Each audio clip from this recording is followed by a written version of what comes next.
Saga Egmont presents The Dinner Lady Detectives by Hannah Hendy. Read by Jenny Funnell. In memory of my Grampy, Les Carter. You'll never walk alone. Prologue. The sky outside was grey and miserable, a damp kind of darkness that sucked any remnants of joy from the tidy cul-de-sac on Seymour Road. Another dull Sunday evening, Marjorie thought to herself, as she tended to her knitting in front of the imitation fireplace. The small television in the corner hummed the Antiques Roadshow theme, and soon they would be guessing the price of heirlooms. "Who says women can't multitask?" Clementine said. She chuckled whilst finishing the Times cryptic crossword she did every Sunday.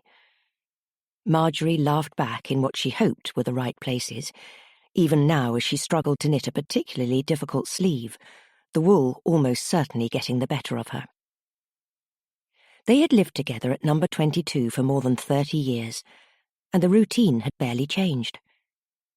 Marjorie sometimes could not believe how fast the time had gone. Today was different.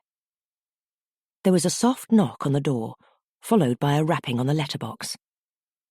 Though the mystery guest only tapped lightly at their brass door knocker, it was so quiet in the room that it had shattered the peace completely.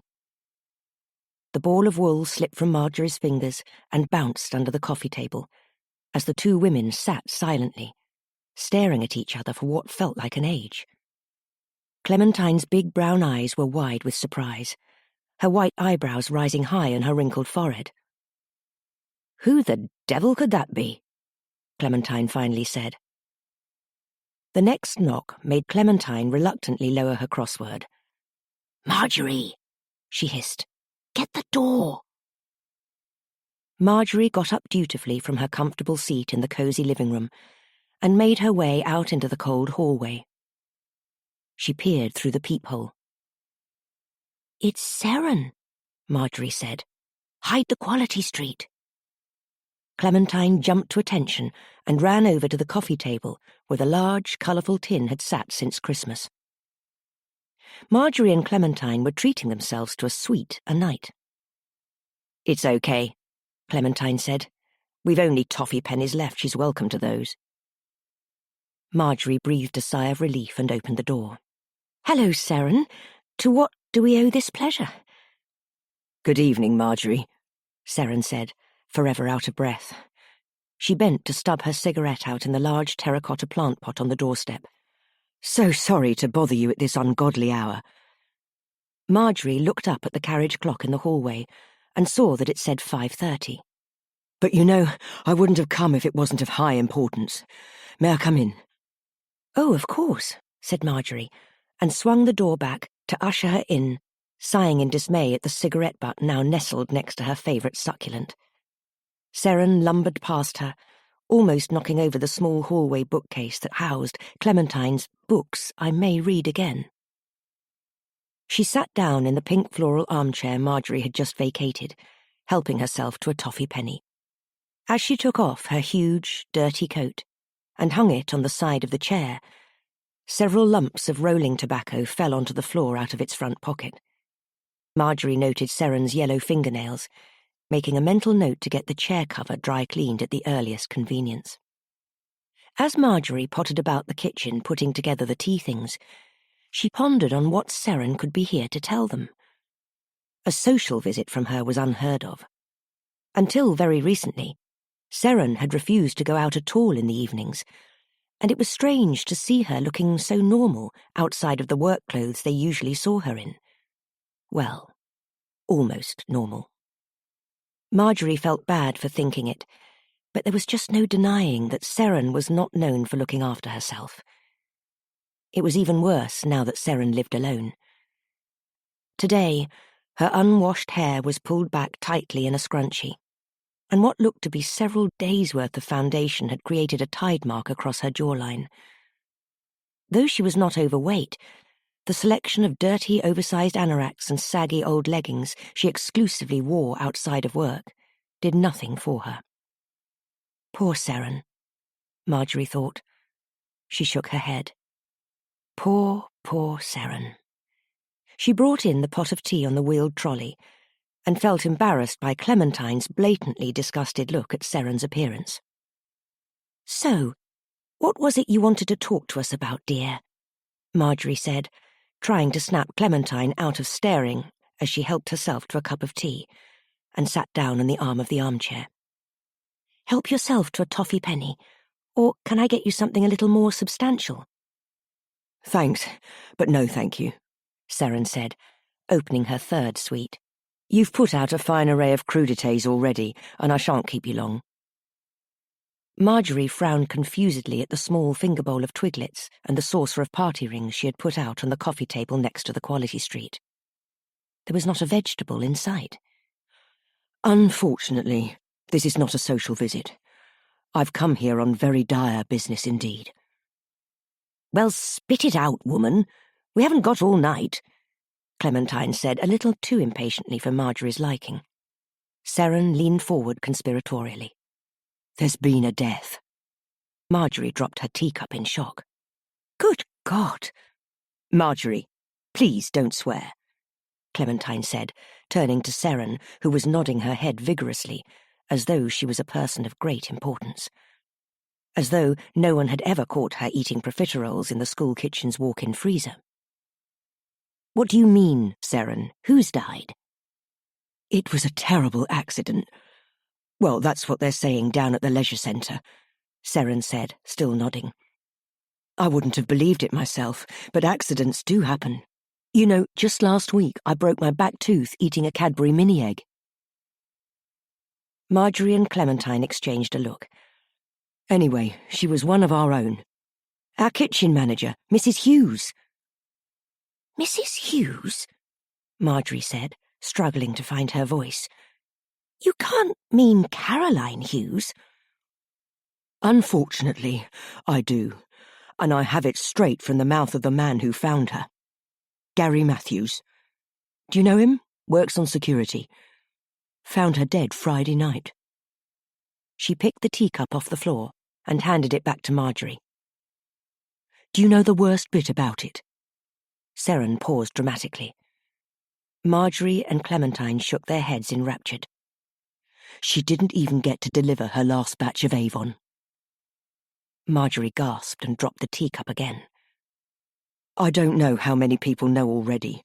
You're first on my rounds, and I'm not too sure on the fine details because I don't like to pry. I'm not a busybody, you know that." Seren paused to reach for another toffee penny from the bowl. "I just thought you should know before work tomorrow." It was a lot to take in, Marjorie thought. Especially in the whirlwind of a way Seren had rushed out the news. "Gosh, Seren," she finally said.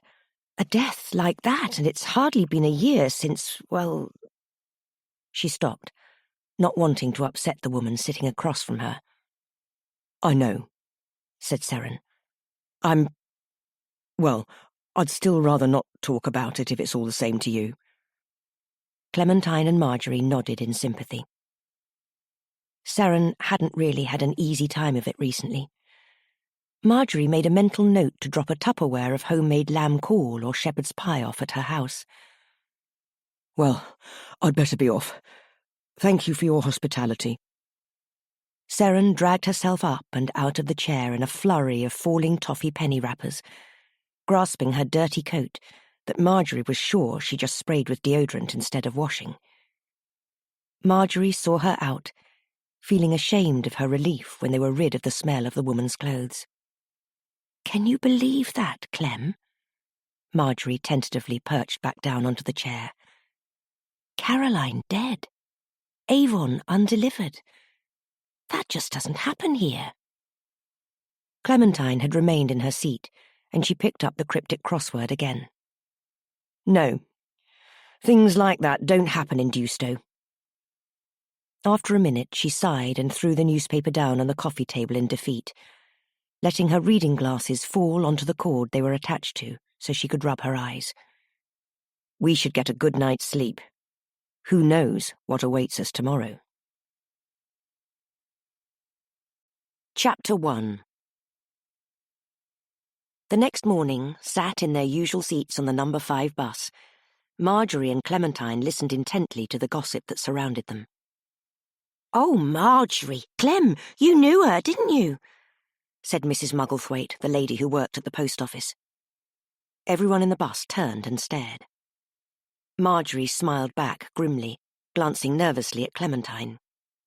Clementine sighed dramatically, in the manner of a woman who has had an extraordinary burden placed upon her shoulders. "We did know her.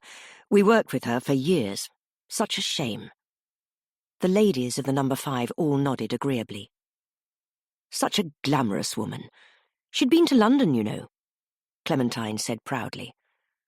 There was much oohing at that, and Marjorie was sure she even heard Mrs. Mellon, the greengrocer, gasp out loud. The bus lurched onward, the engine whining as it struggled to pull itself up Dewstow Hill. It was a cold morning, the kind that made you want to stay in bed, and Marjorie rather wished that they had. She snuck a glance at Clementine, who was drawing small patterns in the early morning fog clouding the bus window distractedly, and wondered what she was thinking. She knew Clem was more upset about Caroline than she had let on to Seren. Clem had tossed and turned in the bed next to her, keeping them both awake all night. Marjorie's eyes burned with exhaustion. It was going to be a long day. Breakfast itself had been a stilted affair. They hadn't spoken much, both wrapped up in their own thoughts and the shock of the news, Marjorie supposed, as she stared past Clementine's glum face and out of the window at the scenery whipping past. She had always thought that Dewstow was a particularly pretty town. The town would not win any awards for excitement, but with its mostly preserved country views and the charming high street, it was a very pleasant place to live. She was glad that they had settled here all those years ago. In fact, Marjorie and Clementine had worked together at Summerview Secondary School for longer than they had owned their house. Officially titled Education Centre Nourishment Consultants, they all preferred dinner ladies better. Well, everyone apart from Clementine, who demanded the use of their full title. She became terribly upset if it was not used, though Marjorie sometimes suspected that this was more because she enjoyed making a scene than anything else. As part of a team of 8, including Seren and the late Caroline Hughes, they captured the attention of the 1,200 pupils aged 11 to 16 between the hours of 12 and 1 o'clock every weekday. They had a cushy role as far as cooking positions went, usually finishing well before 3 o'clock each day. Marjorie was proud to work for the school, which had a reputation for being one of the best in the area. The students were bright and interesting, and the school was consistently awarded a good Ofsted rating, though the headmaster, Mr. Barrow, was always pushing for an outstanding. Apart from the time in 2004 when 6 sheep escaped from a neighbouring field into the playground, Caroline's death was the most exciting yet distressing thing to happen in Marjorie and Clementine's entire lives. When they arrived to set up in the kitchen at 8:15, there was already a hubbub of activity. It was one of the biggest kitchens Marjorie had ever worked in personally, although it did still bear the telltale sign of bad planning that most catering establishments had. For one, the kitchen was on the first floor, which made it much more difficult to take in deliveries, and also the room was a strange shape, as if serving food had been a complete afterthought to the architect who designed the school. The main preparation area, where the dinner ladies spent most of their time, was just behind the serving area, and the children would queue by the till, all staring in as they served them. There was a small dishwasher towards the back of the room next to the dry store, and then down a long, narrow corridor were several tall standing fridges and the humongous walk-in freezer. The equipment was basic, as catering setups go. You wouldn't find a sous vide machine or a blast chiller if you decided you wanted to practice a technique you'd seen on MasterChef, but they made do with what they had as best they could. The youngest Education Centre Nourishment Consultant, Kerry Ann, was sat in one of the huge metal sinks, smoking a cigarette out of the open window while furiously texting. Sharon was wailing uncontrollably on Karen's shoulder, and Karen continued to pat her on the back, reciting comforting clichés about death. The only person carrying on as if it was a normal day was tiny Gloria, busily unpacking all the frozen peas and mashed potato from the delivery in time for the lunch period. "Morning, ladies." Gloria paused in her work to greet Marjorie and Clementine, her glasses fogged up in condensation from the frozen goods. The rest of her school-issue catering department uniform as spick and span as the day she had received it. Marjorie smiled back, adorning her head with a new hairnet from the plastic dispensing box on the wall, before stepping through the doorway into the kitchen. "Good morning, Gloria, though there's not much good about it today, is there?" Gloria nodded, folding the cardboard delivery boxes to take them down the fire escape to the recycling area outside. "Yeah, terrible news about Caroline." Sharon wailed at the mention of Caroline and clutched Karen's arm tighter. "Terrible business," Karen said, shaking her head, in what seemed like a well-rehearsed bit. "But at least she's with the angels now." Quite, Clementine mused. "Does anyone know exactly what happened?" "Not really," Kerry-Ann said, flicking her cigarette butt out of the window down to the ground, a story below, not bothering to look up from her phone. Marjorie noted with annoyance that Kerry-Ann was wearing her hairnet as far back as she could get it, just gently covering the very roots of her hair, which she had pulled into an oversized bun. "They've taped off the freezer, though. The policeman said we weren't allowed to go in there." "Why not?" Marjorie asked, and Gloria flapped her hands about frantically at her to get her to stop. "Because the cleaners haven't been in to clean it up yet," Sharon cried from where she still leaned against Karen's muscular shoulder. "They said they don't work weekends even for this." Sharon dissolved into a fresh batch of tears, and Karen patted her gingerly on the back again. There, Sharon.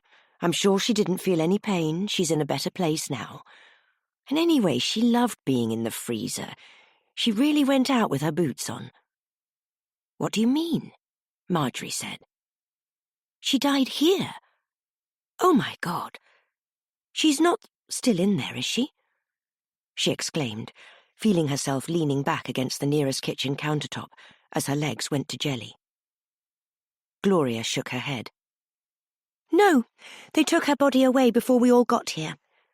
You know what Barbara's like, though," she said, then rolled her eyes at the sight of Sharon sobbing, tears pouring down her pale face. "She'd rather eat a bag of lemons than call the cleaning team in on her day off," she sighed, putting the last piece of folded cardboard on the floor. "Can you and Clementine take Mr. Barrow his tea trolley this morning?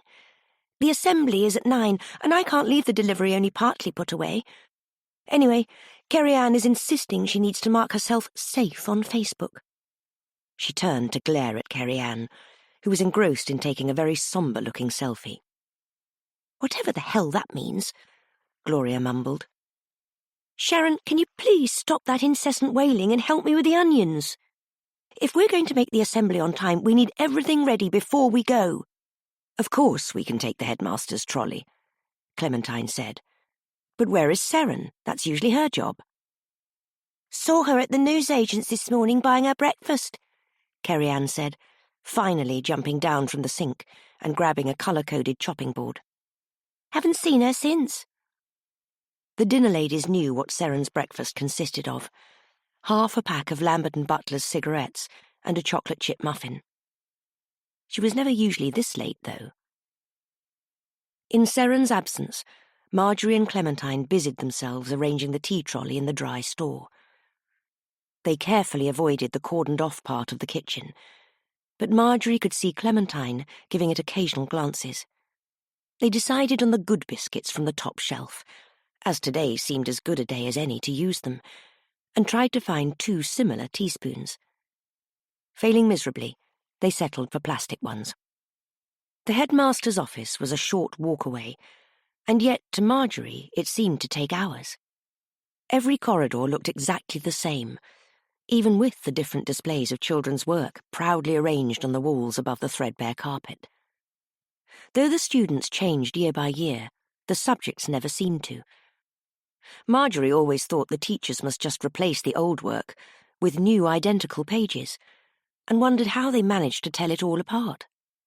It was fascinating how even the students' faces all blended in together after a while. Sometimes Marjorie and Clementine would be out doing their weekly big shop, and a former student would run over to say hello, eager to greet the ladies who used to give them extra chips on a Friday. Nevertheless, Marjorie very rarely recognised school pupils outside of the school grounds. If she was honest with herself, she struggled when she was on the school grounds. She had taken to calling them all dear. It occurred to her, as they made their way down each identical corridor, that they had accidentally picked the trolley with the most worn-out wheels, and it was slaloming all over the hallway. "For God's sake, pull yourself together, Marjorie," Clementine said. "Yes, Caroline is dead and we're a bit short-staffed, but we've faced harder times than these. Remember when we ran out of custard for the cornflake crunch? Marjorie rolled her eyes. "It's not me, Clem, it's the trolley. And regardless, I think Caroline's death is slightly worse than one of the pupils breaking his tooth on a cornflake crunch." Clementine scoffed. "Well, Lord help us if we ever lose the key for the vending machine again. That would be a real disaster." They finally rounded the corner and stopped outside the headmaster's office. Clementine reached out to knock on the gaudy green door, but it swung open of its own accord at the slightest pressure. Marjorie and Clementine exchanged a nervous look. "Well," Marjorie whispered, "it's like you said. We must persevere and all that." "Yes, well, after you, Marjorie," Clementine whispered back. After a long staring contest, Marjorie finally lost the battle of wills, and with a sigh, she manoeuvred the tea trolley into the office, wobbling it behind Mr. Barrow's imposing desk. He had told them all when he purchased it that he commissioned it from a local carpenter, but Kerry Ann had seen it on the online Oak Furniture Land sale and shown them all on her phone. The stiff wheels of the tea trolley made it hard work to put it where the headmaster liked it, and suddenly all the plastic teaspoons and self-serve sachets of Kenko coffee were all over the floor, the hot water for drinks only kept contained by sturdy catering flasks. "Marjorie, do not swear," Clementine said, as they both dropped to the floor to pick it all up, even though Marjorie had not uttered a word. "We haven't failed a tea run in 20 years, we can't start now." By the time they had everything back on the trolley, with the good biscuits rearranged in concentric circles, Marjorie was panting with the exertion of it all. She leaned on the desk for a moment to catch her breath. "Marjorie!" Clementine snapped her out of her daze. She was peering at the documents lying on the headmaster's desk under Marjorie's hands. "Does that say what I think it does?" "Well, that depends on what you think it says, I suppose.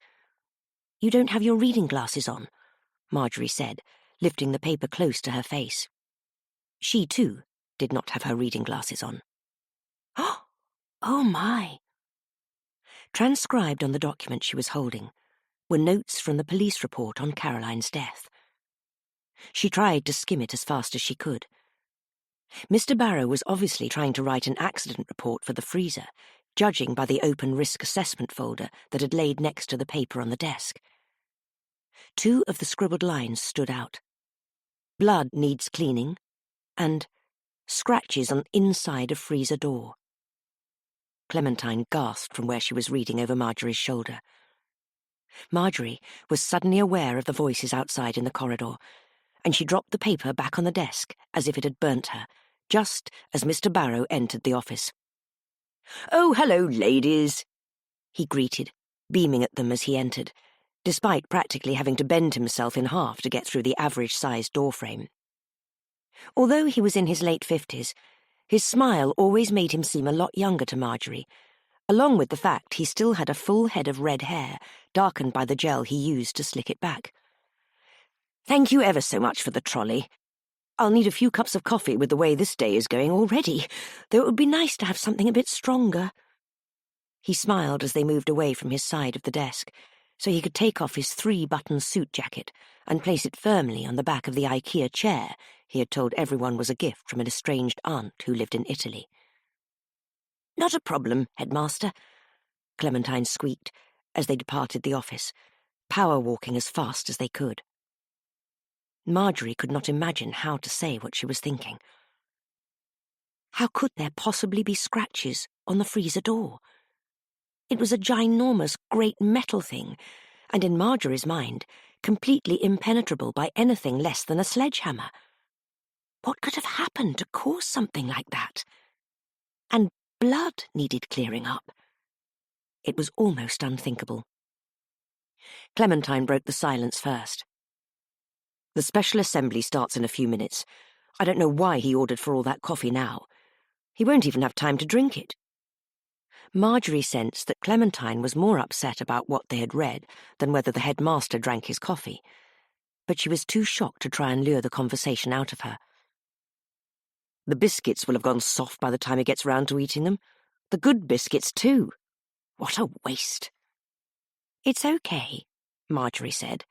"If any of them have survived when we go to clear the trolley, I'll pop them back in the box. They'll be good as new." When they reached the door to the canteen, Clementine stopped and took a deep breath. "Okay," she said, more to herself than to Marjorie. Marjorie patted her gently on the back. "Come on, Clem. Let's gather the troops so we can get a good spot in the hall together. We don't want to end up sitting too close to any of the children." It seemed the school governors had decided against closing the school for any period of mourning. It was only one of the dinner ladies that had died, Marjorie thought bitterly. Though she had to admit that most of the school pupils would have no idea who thought up the menus and arranged for bake sales to happen. She was certain that Mr. Barrow had arranged the assembly less as an opportunity for them to grieve together and more because he liked to talk. Usually, a week could not pass without him calling them all together so he could read a Rudyard Kipling poem at them. Most of the time, he would change the words to make it school-relevant, and Marjorie particularly dreaded the 20-minute version of If that he always brought out on GCSE Results Day. What was left of the dinner lady team, sans serine, gathered at the back of the hall close to the exit. At the very front of the massive room, facing towards the rows and rows of uncomfortable plastic chairs, sat the headmaster and the deputy head, Mrs. Rosemary Smith, who today wore a prim lady's skirt suit. Her hair was perfectly coiffed into its silver bob as usual, tucked behind her ears to show off a large pair of expensive-looking drop earrings. The students piled in by form groups, and for a few minutes the screeching of chairs took precedence over the portable CD player at the front of the school hall that was blaring out Smoke on the Water. As the song ended, Mr. Barrow lunged up from his seat to turn it off. His long, gangly limbs were almost comical in the way that they were stuffed into his too-short suit. He clapped his hands together as silence fell over the hall and began his speech. "Children, as some of you may know, Mrs. Hughes, our catering manager, sadly passed away over the weekend." He paused for effect, and the children began to whisper excitedly. "Mrs. Hughes was a tremendously important member of our kitchen team here at Summerview, and it has been a terrible, terrible loss to our family." He cleared his throat. "As you will all remember from the special assembly we held in March to celebrate our kitchen staff's birthdays, Caroline was only—" Marjorie could see even from her spot, a fair distance away, that he was trying to check something he had written on his palm. 78, and it is a great shame. A true shame." Mr. Barrow insisted on holding the dinner ladies' birthday celebrations all on the same day, to save time and electricity holding assemblies. Clementine was dreadfully upset last year when they had mistakenly said she was 63 instead of 62. But, as we all know, Caroline was a very big Deep Purple fan, and that is why I chose to play you that song today. Marjorie had never heard Caroline mention a love of rock music. She thought that maybe it was a similar situation to the one that had happened a few years ago. Karen's grandmother had died, and Karen's mother had told her that Doris Day's version of K Sarah Sarah had been her grandmother's favourite song. She had treasured this precious piece of information as though the song was a dear personal possession of her grandmother's, using it to find light in a dark time. She had even gone as far as to get a large tattoo of the lyrics on her thigh. Then, a year ago, Karen's mother confessed that she did not know her mother's favourite song at all. She and Karen's father had put a few age-relevant songs into a hat and played the one they pulled out of it at the funeral. Such a terrible waste of a life. Terrible. Terrible. Mr. Barrow was stalling. For a man who liked to talk so much, Marjorie thought, it was surprising how quickly he ran out of things to say. Anyway, if any of you are feeling particularly sad or upset about the departing of Mrs. Hughes, please don't hesitate to talk to your form teacher about your feelings. No matter how silly you feel, he said, gesticulating a bit too earnestly with his hands. Some of you may have felt this sadness before if you have lost a pet or, a grandparent. The Year Sevens were beginning to become restless in the two front rows. Would you like to say anything, Mrs. Smith? Mr. Barrow turned around to look desperately at his deputy head. She shook her head almost violently in her desperation not to be involved. Okay, well then, let's move on. He was sweating a bit now, Marjorie noted in disgust, as he gulped and tugged at the collar of his shirt. As a tribute to our wonderful Mrs. Hughes, the Recorder Club are going to play, what song is it again, Mrs. Large? The tiny music teacher stepped forward. Well, we hadn't had time to rehearse anything special, she squeaked, beckoning the front row of Year Sevens to stand up. So we're going to do London's Burning in a round. London's Burning, Mr. Barrow exclaimed a little too enthusiastically. Such a fitting tribute. Mrs. Hughes had been to London recently. Everybody, please clap for the Recorder Club. As the cacophony of Year Sevens wielding recorders began, the dinner ladies excused themselves and slipped from the hall, claiming there was custard to make and fish fingers to defrost. Chapter 2. That was rubbish, Marjorie said, as they entered the safe haven of the kitchen. Marjorie, please do not swear, Clementine said. It was bloody rubbish, Karen said. Caroline hated all kinds of music. What's the point of singing? It's just talking with instruments, she used to say. Sharon wailed at the mention of Caroline again. They turned the gas and equipment back on and got back to their daily duties. Sharon stopped to sniff dramatically every now and then. The kitchen door burst open suddenly, and in came Seren, almost purple in the face, huffing and puffing like she was in respiratory arrest, and very, very sweaty. Seren, where on earth have you been? Clementine exclaimed. You look awful. Come and sit down. Kerry Ann will get you a nice glass of water. She eyed Seren again. And some paper towels. I'm sorry I'm so late, Seren puffed. Gloria passed over her asthma inhaler. I've been walking up Dewstow Hill for an hour. An hour? Karen scoffed. It's a 5-minute walk at most. Seren shot her a dirty look. Karen had completed a 5-kilometre charity walk several years ago and took pride in being the fittest of all the dinner ladies, often oversimplifying distances and difficulty. Oh, Seren, you've got to start getting the bus again, Gloria said, dabbing gently at Seren's forehead with a napkin.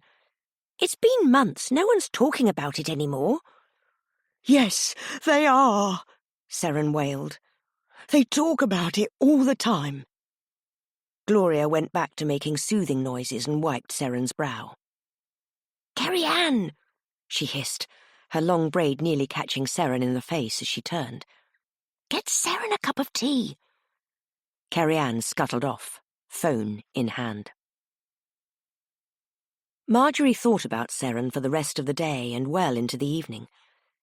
Seren had been walking Dewstow Hill to get to work for nearly a year, but she had never been that late before. It lingered in her thoughts while they ate the sausage and mash Clementine had made for dinner, and even after they had retired to the living room for a rousing card game of Piccalilli Paula. Do you not think, Clem, that it's all a bit weird? Seren is never late. She's usually there before we get there, and we get the earliest bus. Clementine turned to look at her, considering for a moment. You're right. It's not like her at all. She picked up a new card from the pile and carefully slotted it into place in her hand. The whole thing is weird, though. Marjorie wondered about the insurance claim Mr. Barrow was trying to file. How could Caroline's death have been an accident when her end seemed so brutal? Maybe she was jumping to conclusions, she thought. No one had actually explained how it had happened yet. It's such a shame, really. Caroline was in such good spirits on Friday, too, Marjorie said, carefully laying down her winning hand with a smile. Piccalilli Paula. Clementine sighed and started to reset the game, muttering something under her breath about the deck not being shuffled very well. She was always in good spirits, though, wasn't she? Clementine said as she doled out the cards. Caroline, I mean. She was always so cheerful and lovely. Marjorie shook her head at that, taking the cards Clementine had dealt her and sneaking a peek. Do you not remember when Seren forgot to put the spoons out for lunch service, and Caroline made her eat an entire saucepan of custard with a fork as a punishment? And how we laughed, Marjorie. They lapsed back into a comfortable silence, with only the ticking of carriage clocks and slapping down of cards heard in the small cosy room. Later that night in their dark bedroom, Marjorie could not stop turning the strangeness of the day over and over in her head. It was one thing to know Caroline was dead, another entirely to work in an environment without her. They had all become part of the wallpaper of the school. She could not think of a day where she had not seen Mrs. Hughes pottering about the place unsteadily, using her walking stick to trip people. That must be what's upsetting me, Marjorie thought out loud. She certainly had not been close friends with Caroline. She much preferred to keep her at an arm's length emotionally. It was hard enough to deal with Clementine's erratic mood swings and bossiness on a daily basis, without simultaneously inviting the often flippant cruelty of Caroline's practical joking into her personal life.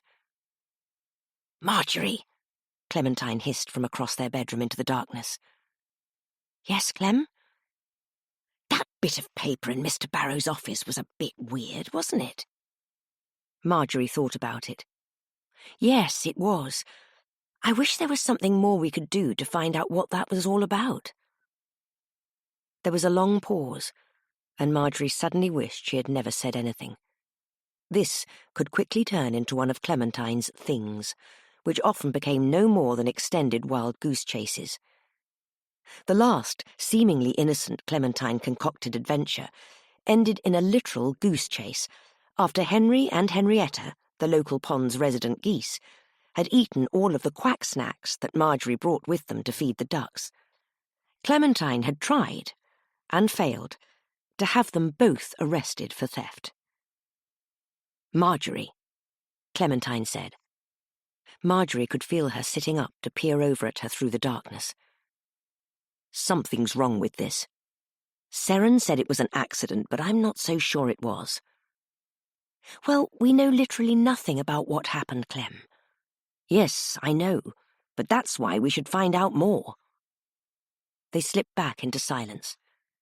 Marjorie stared up at the textured paint of the Artex ceiling and hoped that if she counted the bumps and ridges on it for long enough, she would be able to drift off to sleep. Marjorie! Clementine hissed again. Marjorie rolled her eyes at the intrusion. Yes, Clem? Though she tried, she could not keep the snap out of her voice. Nothing. There was a pause, and Marjorie closed her eyes. That assembly was crap. Please, just go to sleep, Clementine. After a lot of tossing and turning, Marjorie did eventually manage to drift off. Her dreams were filled with horrors. She had not cooked enough chips, and the children were queuing as far as the eye could see around the living room, and Caroline's big, round face was screaming at her from somewhere she could not see. She woke up hours before she needed to, feeling as though she had barely slept at all. She pondered staying in the warm bed for a bit, but finally she dragged herself out of it and into her dressing gown, briefly catching a glance of herself in the gloomy morning light of their long bedroom mirror. She shook away the ghostly image of the bags under her eyes and the mess of her greying hair. Until recently, it had remained the dark blonde she'd been born with, but lately the years had caught up with her, though she did not look too haggard for 61, she often thought.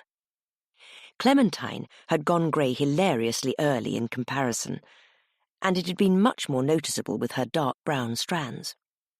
Though Clementine was possibly not as vain, she had simply shrugged it off and carried on, whereas others who went grey at 35 might have taken up all sorts of dyes and potions to retain their youth. Clementine had always been the prettier one of the two of them, Marjorie supposed. Her own face was rounder, and she had always been the plainer one, though part of that could be more down to Clementine's eccentricities than anything else. Marjorie had always found her radiant. She had, in weak moments long ago in the past, worried that Clementine might leave her for someone more interesting. But the tides of time had evened their appearances out, along with her worries. Marjorie wandered downstairs to the kitchen and made a cup of tea to take into the living room, which thankfully was no longer playing the part of the school's canteen, as it had in her nightmare.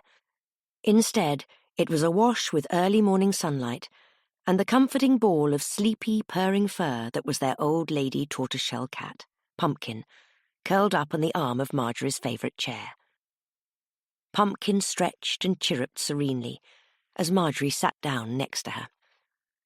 They sat in peace for a while, Marjorie absent-mindedly stroking the cat as she sipped her tea, and watched through the parted curtains as the day dawned outside, over their front garden and their across-road neighbour No. 44's ginormous hedge. Clementine threatened to cut it down with a chainsaw at least twice a week, more on the weeks they were due a parcel but it went to the sorting office because Dawn Simmons of 44 refused to take it in for them. But Marjorie had a soft spot for the hedge. It broke up the identical nature of the rest of the estate, and she enjoyed watching the birds that had made their home on the top of it, as did Pumpkin. "We should have a look at where Caroline died." Clementine appeared suddenly behind her, and Marjorie spilled her tea all over her dressing gown. "For God's sake, Clem, you've got to stop doing that. I don't have my ear horn, I can't hear you sneaking around," Marjorie said, dabbing at herself with the hanky she kept in the pocket of her dressing gown. Clementine patted her knee in apology and sat down opposite her on the worn-out sofa. "Sorry, I'll make you another cup in a minute. But you know as well as I do that this is weird, Marjorie." Marjorie could not deny it. "I don't know." Clementine played with a loose thread on the arm of the sofa. "I just don't think I'll be able to rest until I know what happened, you know? We can't just go wandering around the crime scene. That's a silly idea, you know it is." "Hear me out," Clementine said. "I'm not saying that we should go poking our noses in where they're not needed." She got up from the sofa and began pacing the room, clearly thinking up some horrible scheme to drag Marjorie into. "Exactly," Marjorie said. "We shouldn't get involved. It's a matter for the police." Now, let's not be too hasty, Marjorie. We're meddlers, it's what we do." "You're the meddler," Marjorie laughed. "You've been getting us into trouble for literally decades."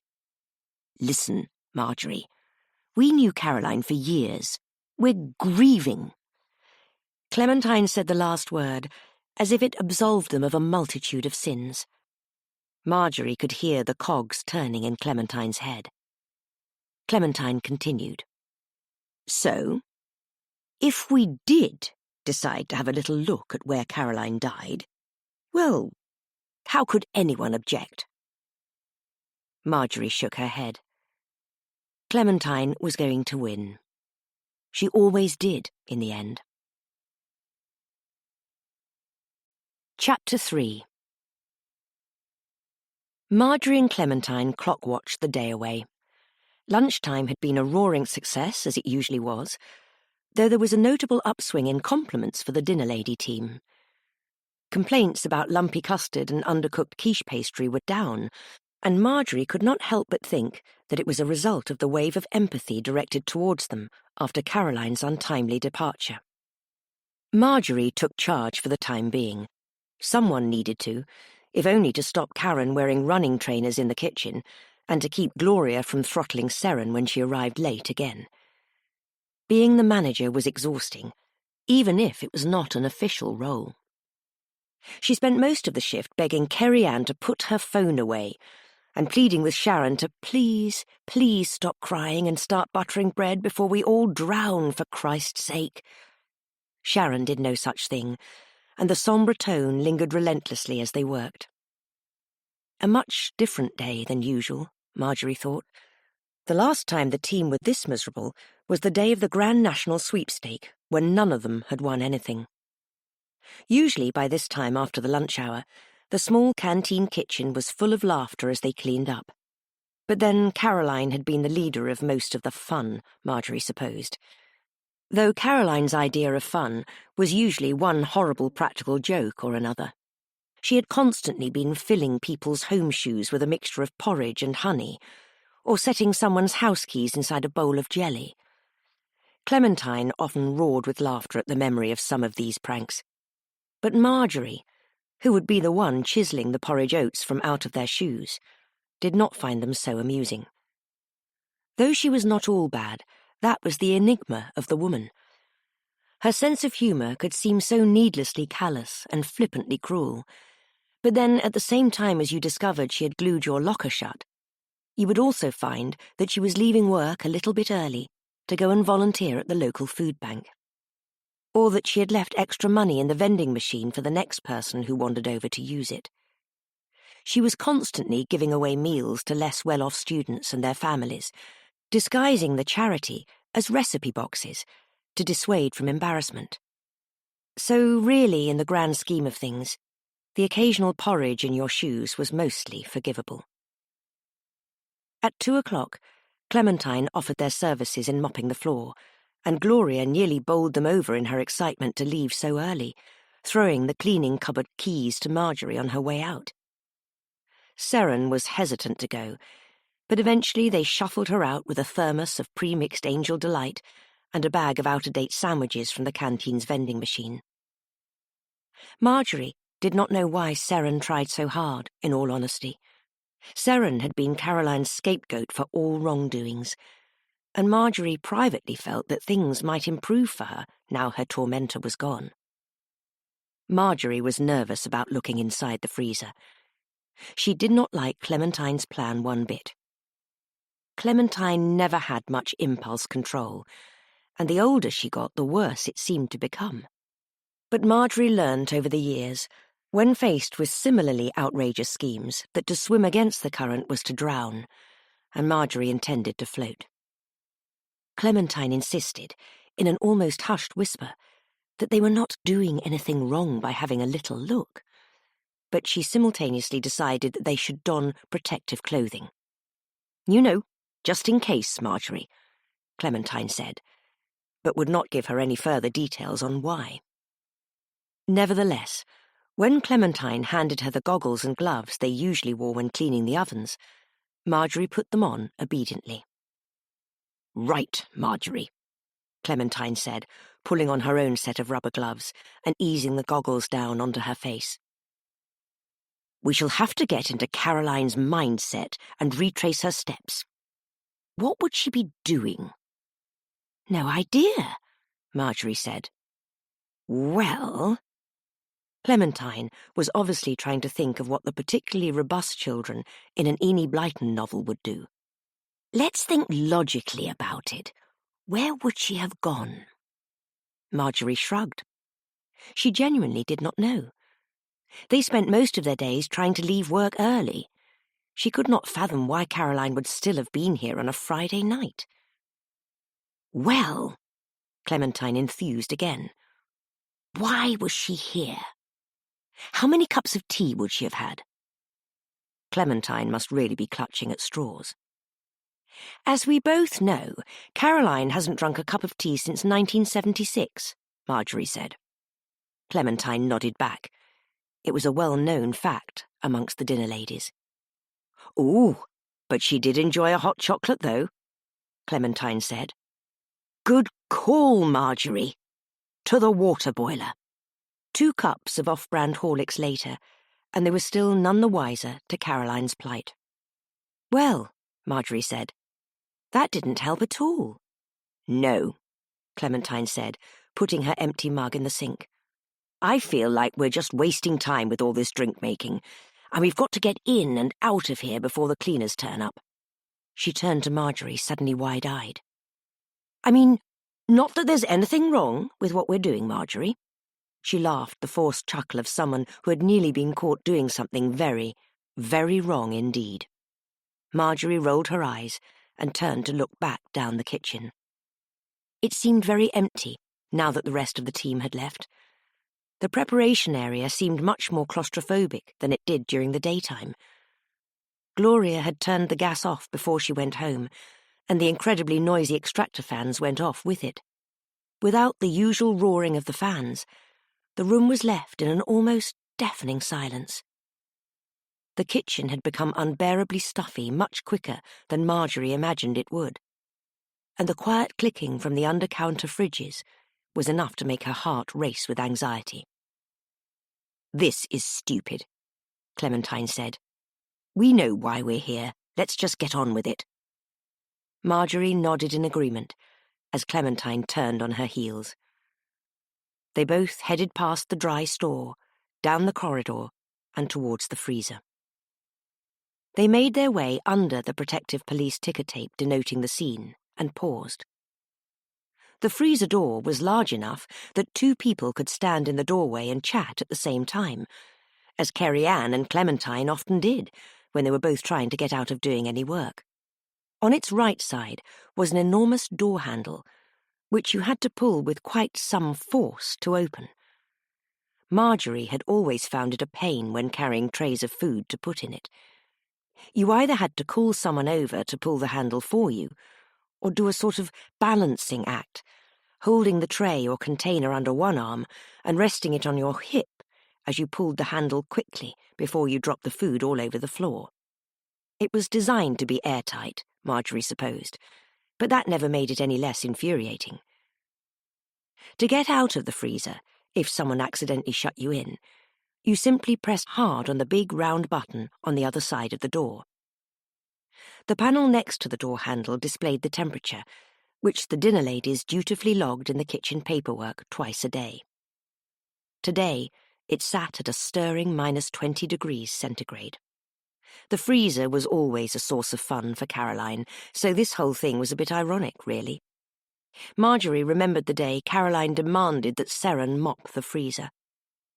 Seren had complied obediently, not realizing her mistake until the hot water from the mop hit the freezer floor, freezing both the mop and Seren's kitchen clogs to it simultaneously. That was Caroline's cue to fling the door open and laugh hysterically, whilst filming the entire scene on the old VHS camcorder she always carried around in her handbag. Clementine pulled the door handle hard, and it swung open easily. For a moment, as the fog swirled out and the cold air met the warmth of the kitchen, the freezer looked almost as it did the Friday before. Neat shelving units of boxed cakes, single-serve pies and paninis lining the walls, and there would be nothing else inside, Marjorie prayed. No other horrors to jump out. It was one thing to know that this was Caroline's final resting place, and quite another to see it in person. The fog cleared, and they stepped back in shock.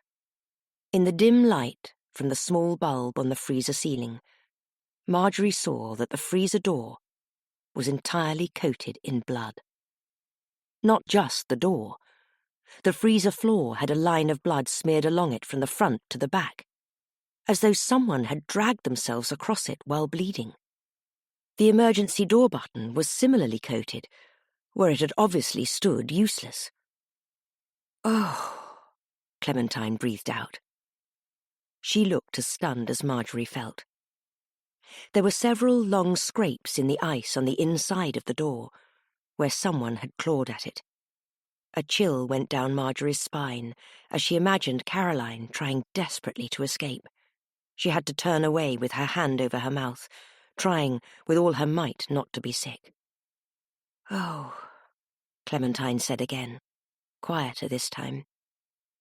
Marjorie turned back around. Every instinct she had was telling her to run, get on the bus, go home, and forget she had ever seen anything.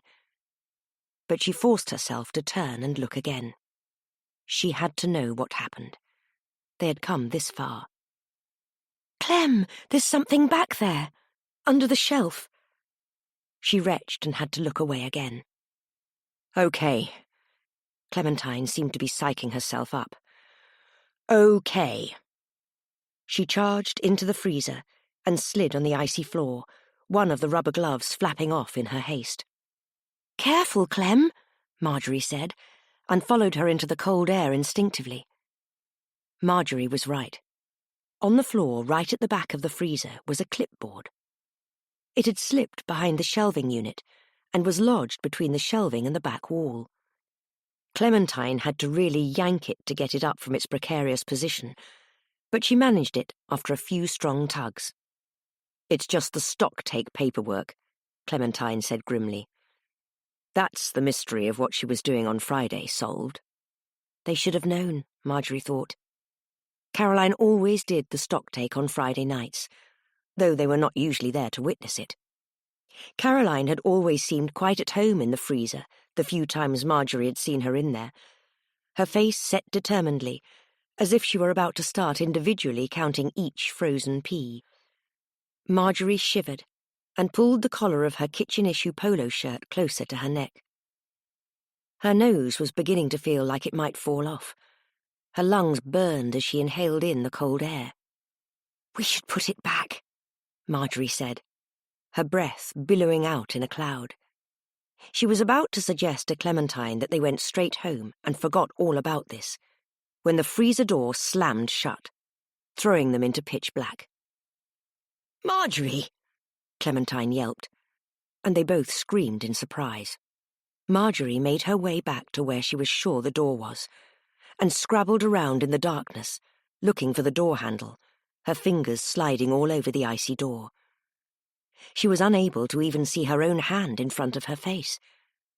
She stopped still as a wave of panic washed over her and began to rise in the back of her throat. Her only thought was to yell for help, but she knew from experience that even if the freezer was not so airtight, all the boxes piled up inside made it practically soundproof. The entire dinner lady team could be in the kitchen next to it, and no one would ever hear them. Wrapping her arms around herself as she shivered, she called to Clementine. "Clem, do you have your phone? Get it out, it'll have a light." She could feel herself beginning to sweat despite the cold freezer air. "You can call Gloria." "No, of course I don't have my phone," Clementine said, as though that was the stupidest thing anyone had ever said. "Call her on your phone." "I don't have a phone. Remember when I went to buy one and you told me not to bother? You said we could ring from the landline."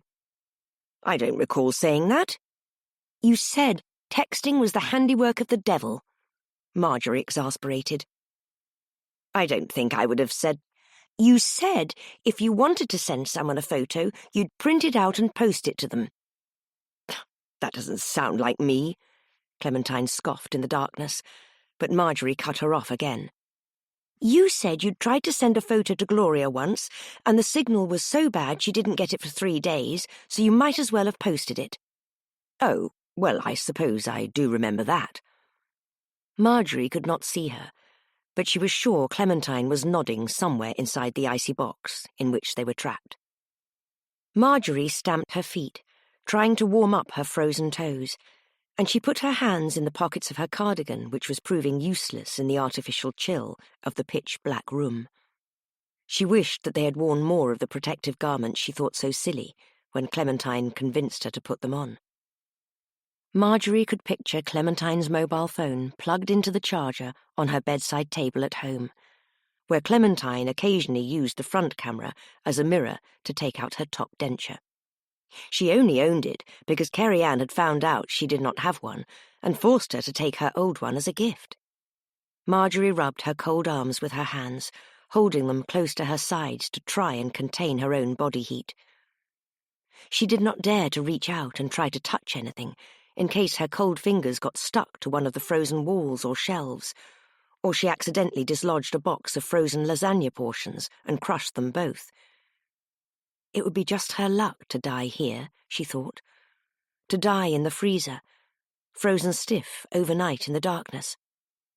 Only being found in the morning when Gloria opened it to defrost Tuesday's lunchtime's chicken Kievs. In a split second, she decided that frostbite be damned and threw caution to the wind. She screamed as loudly as she could and threw herself against the freezer door, banging her fists against it. To her surprise, it swung open, and she almost lost her balance as she went plummeting forward into the arms of an unsuspecting policeman. "Oh, God, I'm so sorry," he said, helping her upright. "I thought I'd just see what was inside. I wasn't expecting you." Marjorie just stared at him dumbfounded.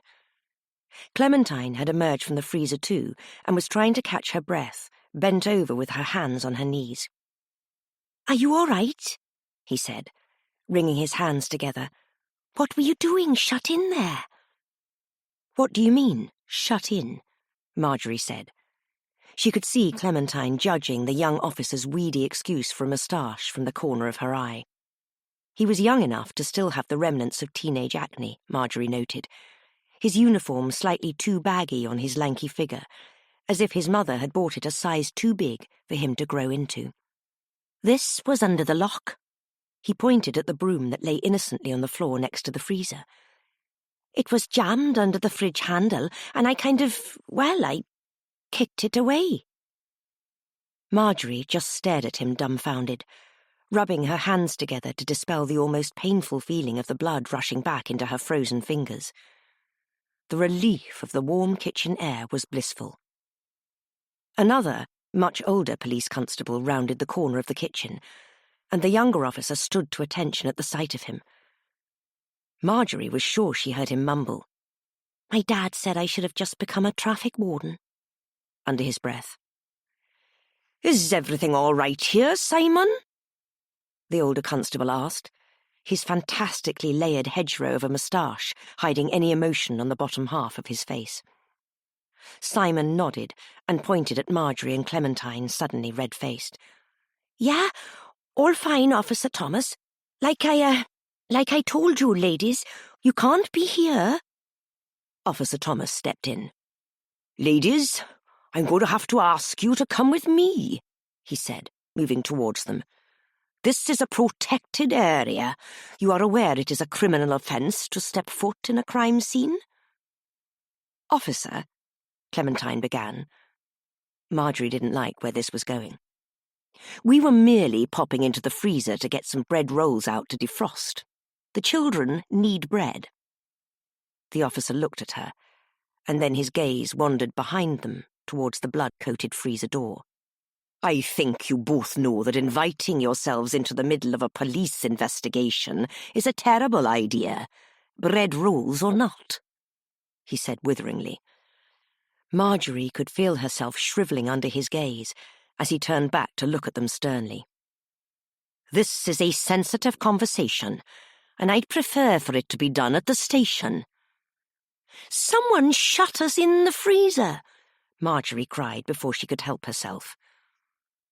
Officer Thomas stared at them both, eyebrows raised. "What do you mean, shut you in?" "We couldn't get out. That policeman saved us." Clementine pointed at young Officer Simon. He shrugged and smiled grimly at them. "Well, they weren't really trapped. That broom handle fell down and got stuck on the door handle."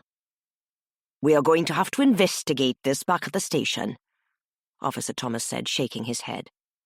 "Well, we aren't going with you," Clementine cried, and started shuffling away as fast as her kitchen clogs would allow her. Marjorie watched as Officer Thomas looked heavenwards in exasperation, and then gave chase very slowly. Young Officer Simon handcuffed her apologetically. Chapter 4. In the interview room at the police station, Clementine swore again and again that their story was true, and they had just been concerned the children were not receiving enough wheat in their diet. But neither she nor Marjorie could explain why they were wearing gloves and goggles. Officer Thomas said he had no choice but to caution them both for trespassing on a crime scene, though he did seem genuinely concerned about how they got themselves trapped in the freezer, jotting down their statement and promising to investigate. "A caution lasts 6 years, Clem," Marjorie said with her head in her hands as they rode the bus to school the next morning. "We're criminals for 6 years, and that's with good behaviour. What are we going to tell the girls down at the bingo hall?" Marjorie had refused to speak to Clementine all evening. She was so angry she even slept downstairs on the lumpy old sofa rather than be within 3 feet of her. She was horrified at the thought that they might not have arrived back home if that young policeman had not found them, and more annoyed that Clementine downplayed the incident, compartmentalising it in her mind where she probably kept all sorts of traumas.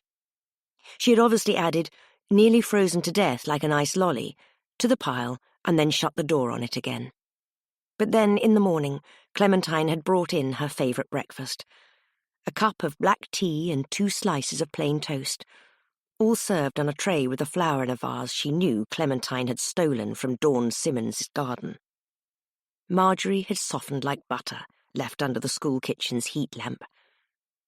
"Shh, Marjorie," Clementine hissed back at her. "If you're not careful, you'll have to explain to all these ladies." Marjorie looked around the bus to check they were not being listened to. All it would take was for Mrs. Mugglethwaite to overhear, and the whole town would know by the end of the day. Mrs. Mugglethwaite, who in her younger days had been a former Dewstow town beauty queen, a competition that Marjorie had found archaic even then, didn't just send letters at the small post office on the high street. She delivered gossip as well. They would never be able to set foot on the bus again if she found out. It would only take her a few hours, and the whole town would hear about it. She chose that moment to look up and smile at them both, as if she could sense distress and a good piece of news from where she was sitting. Poor Seren had yet to step back on the bus after the events of last year, Marjorie thought to herself, avoiding the likes of Mrs. Mugglethwaite, who was not someone to be trifled with. She would sell her own mother's secrets to the devil if it got her a good story to talk about with the ladies at work. "Anyway, it could be worse," Clementine said matter-of-factly, bringing her back out of her thoughts. "How could it be any worse?" Marjorie asked, shaking her head. "Well, for one, we didn't die, which is good news. And secondly, we're both in our 60s. How much more time do we really have to get into trouble with?" Clementine lowered her voice to a decibel only usually heard by bats. "The police." Marjorie sighed. "And anyway," Clementine said, back at normal volume, "at least we aren't like Mrs. Redburn, going to the library and photocopying her council tax bill 100 times instead of once, and then running off and not paying the 15p for each copy." "That's only happened a few times," Mrs. Redburn squeaked desperately from the back of the bus, as Mrs. Mugglethwaite turned to smirk at her. Marjorie and Clementine looked at each other anxiously. Marjorie and Clementine arrived at work early as per usual. They always liked to leave enough time to don their kitchen clogs and aprons, make a delicious cup of instant coffee, and maybe even pinch a slice of toast or two when Gloria was not watching the toaster. There was a handyman in the kitchen, Marjorie noted immediately on their arrival. The old freezer door had been removed, and he was replacing it with a new one. Inside, the freezer had been defrosted and scrubbed spotless overnight. The shelves were bare and sparkling clean, leaving no trace of what they had seen the afternoon before. The cleaners must have finally been in to sort it all out. Marjorie shuddered at the thought. "Hello, ladies," Gloria said, noticeably less cheery than usual. "The headmaster has been in looking for you already. You'd better get over there." "Oh, okay," Clementine said. "Do we need to take the tea trolley?" "No. He was very insistent it was just you." "Ooh, someone's in trouble," Kerry-Ann said in a sing-song voice from the other side of the room, where she was giving Sharon what looked like an unsolicited head massage. Marjorie gulped. An invitation to the headmaster's office was never a good thing. The last visit came shortly after Clementine had decided to let loose several live crickets into the school's small garden. She had insisted that she had saved them from being eaten by Caroline's pet snakes, but they had destroyed the place and eaten all of the vegetables the Year Sevens planted. Mr. Barrow had made them retrieve each cricket personally. Marjorie winced at the memory. The walk to the headmaster's office may as well be to the electric chair. Marjorie's hands were so sweaty she could hardly turn the handle of Mr. Barrow's office door. He gestured for them to sit in the nice guest seats in front of his beautiful oak furniture-land desk. He remained standing as they sat. "Can you tell me, please?" he began slowly and quietly, and Marjorie could tell that he was struggling to stay calm by the vein she saw popping out of his neck. "Why, I got a call from the Chief Constable of Dewstow Police Station last night to tell me he had arrested... He spat the word out, and Marjorie wiped the spittle from her cheek. "2 of my dinner ladies." Marjorie felt like she was shrinking under his gaze. "What on earth would possess you to do what you did? Please, humour me." They sat in silence. Marjorie could not meet his eye. He shook his head at them. "Why do you think we do CRB checks and keyholder training? You are entrusted with the safety of this school as members of it, and you have betrayed that trust entirely." He slammed his fist down on the table and turned away from them. "Well, go on," he said. "Explain yourselves." There was a long, long pause. Eventually, Clementine broke the silence. "There was so much blood!" Clementine burst into tears, and Marjorie thought for a moment that maybe she was faking her misery to try and get out of trouble. But to her horror, she saw that Clementine was sincere. She had not seen Clementine cry since her mother died several years before. Clementine was usually her rock.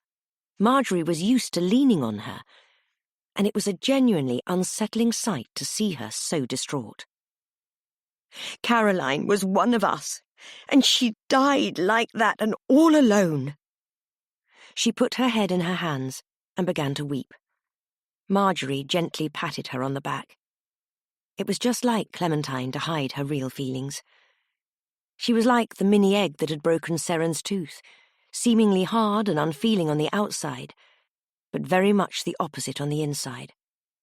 Besides, Clementine had always got on quite well with Caroline. She had lost a friend as well as a colleague. Mr. Barrow considered them carefully, his disposition changing immediately, softening as Marjorie had done that morning. He reached into his desk drawer, conjured up a box of tissues, and offered them to Clementine. She took one and blew her nose uproariously. "Caroline's death. It maybe wasn't as peaceful as you thought it might have been," he said gently, putting the box of tissues on the table in front of them, then resting his hands on the top of his chair. "Between you and me, the police couldn't get a biohazard team here till very early this morning. I did ask our cleaning team if they would mind, but obviously, given the circumstances..." His voice petered out as he realized how much information he was giving away. "Seren said it was an accident, but it didn't look like an accident. Marjorie said, finally, finding her voice again. Mr. Barrow sighed. I don't think it was a particularly nice accident, but, and I shouldn't be telling you this, really, they do think it was an accident. They don't suspect anyone. There's no evidence of wrongdoing, just an unfortunate thing, I'm afraid. She didn't even get to deliver her Avon, Clementine wailed again. Mr. Barrow gave a small smile at that. He sat down opposite them, sinking deep into his chair. Marjorie never thought he looked completely comfortable sat down. He was so long and tall that he almost resembled a spider, having its limbs contorted as someone tried to sweep it under a glass with a piece of paper. I always did like Caroline, he said. She was fantastic fun. I used to like it when she'd freeze her false tooth in an ice cube and then put it into someone's drink at a party. Who's got the tooth, we'd all say. Marjorie did not think that sounded particularly fun at all, but he chuckled to himself at the memory. Great fun. And a great shame. He paused, regarding them. I understand that you didn't think through the consequences of what you did before you went through with it. Nonetheless, this is a serious offence. When the governors find out about it, it'll be a major concern. I really should at least suspend you. Clementine sobbed again, and he passed her another tissue. Your only saving grace is that you both have long and exemplary service records at the school, and, honestly, we don't have enough kitchen staff as it is, now that one of you is dead. He didn't say the words, but they hung in the air. Clementine and Marjorie nodded gravely. Mr. Barrow got up and walked over to his walk-in cupboard. He took out a carrier bag and placed it on the desk in front of them. Tell you what, I'll deliver Caroline's Avon if you two can look after these for me. If it makes you feel any better, I think the personal items Caroline had in her locker belong with the kitchen staff, really, seeing as she didn't have a family. Marjorie hoped Mr. Barrow would not say that the kitchen was Caroline's family, though I suppose the kitchen team was her real family. The headmaster beamed at them. And you were all her children. Caroline had been very much alone since her husband died. The few times they had visited her at home, she had seemed tiny in the ginormous townhouse she never downsized from. Marjorie took the bag from him. Thank you, Mr. Barrow. We appreciate it. You're both on thin ice, he said, stern again. There can't be anything else like this, okay? Marjorie nodded. She definitely would not be an active participant in any of Clementine's ideas for a while. Go on, ladies. Let's all get back to work. I'm sure Gloria could use the help in the kitchen. The bus home a few hours later was a stilted affair, and the walk to the house was even worse. The gossipers on the bus were still talking about the mysterious dinner lady death, but all the fun had gone out of it now that Marjorie knew the truth, and worse, had spent an afternoon in a police station to find it.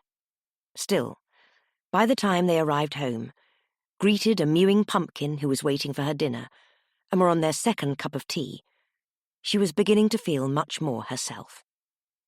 Clementine had even snapped out of her misery long enough to toast and butter a batch of crumpets that they sat and ate at the kitchen table.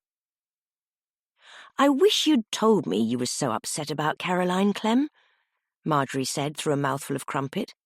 I would have tried to talk you out of the freezer thing a bit more. Clementine hung her head low. No, I think it's better that we know, horrible as it was. They fell back into peaceful silence. Marjorie remembered the bag the headmaster had given them and emptied the contents onto the table with buttery fingers. This can't be right, she said, peering closer to have a better look. The bag contained all the assorted junk that had been in Caroline's locker. Spare socks, several pages torn from cookbooks, and about 16 ballpoint pens. But lying on the very top of the pile was a large Diamante hoop earring. very glitzy, very gaudy. Caroline never would have worn it in a million years. Clementine put her glasses on to have a look. Caroline never wore earrings. She always said that if she wanted to look like a pirate, she'd take to the seas wearing a jumper from Marks and Spencer's maritime collection. Marjorie picked up the earring and held it to the light. No, she never would have worn this. And there's only one. Why would she only have one? Yes, where's the other one? Clementine said. Chapter 5. They found themselves so busy that they had no choice but to put the mystery of the earring on hold for the rest of the week. Numerous times Marjorie had pondered asking around about it, but she dared not cause any sort of scene so soon after the freezer investigation incident. They both knew that they were lucky not to have been suspended, or worse, forced into retirement. She had gone as far as to gently ask Gloria while they were peeling onions together if she had ever seen Caroline wear any jewellery. Caroline never wore jewellery, you know that, Gloria had said. Caroline always said jewellery reminded her of Morris dancers. Caroline's death was declared accidental on Thursday, and by Friday Mr. Barrow's secretary sent them all out personal handwritten letters inviting them to Caroline's funeral and the following wake. No one was to wear black. Mr. Barrow specifically noted that in the letter he had dictated. Instead, everyone was to wear Caroline's favourite colour, tangerine. Kerry-Ann was worriedly scouring the entire internet for something in that shade that did not look terrible, but she had had no luck so far. Marjorie thought it a testament to how hideous a colour it was, as Kerry-Ann was one of those tall, slender people who could usually pull off any outfit, what with her youth on her side. Marjorie privately thought Caroline must have included the colour choice in her will as some kind of final practical joke. Caroline had no next of kin, so Marjorie assumed the headmaster had arranged the funeral himself. Caroline had lived alone in a huge old house overlooking the river, and there was a hushed murmur among the dinner ladies about what would happen to it now. The week, though it had dragged on a bit, went quite well considering they were missing a captain at the helm. Except for a little blip on Thursday, after Sharon and Karen had served the pupils a curry made largely from Scotch bonnets, there were no real issues. In fact, Marjorie thought the food seemed a bit better. Caroline could not have cared less about quality when you could have quantity. Why make a small but fresh and delicious amount when you could make 60 bland litres of the same thing, and freeze most of it for another time? Seemed to have always been her ethos. Marjorie had not realised until now how much the food must have suffered over the years, though Jamie Oliver probably would have still scoffed in disgust at the crisps in the vending machine. It was definitely a major step in the right direction. Gloria was finally getting to put some of her delicious Filipino family recipes on the menu, and Kerry-Ann's cooking was coming along much faster in Caroline's absence, especially now she had actually started checking what ingredients were needed before she added them into things. Even Clementine began putting deliveries away properly, no longer just throwing courgettes in with cucumbers because they're obviously from the same family, Marjorie, or labelling things in a way that she found amusing. Marjorie wished she had had £1 for every time she found baking powder labelled as bacon powder over the years. Yes, Marjorie thought, they were all working together as a team for once, instead of using the kitchen as a battleground for trivial issues and conflict. There was a noticeable level of calm there had not been when Caroline was around to play practical jokes, or tell them blatantly made-up stories, like how she had once worked for Gordon Ramsay, or how she had appeared on Ready Steady Cook, and won with her 3-ingredient dish consisting of only a jar of black olives, a dented tin of kidney beans, and a bag of a supermarket's own ready salted crisps. But you can't watch it anywhere because the BBC forgot to make a copy of the recording, Caroline would say. Still, the week did seem to drag on a lot longer without any of the distractions Caroline usually caused, and Marjorie breathed a sigh of relief when the weekend finally rolled around. Marjorie was surprised to find, however, that their Friday night game of Monopoly could not quite capture the attention it had the week before. Usually, they would both be completely engrossed.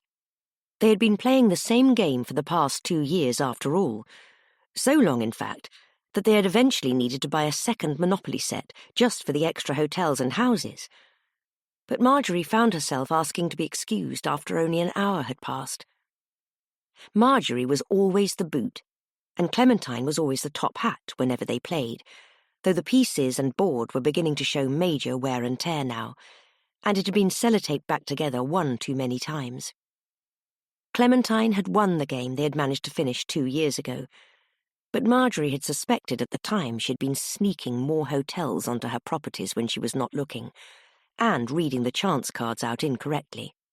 Marjorie had never since been able to find the chance card that read, "The person with the greyest hair playing gets £500 from the bank and also pass go."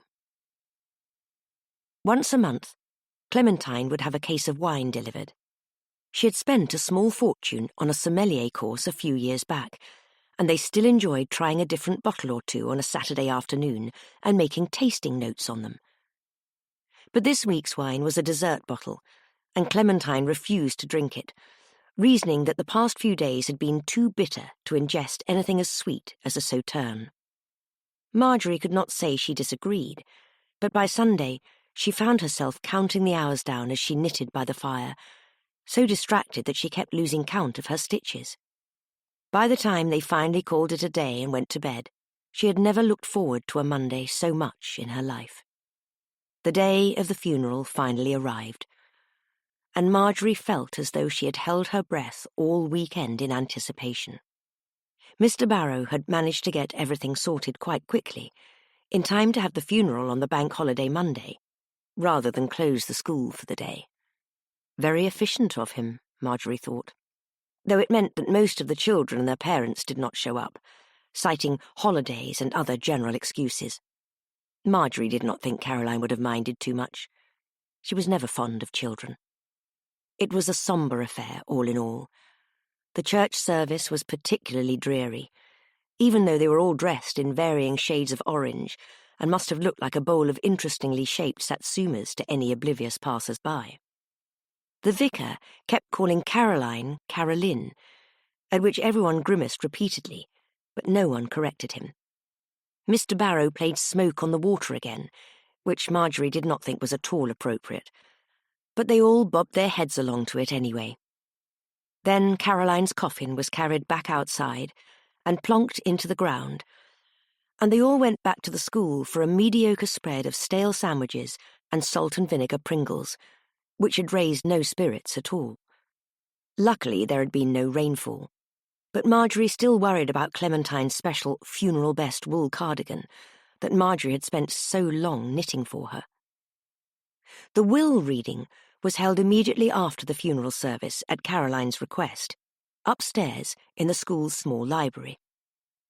It was the only place that could fit everyone invited, though Marjorie thought they all looked very out of place against the rows of books and educational posters. Especially the cleaning team, who Marjorie never usually saw, unless their day had run on much, much later than expected, or if there was a parents' evening or school play to prepare food for. Barbara Harvey, the head cleaner, and her minions, Anita and Cheryl, were not usually seen before 4 in the afternoon. Even when they did show up early, they would spend that time drinking the strange, frothy coffee from the staff room's vending machine and smoking out on the kitchen's fire escape, occasionally popping in to say hello and steal some of the lunchtime leftovers. Barbara and her team's official job titles were Education Centre Sanitisation and Contamination Removal Experts, and, led by Barbara, they all preferred to be addressed by their full title. Everyone respected their wishes, except for Clementine, who called them the cleaners. Barbara looked up from her chair, where she sat reading a battered copy of the Diary of Anne Frank, and gave Marjorie a curt wave, her perfectly coiffed but ginormous beehive hairstyle topped off by a large orange bow that bounced slightly as she did so. Marjorie waved back, wondering for the millionth time how much of her wages Barbara must have to spend on hairspray, and how her hair was even staying upright in the stuffy heat of the library. Possibly the styling of the thing was one of the reasons the cleaners never seemed to be on time. Anita and Cheryl had similar hairstyles, but neither was quite as grand as Barbara's managed to be. Marjorie supposed that was apt on account of her position as head of the cleaning team. They were an odd-looking crew. Cheryl and Anita were both taller and blonder than Barbara, and yet she managed to overshadow both of them in personality alone. As it was, Anita seemed to shrink into the background on every occasion Marjorie had met her, much too meek to compete.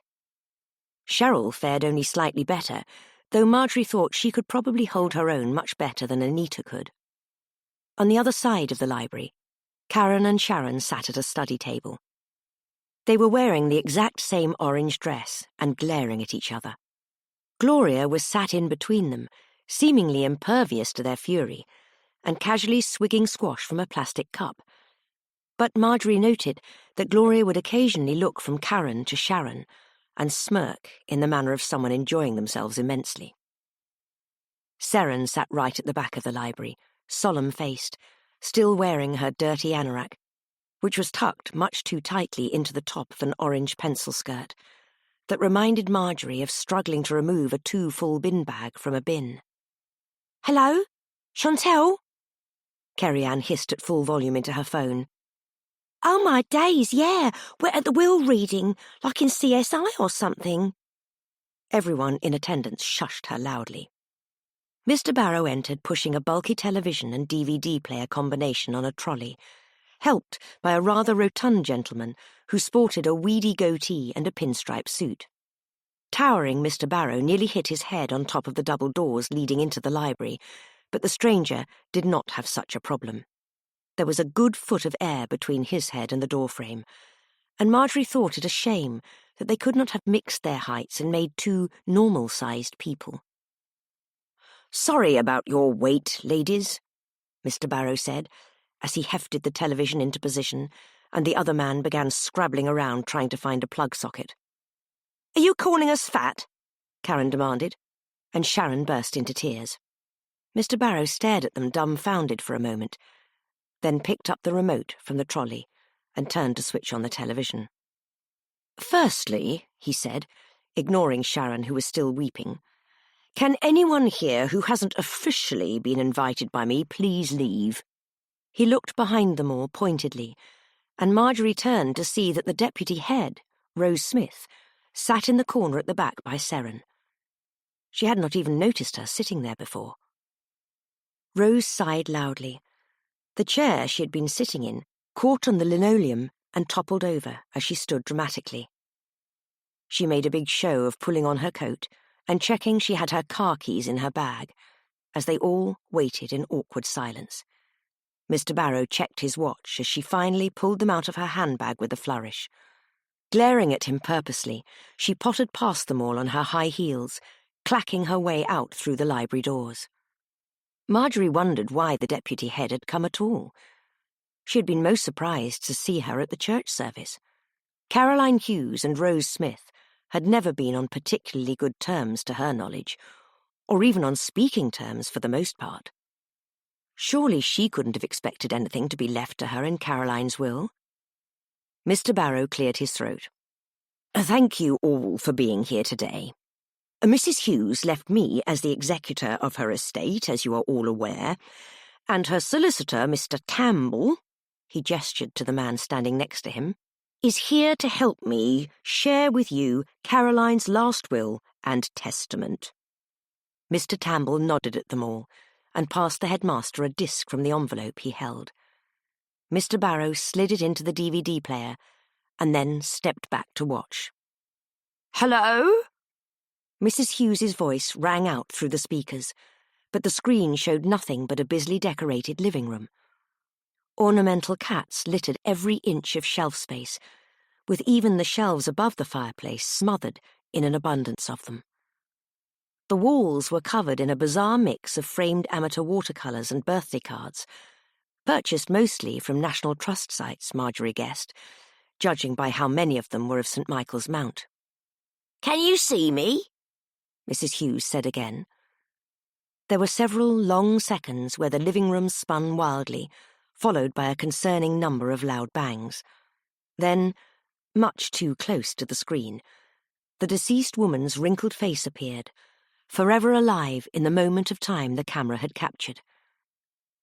Caroline backed away from the screen slowly, using her metal cane for support, and sat down heavily on the reclining chair in the middle of her living room, lifting her slippered feet up to rest on the poof in front of her. Her big oval head was just as Marjorie remembered it, wearing her oversized clear-framed glasses once more, her lazy eye covered with a patch, her hair blindingly white. "Marjorie!" Clementine hissed at her. "She's wearing the earring." She was. Marjorie noted with surprise. It glinted in the light from Caroline's electric fireplace. But still only one of them. Had she lost the other?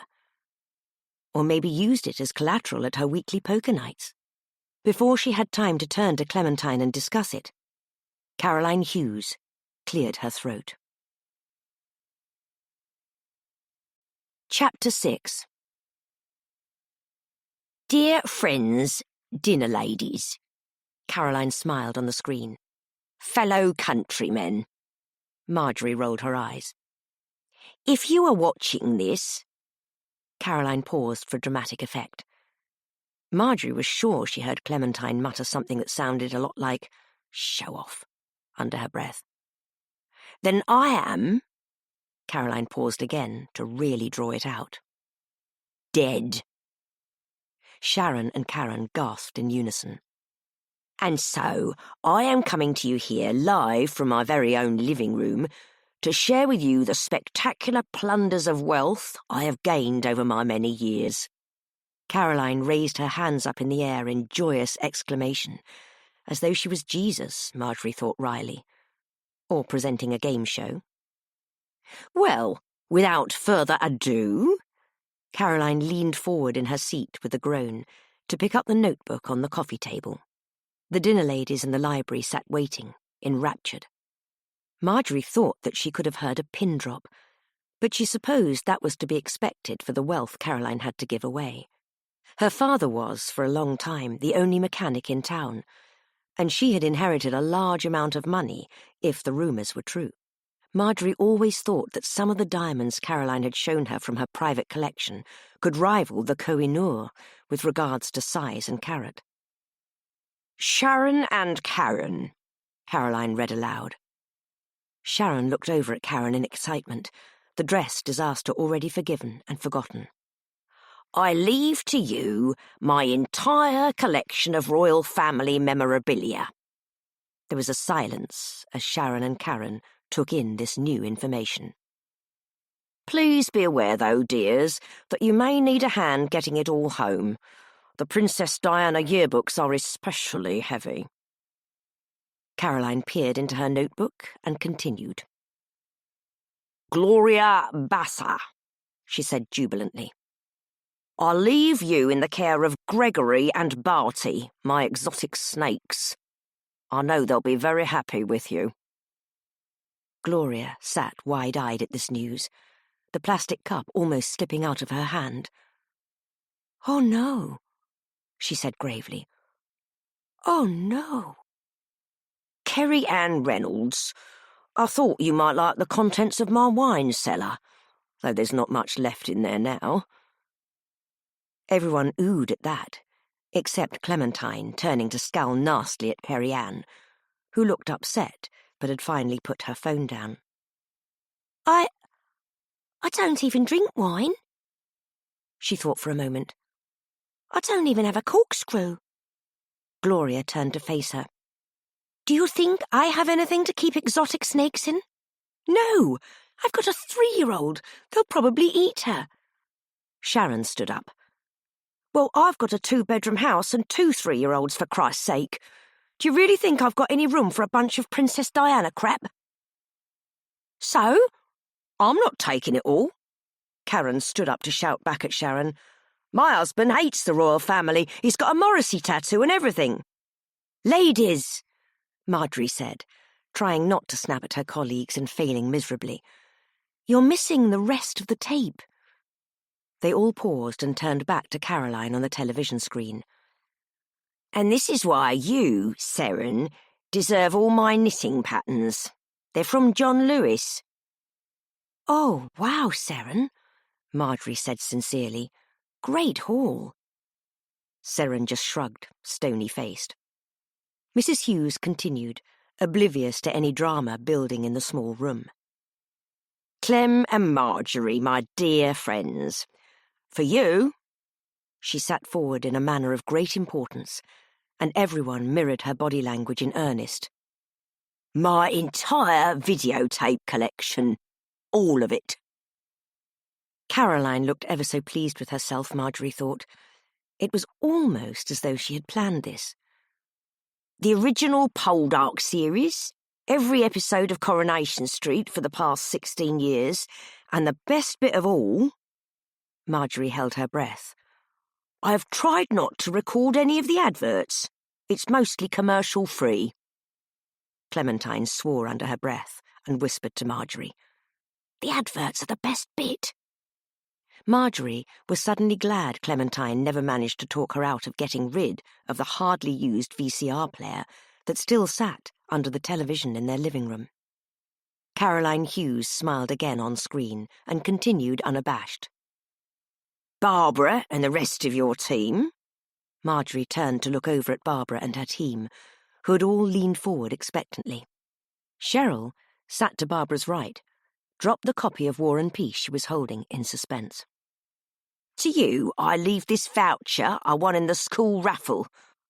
Well, I suppose it was a few years ago now, but you should be able to buy yourself a good many things with it still. It is for £20 after all. Caroline took out a piece of paper from her notepad and held it up as close as she could to the camera lens. Marjorie looked over at the cleaning team, trying not to smile, as the realization that they were the proud owners of an unusable Woolworths voucher dawned on them. On screen, Caroline put the notepad back down on the coffee table with a struggle and then sat back as though considering them. There are a few other things, I think. The small matter of my estate, for one. She smiled. Though it's just the house and a few other bits and pieces, and how much could a house really be worth? Marjorie saw Kerry Ann type, property prices my area, into her phone's search engine. I know that maybe you thought I would leave it to one of you, or the school, or some other boring entity. She waved her hand around flippantly at that. But I thought it fairer to leave it to someone who has meant the world to me recently. She stared down the camera lens. Seth, you're the absolute love of my life. The dinner ladies stared at the television, stunned into silence. Even Mr. Barrow looked on enraptured. The only person who did not look completely surprised was Mr. Tamble, the solicitor. Marjorie looked over at Clementine and saw the shock she felt mirrored back at her. Caroline, with all her faults, her inability to manage the team, her eye patch and dodgy sense of humour, her love for running things, and occasionally people, over on her mobility scooter. Caroline had taken a lover. I know we haven't known each other terribly long, but when you get to my age, well, you don't really have too long. Caroline's laughter radiated through the screen.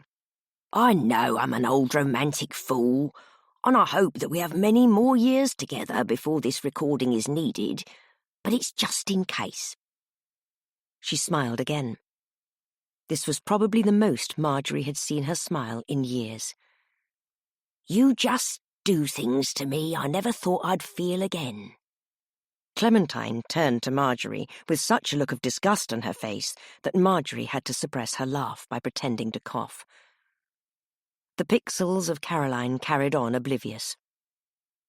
I haven't felt this way since before William died. And those moments with him were few and far between, really. He could be terribly boring. Mr. Barrow led the silent chorus of nodding that followed this statement. William Hughes had been a terrible, terrible bore. You have my heart, Mr. Thomas. You may as well have everything else, too. Anyway. She clapped and broke the spell she had held over the library. That's everything, I believe.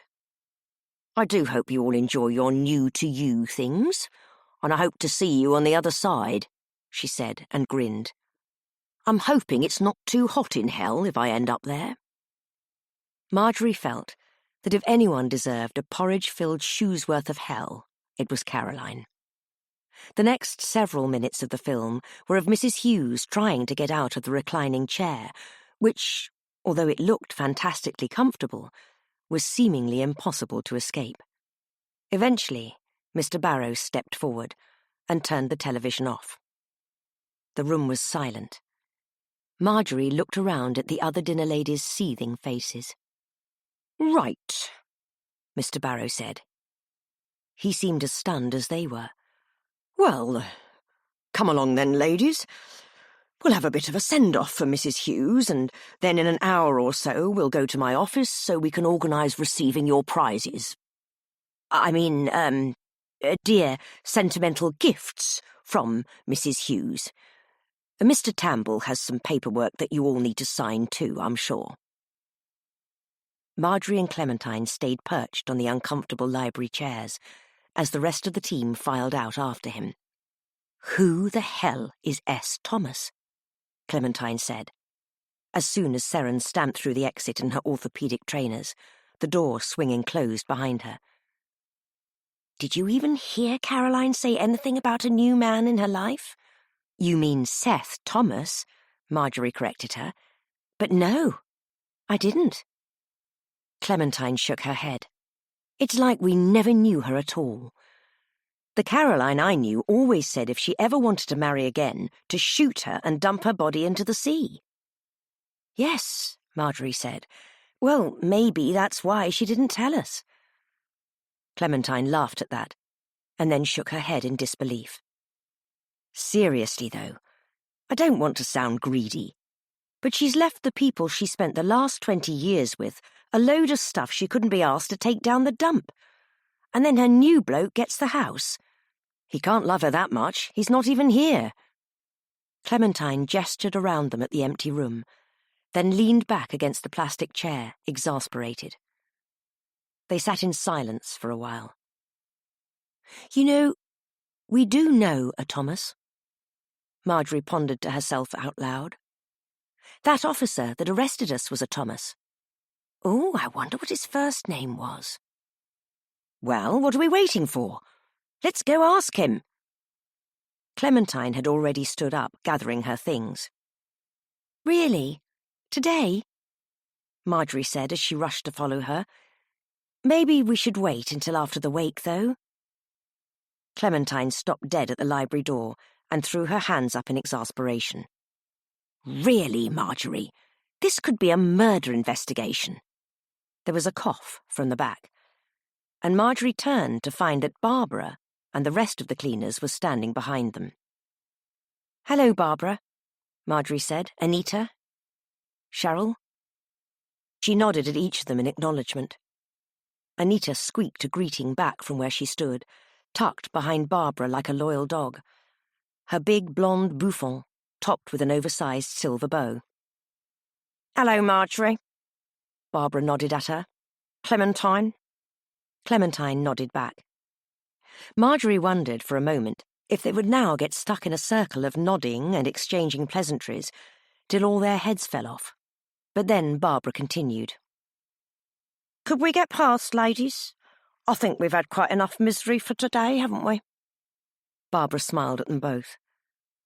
Marjorie smiled back, but secretly she always felt slightly unsettled by Barbara and her two employees who stuck to her side like limpets. They travelled the school hallways as a pack, never, ever going anywhere alone. Of course you can, Clementine said cheerily. We were just about to join everyone. Clementine never felt the same way about Barbara and her gang. She would often stay for a cup of coffee and a chat if she saw them at the school after hours. We'll see you in a minute, then. Barbara smiled at them as she, Anita, and Cheryl strode past them and out of the double doors. but Marjorie couldn't feel any warmth in that smile. She was actually quite surprised that Barbara had not questioned them on what they were talking about, as she was usually at the forefront of school gossip. It seemed strange that she was not interested in this, the most exciting school news in forever. She must have heard them, Marjorie thought. They were talking so loudly. "Marjorie, are you coming?" Clementine's voice broke her from her thoughts as she swung the double doors open. Marjorie followed her, and they made their way down the corridor towards the noise of the after-party, being held in the school hall. The cleaners had just entered the room, the doors swinging shut behind them, but Marjorie could still hear the birdie song playing at full volume over the school's PA system. They reached the double doors to the hall's entrance, but before they could enter, it swung open again, and Mr. Tamble, Caroline's solicitor, wandered out and into the corridor. He was clutching a plastic cup of what Marjorie could smell from a mile off was sherry. "Oh, hello, ladies," he said, slightly unsteady on his feet. "Ever so sorry for your loss, and mine, I suppose. She was a great client." Marjorie wondered how she had not noticed before. The man was steaming drunk. He was swaying from side to side, and he had the facial flush she associated with 2 bottles of wine. No wonder he had not said much at the will reading. The stench of his breath would have given him away. "Thank you, Mr. Tamble," she said. "It was a lovely service.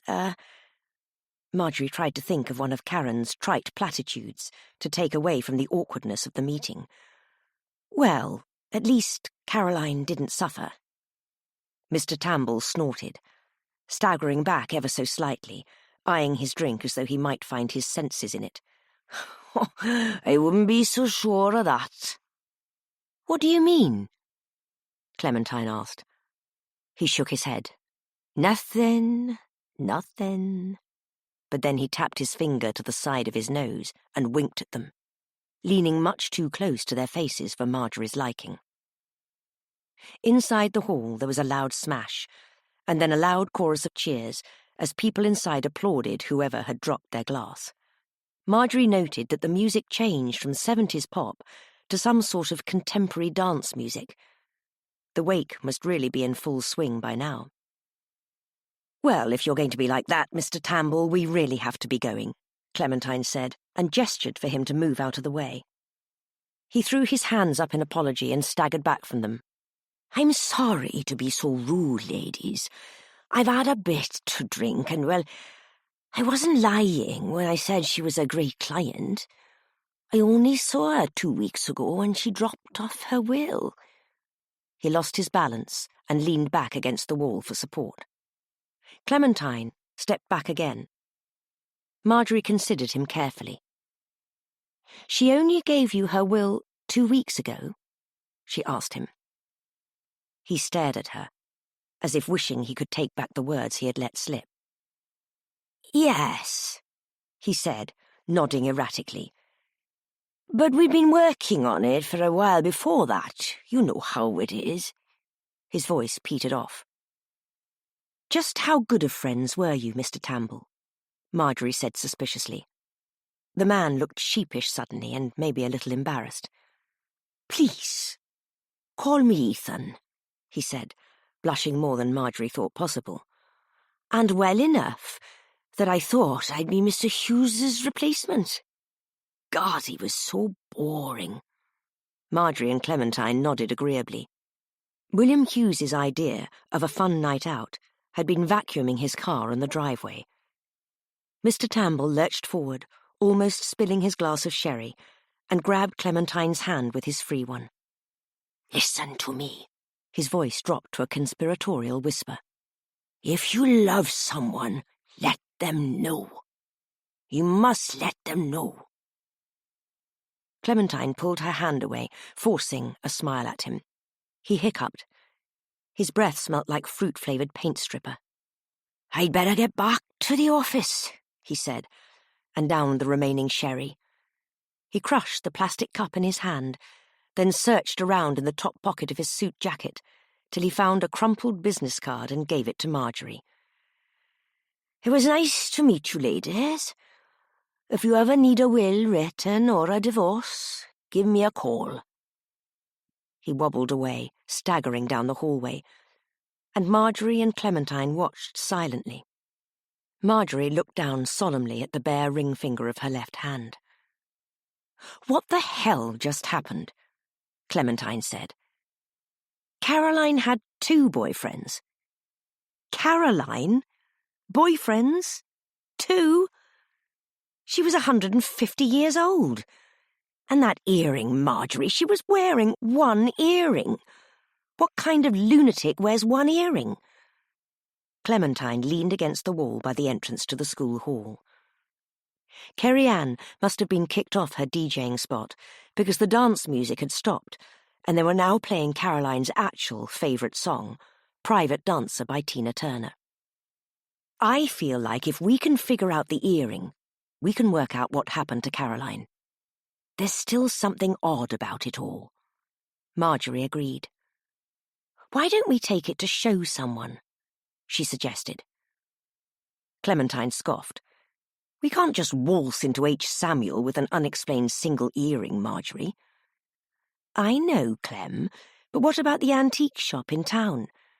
Mr. Fitzgerald didn't bat an eyelid when Kerry-Ann sold him her great-aunt's wedding ring to buy a new iPhone." Clementine pondered. "That's not a bad idea. We'll go tomorrow morning." She slapped her hands together in excitement. "Right! Let's go and get a glass of sherry." Chapter 7. "Can't you go any faster, Marjorie? Good God, we might as well have taken the bus after all." Marjorie shook her head at Clementine grimly, her knuckles white, gripped tightly to the car's steering wheel as it struggled up Dewstow Hill. She thanked heavens it was automatic for the millionth time. She had not known that it was when she had bought it in the early 90s, after seeing an advert in a newsagent's window. But she was grateful for it in the hill-abundant area of the country they lived. The little car was baby blue on the outside, with a white roof and a lovely ivory colour on the inside, including the seats and dashboard. At the back, it had a quaint picnic rack that they attached their bags to, the boot being full of actual picnic baskets and wellies. She mostly purchased it because she thought it was cute, though they had become something of a collector's item in the previous years. Clementine was ever so smug when she discovered that people would pay upwards of £5,000 for a Nissan Figaro, in half-decent condition, calling it their pension fund. Though she also said that about her Welsh love spoons and her collection of Victorian women in literature stamps, missing Charles Bronte, which Clementine had accidentally sent on a postcard to her niece. Their plan to go and find P.C. Thomas was derailed the moment Clementine suggested a sherry the previous afternoon. They were lucky to get up in time for work, Marjorie thought. The wake had gone on all evening, and they had not crawled into bed till gone 9 o'clock. "I'm sorry, Clem, but I daren't," she said, wide-eyed. "You know I hate this hill." Clementine nodded back at her, but Marjorie noticed she pulled her seatbelt a little tighter. If Marjorie was truly honest with herself, Dewstow Hill was not the only hill she hated to drive up. In fact, she only really enjoyed driving when it could be done very slowly and in very quiet places with no traffic. Her ideal drive would begin and end in a supermarket car park. "Yes," Clementine said. "Well, park at the top of the hill here and we'll walk the rest of the way. We have precious cargo, after all." Marjorie grimaced internally. Parking was not her forte either. After a great deal of moving forward, then reversing, then forward again, then very slowly reversing and a very near miss with a lamppost, Marjorie parallel parked the car in one of the short-stay spaces on Dewstow High Street. Very successfully, by all accounts, she thought. Well, as well as these things usually went anyway. She had not managed to clip the curb or lose a hubcap today, and she considered this a victory. She still rather wished Clementine had not demanded she get the car out of the garage that morning. She was not a confident driver at the best of times. On numerous occasions she had offered Clementine the loan of the car for driving lessons, but Clementine never took her up on it. Marjorie knew that she was completely capable of passing the test, but Dewstow's only driving instructor could only fit her in on a Thursday evening, and that was when Clementine had bingo at the church hall. "I don't drive, I get driven," Clementine always said. Marjorie secretly wondered, as she could still see their house from their parking spot at the top of the hill, whether Clementine was just feeling too lazy to walk today. Or maybe Clementine just did not want to explain to the ladies on the number 5 bus why they were getting off 2 stops early. She swallowed the thought when Clem nudged her, jingling the bag with the earring jauntily. "Come on, Marjorie. We'll just pop into Mr. Fitzgerald's, solve this mystery, and be back at the school for a piece of toast and a cup of tea in no time." Mr. Fitzgerald's home of antiques was a very odd shop indeed.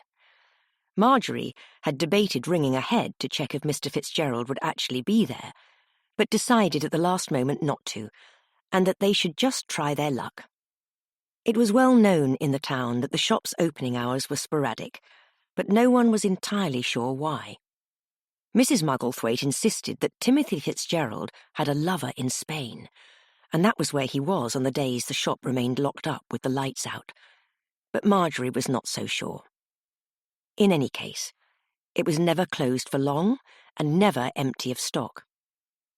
The bell above the shop door rang as Marjorie and Clementine entered, and Mr. Fitzgerald looked up from his perch behind the counter at the back, his elderly Yorkshire Terrier Jason on his lap. The ends of the man's long white beard sat in his cup of tea as he stroked the dog absently with long, withered fingers, gazing off into space and humming a pleasant tune to himself. The shop was crammed full to the brim, shelving units stretching from the floor all the way up to the beamed ceilings. Each shelf was covered in unusual oddities, the ones at the very top smothered in a thick layer of dust. Amateur paintings of Princess Diana hung next to beautiful ornaments of hand-blown glass. A Mille Fiori paperweight sat next to a jigsaw puzzle of Fred and Rose West. A penny black stamp in a frame was propped up against a battered game of Kerplunk that the sign next to it said it was only missing 6 pieces. As if that were not enough, the floor was stacked up high with boxes too. There were piles and piles of broken tennis rackets, unlabelled tapes, and other assorted odds and ends in heaps strewn about the place. Marjorie thought Caroline would have probably liked it. It could have been a recreation of her living room. "Clementine and Marjorie!" Mr. Fitzgerald clapped his hands together, enthused at the sight of them, jumping up from his seat and upsetting Jason, who spilt off his lap with a yelp.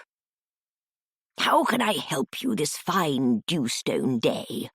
Another jigsaw, perhaps?" They shook their heads grimly. Marjorie thought for the first time that maybe they had made a mistake coming here. She was sure they had never done anything to deserve such an eager welcome from anyone, let alone the elderly antiques dealer. She could remember him being old when she was very young, though he had not looked quite as decrepit 20 years ago as he did now. His limbs had always been a bit too long, and he only managed to look more and more like a spider as time had gone on, Marjorie thought. The extensive collection of different-coloured velvet capes he wore didn't help either. "We don't have long, unfortunately, Mr. Fitzgerald. We've got to get to work," Clementine said. "But we found something that used to belong to our dear friend Caroline Hughes, and we wondered if you could tell us anything about it." "Caroline?" Mr. Fitzgerald said, and all the mirth seemed to go out of him as he picked up Jason again and sat back down on the chair, plopping the dog on his lap. "Dreadful business, that. It's hard to believe that something as awful as that could have happened here. Where are we, for God's sake? London?" He guffawed at his own joke, though Marjorie didn't feel like the humour met his eyes. "Yes, we can't either," Clementine said when he stopped laughing. "In fact, we're here to talk to you about that very thing. We believe that Caroline's death was more suspicious than the police have led us to believe." Mr. Fitzgerald stopped stroking the dog and looked at them concerned. "My dear child," he said. Marjorie and Clementine shared a look to make sure neither of them had regressed 50 years. "What could possibly make you think that? In what way suspicious?" Clementine sighed in a manner of great importance, Marjorie thought, as though she was announcing a royal pregnancy or the winner of the Great British Bake Off. "We think Caroline was—" She paused for effect. "Murdered." Mr. Fitzgerald gasped and put his hands over his mouth. Jason, the dog, eyed Clementine and Marjorie suspiciously. Marjorie waved her hands at Clementine to quiet her. "No, we don't." "Yes, we do," Clementine exclaimed back at her. She whispered ominously. "Murdered." "There's absolutely no evidence for that, Clem.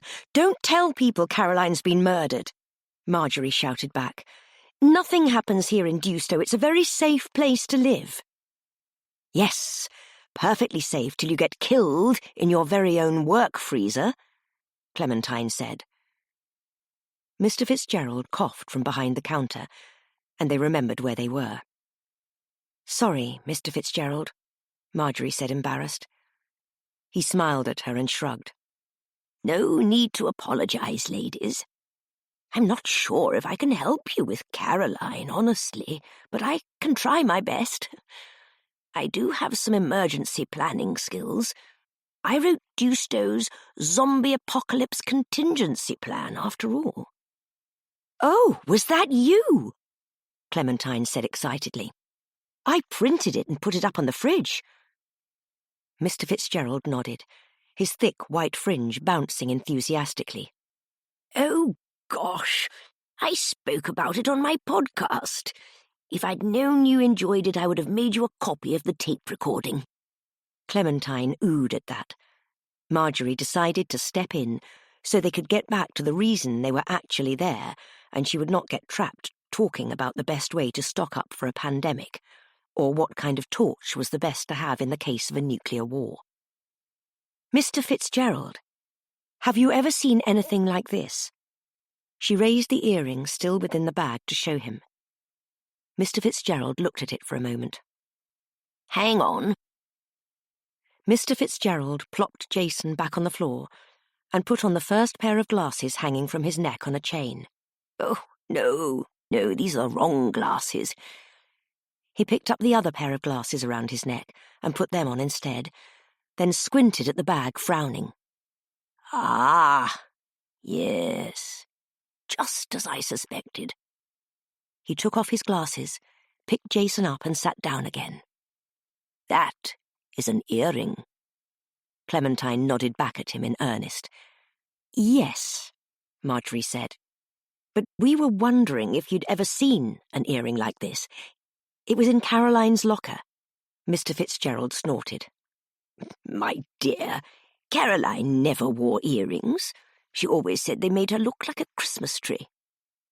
"We know," Clementine nodded grimly. "That's why it's so strange. Can't you tell us anything about it? How many carat is it?" Mr. Fitzgerald chuckled. "Carat? It's worth practically nothing. I should know." He picked up the dog again and placed him on the counter in front of him. "Haven't either of you noticed Jason's glamorous collar since you've been here?" "Oh, my," Marjorie said, as Clementine gasped. Jason's collar was decorated in the same style as the earring, right down to the Diamante swirls. "Where did you get that?" Clementine demanded, and Mr. Fitzgerald smiled. "I sell them. I was contacted by a very polite young lady who had started her own jewellery company, and I could hardly resist selling something, so, well, it's just wonderful, I suppose." Marjorie eyed the garish collar. "She also sold me a few things that were obviously stolen from her aunt's house." "Oh, my," Marjorie exclaimed again.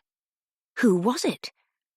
Though the realization of who the jewellery maker was began to dawn on her as soon as she asked the question. "I think I have one of her cards here.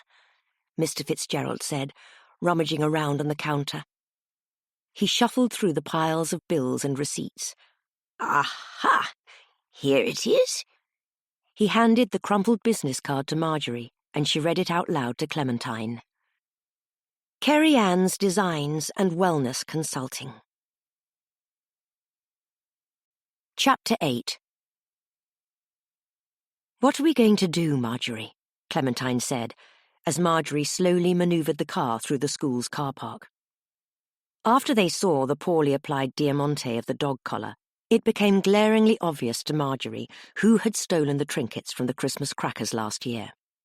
She could still see the children's disappointed little faces as they pulled the crackers that revealed nothing but a scrap of a joke and a depressing paper hat. "I don't know, Clem," Marjorie said, unsure, swerving wildly but slowly to avoid an errant crisp packet. She wished they'd brought a copy of the zombie apocalypse contingency plan with them. She was sure this situation could be adapted to it. "Anyway, just because she made the earring doesn't mean she has anything to do with this," Marjorie continued as the car chugged along.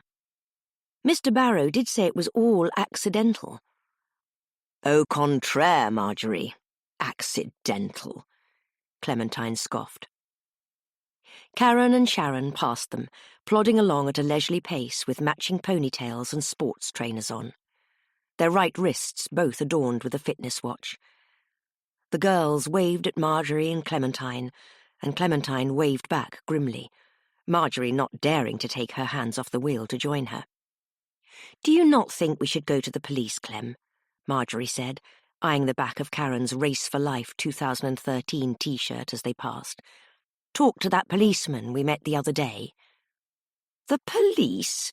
Clementine snorted. "After that interrogation last week, we can't trust them any more than a 6-day-old egg sandwich. Do you want another caution? And anyway, that officer was a right idiot. No. Do you know what we need to do, Marjorie? We need to find out who Seth Thomas is and where the earring came from. That's all there is to it." Marjorie eased the car into the widest parking space she could see, the brakes creaking as they stopped, the front half of the car resting gently in a bush. They clambered out. Clementine narrowly avoided hitting the large white Range Rover parked next to them, as she swung the passenger side door open a bit too sharply. "What's the paint?" Mrs. Smith's face appeared from the wound-down window of the SUV, and she glared at them like an enraged bear. "This car cost more than your house. I'd put money on it. I thought you'd have got rid of that old rust bucket by now." Marjorie unstrapped her handbag from the luggage rack and tried to ignore Mrs. Smith, internally begging for Clementine to do the same. They could not afford to make a scene today. Clementine looked ready for a small disagreement of words, as she usually called it, but Marjorie saw her brow furrow as she stared at the car. Marjorie followed Clem's gaze to the passenger side window and locked eyes with Seren, who waved at her awkwardly, with a lit cigarette between her forefingers. "Ever so sorry, Mrs. Smith," Marjorie said, in a cheery voice that she hoped didn't sound too put on. "We're just running a bit late." "Yes, errands to run, mysteries to solve," Clementine butted in, waving the bagged earring around. Marjorie stepped on her foot, and Clementine yelped. "Put that away," Marjorie hissed under her breath. Mrs. Smith seemed amused, arms still draped out of the car window. It seemed to frame her short silver bob. "Is that so?" she said, eyeing the earring. "And what mysteries are those?" "Oh, nothing to concern yourself about, Rose," Clementine said a bit too briskly, and Marjorie watched her quickly slip the evidence away into her handbag. Mrs. Smith seemed nonplussed as she opened the car door and slid herself out from the luxurious leather seat, somehow balancing perfectly on her designer heels. Marjorie noted, with a twang of jealousy, that there was not even the slightest hint of a wrinkle on her smart tailored trouser suit. Seren followed Mrs. Smith from the passenger side, but not at all as gracefully. Mrs. Smith snatched the cigarette from Seren's hand, flicked it on the floor, and ground it out with her shoe, giving them one more withering stare as she did so. "Well, we can't be late for work now, can we, ladies? Not with certain issues that have arisen recently, It was less a question and more a pointed remark, but it was enough for Clementine and Marjorie to gather their things quickly. It was lucky they arrived at the school in good time, Marjorie thought, because when they got to the electronic front doors, they realised that in the rush to get to the antique shop this morning, neither of them brought their work pass with them. They were stranded outside the gates, meaning they had to then walk all the way around to the security office to get visitor passes. Marjorie could have kicked herself.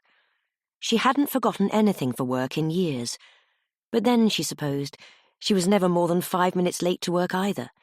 It was surprisingly freeing in a terrifying way. When I was in school, Clementine began, and Marjorie could already tell this was going to be nonsensical and long-winded. We didn't even have gates. We were hardier back then, unafraid to run from murderers and the like. Marjorie made the right noises in the right places, well practiced after years of perfection. Though they were not married, Marjorie still sometimes really felt like they were the dictionary definition of an old married couple. They arrived at the tiny office, an ugly cement building at the front of the school car park, and entered the small door into the hideous white-walled room with its cheap plastic chairs. Gary Matthews, the school's Goliath of a security guard, was sitting behind the tiny desk. Marjorie noted that he could not have been wearing a smaller uniform if he tried. Several of the letters on his jumper had disappeared into the bulging vacuum of his armpits. Marjorie had always felt a little bit sorry for him. The students were always running him ragged, and none of them seemed to take him seriously at all. Mr. Barrow banned skateboarding from the school grounds, and the children had instead taken to skating around and around the security office, as it was technically just outside the boundary. Gary had hurt his shin, bruised by an errant board after one of the students lost control of it while doing a particularly impressive kickflip, but that was the only time Marjorie ever saw him complain. He always seemed happy enough, Marjorie thought. Gary turned and smiled at them nervously as they wandered over to the desk. "Hello, Gary," Clementine said. "Hello, Miss Butcher," Gary said, putting the book he was reading down on the desk. "How are you today?" "Yes, all well, thank you, Mr. Matthews, although we have mislaid our passes and will need 2 spare ones for the day, please." "No problem. May I see your ID, please?" Gary Matthews asked, rubbing the back of his neck. Clementine looked at him dumbfounded. "ID? Why would we have ID? Just give us a visitor pass." Gary shook his head. "No can do, I'm afraid." "What?" Clementine was outraged. "Why not? You've known us for at least 2 years. We've got to get into the kitchen. We can't be late." Gary looked like he was fighting with himself internally. After a moment, chewing his lip and not looking them in the eye, he sat up stern and straight. "Sorry, ladies, but I won't let anyone onto the premises without some form of identification anymore." He dropped his voice low and quiet. "Not after what happened the other day." "You mean Caroline's death?" Marjorie said. Gary had gone incredibly quiet indeed. "Yeah, Caroline's death." He looked as though he was about to cry. "I won't let it happen again." Clementine took a seat in one of the plastic garden chairs, still eyeing him. "What do you mean, you won't let it happen?" Gary looked at them, as though gauging whether to trust them or not. I mean..." He twiddled the pencil on his desk around in his chunky fingers, agitated. "I found her body. Mrs. Hughes, I mean." He looked as though he might cry, but he held it together well, Marjorie thought, as she stared at him shocked. She could see Clementine from the corner of her eye mirroring her expression. "And they said it was an accident." His voice dropped to a whisper. "But it was horrible." "Don't worry, Mr. Matthews," Clementine said, in a way Marjorie was sure she thought sounded sincere, but was as convincing as Pumpkin was when she was pretending she had not already been fed. "Marjorie and I are on the case." He looked at her surprised, and Marjorie could tell he was trying not to smile. Oh, well, OK, Miss Butcher, if you're on it, he grumbled under his breath, but passed them 2 visitor passes from under the desk. The kitchen was a glorious hustle-bustle of activity when they finally arrived 20 minutes late. Gloria was overseeing the team as they feverishly prepared for lunchtime. The room was heavy with the hot steam rising from the dishwasher as Karen scrubbed the big metal gastronome trays in the sink next to it furiously. Laughter filled the air, supplemented by the tinny sound of music blaring from the small battery-powered radio over the main prep station. Sharon sang along, bobbing her head to the beat and chopping onions so loudly that she could have been the drummer for the band she was singing along to. "Come on now, everyone. We only have 3 hours till service." Gloria eyed Clementine and Marjorie suspiciously as they tied on their aprons. "Ladies, you are ever so late. You haven't been this late since that pigeon flew into the school hall." She wheeled around to face them, her dark ponytail nearly flinging itself out of her hairnet at the speed of her turn. "Good God, there isn't a pigeon in the hall again, is there?" They shook their heads and muttered apologies. Marjorie mumbled about how the car got the better of her, and then Clementine got straight to work, opening tins of plum tomatoes, and Marjorie jumped right into whisking up a 30-litre batch of powdered custard. Marjorie was just adding the last drop of own-brand sweetener to the mix when she saw Clementine gesticulating at her wildly from the corner of her eye. "Psst," Clementine hissed. "Marjorie! Psst! Look, Marjorie! She's got a knife!" Marjorie turned to look at where Clementine was pointing, at young Kerry-Ann, standing in front of the gas hob. She was using a large plastic-handled kitchen knife to stir a pan of gravy. "It's a kitchen, Clem. We all have knives." She pointed at Clementine, bemused. "You're holding one, too." Clementine moved to hide the knife she was indeed holding, knocking over the tins of tomatoes she had just opened in the process. They slammed to the floor with a splat, causing Gloria to look up from where she was mashing potatoes on the other side of the kitchen. "What's going on with you two today?" Gloria grabbed the mop and bucket from the corner of the room and stormed over. "You haven't been this twitchy and strange since Mr. Barrow came to school wearing that kilt." "In our defence, it was a tartan skirt he bought at Asda in the January sale," Marjorie said, bending down to try to scoop up some of the tomato mess from the tiled floor with the spatula from the panini machine. "If you want to know what's going on, you should just ask Kerry-Ann," Clementine said, oblivious to the soggy mess that was slowly seeping under the kitchen counters and around her feet. She stabbed a bony finger in Kerry-Ann's direction. "She killed Caroline." There was a silence as everyone in the vicinity turned to look at Kerry-Ann in curiosity. "No, I didn't," Kerry-Ann said, wide-eyed and baffled. "Don't you think they would have arrested me if I had? You bloody idiot. They cleaned up the crime scene and everything."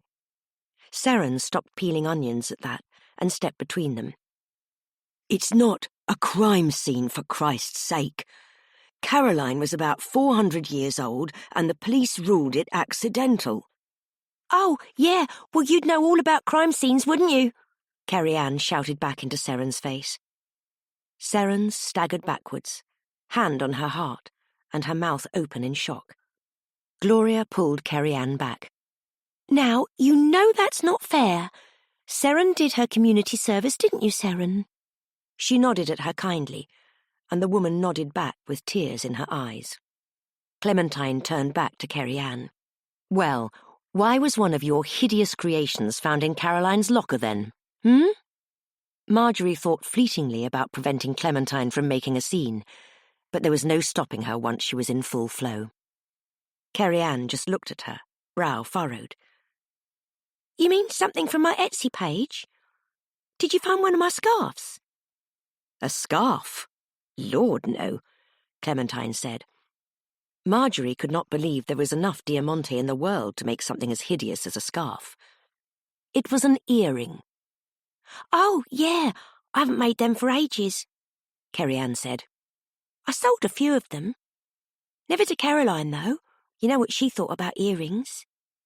Seren finally had enough and turned on her heels and left, an exasperated expression on her face, not even stopping by the staff room to get her oversized anorak before pushing open the fire escape door and wandering off down the metal steps into the rain. The door slammed shut behind her. Gloria, who was watching the exchange with great interest, said, "You can't have sold that many. Did you keep a list of purchases?" "Yeah, I sold loads of them. I always include a voucher for a free health treatment if they're local. Aromatherapy or Reiki or whatever, just a little perk for them. Anyway, I'm self-taught, so I've got to practice," Kerry Ann said, looking incredibly smug and turning to Gloria, who was smirking. "Anyway, I'm a businesswoman, so I keep all my finances and transactions well organised. Thanks, Gloria. Well, you know, organised enough." "Well, can we have a look then, please?" Marjorie asked. "There might be something in them to help us find who bought her them." "Yeah, why not? I've got nothing to hide. You can have a look, but I need it all back by tomorrow just in case I get a big order or something." Marjorie and Clementine exchanged a look at that. Kerry Ann continued obliviously.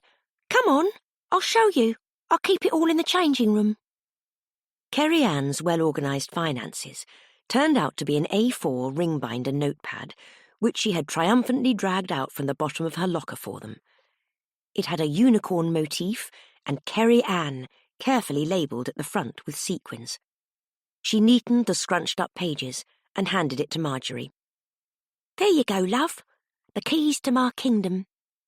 Marjorie was sure she heard Clementine mutter something under her breath, but elected to ignore her. "Thank you, Kerry Ann. This will be very useful. We'll get started straight away." "No, you won't," Gloria said, appearing soundlessly from behind them and making Marjorie jump. "Seren just ran off somewhere after Kerry Ann's stupid comment earlier, and we all need to pull together to get lunch done." Clementine scoffed. "Who died and made you the boss, Gloria?" There was an awkward pause as they all processed the comment, and Clementine realised what she had said. "Well," Clementine continued, "I suppose we'll just get on with it then. Excuse me, Gloria. We have work to do." Clementine got stuck ladling out portions of lasagna and chips all lunch hour, and Marjorie ended up in the pot wash area, washing pans and dishes with Kerry Ann. She was wittering inane nonsense as usual, as Clementine would have said, but Marjorie didn't really mind. Kerry Ann's youthful happiness was rather cheering after the last week's events, and the lunch hour simmered along nicely. Although she did have to repeatedly turn down Kerry Ann's offer of something called ear candling, which Kerry Ann said was very safe because she had watched a YouTube instructional video about it. Marjorie sometimes wondered how Kerry Ann had ended up here with them, and why she stayed working at the school. The work was not always particularly interesting day to day, though the children were usually quite funny. Marjorie thought privately that Kerry Ann could have done much more exciting work in one of the neighbouring town's many fine dining restaurants, if her interest was merely in cooking. However, Kerry Ann's interests all seemed to revolve around subjects that were not particularly suitable to kitchen work, and unlike Gloria, Karen and Sharon, she had no children that the daytime work hours fitted well around. Marjorie just had to assume that she must enjoy working with them as a team, though she did wish Kerry Ann would stop wearing nail varnish to work. It had been a major bugbear of Caroline's ever since the headmaster had found a sliver of bright green nail in a bite of his Arctic roll. Until Kerry Ann had arrived, Seren was the youngest dinner lady at a mere 33, and Caroline had delighted in having someone even younger to torture.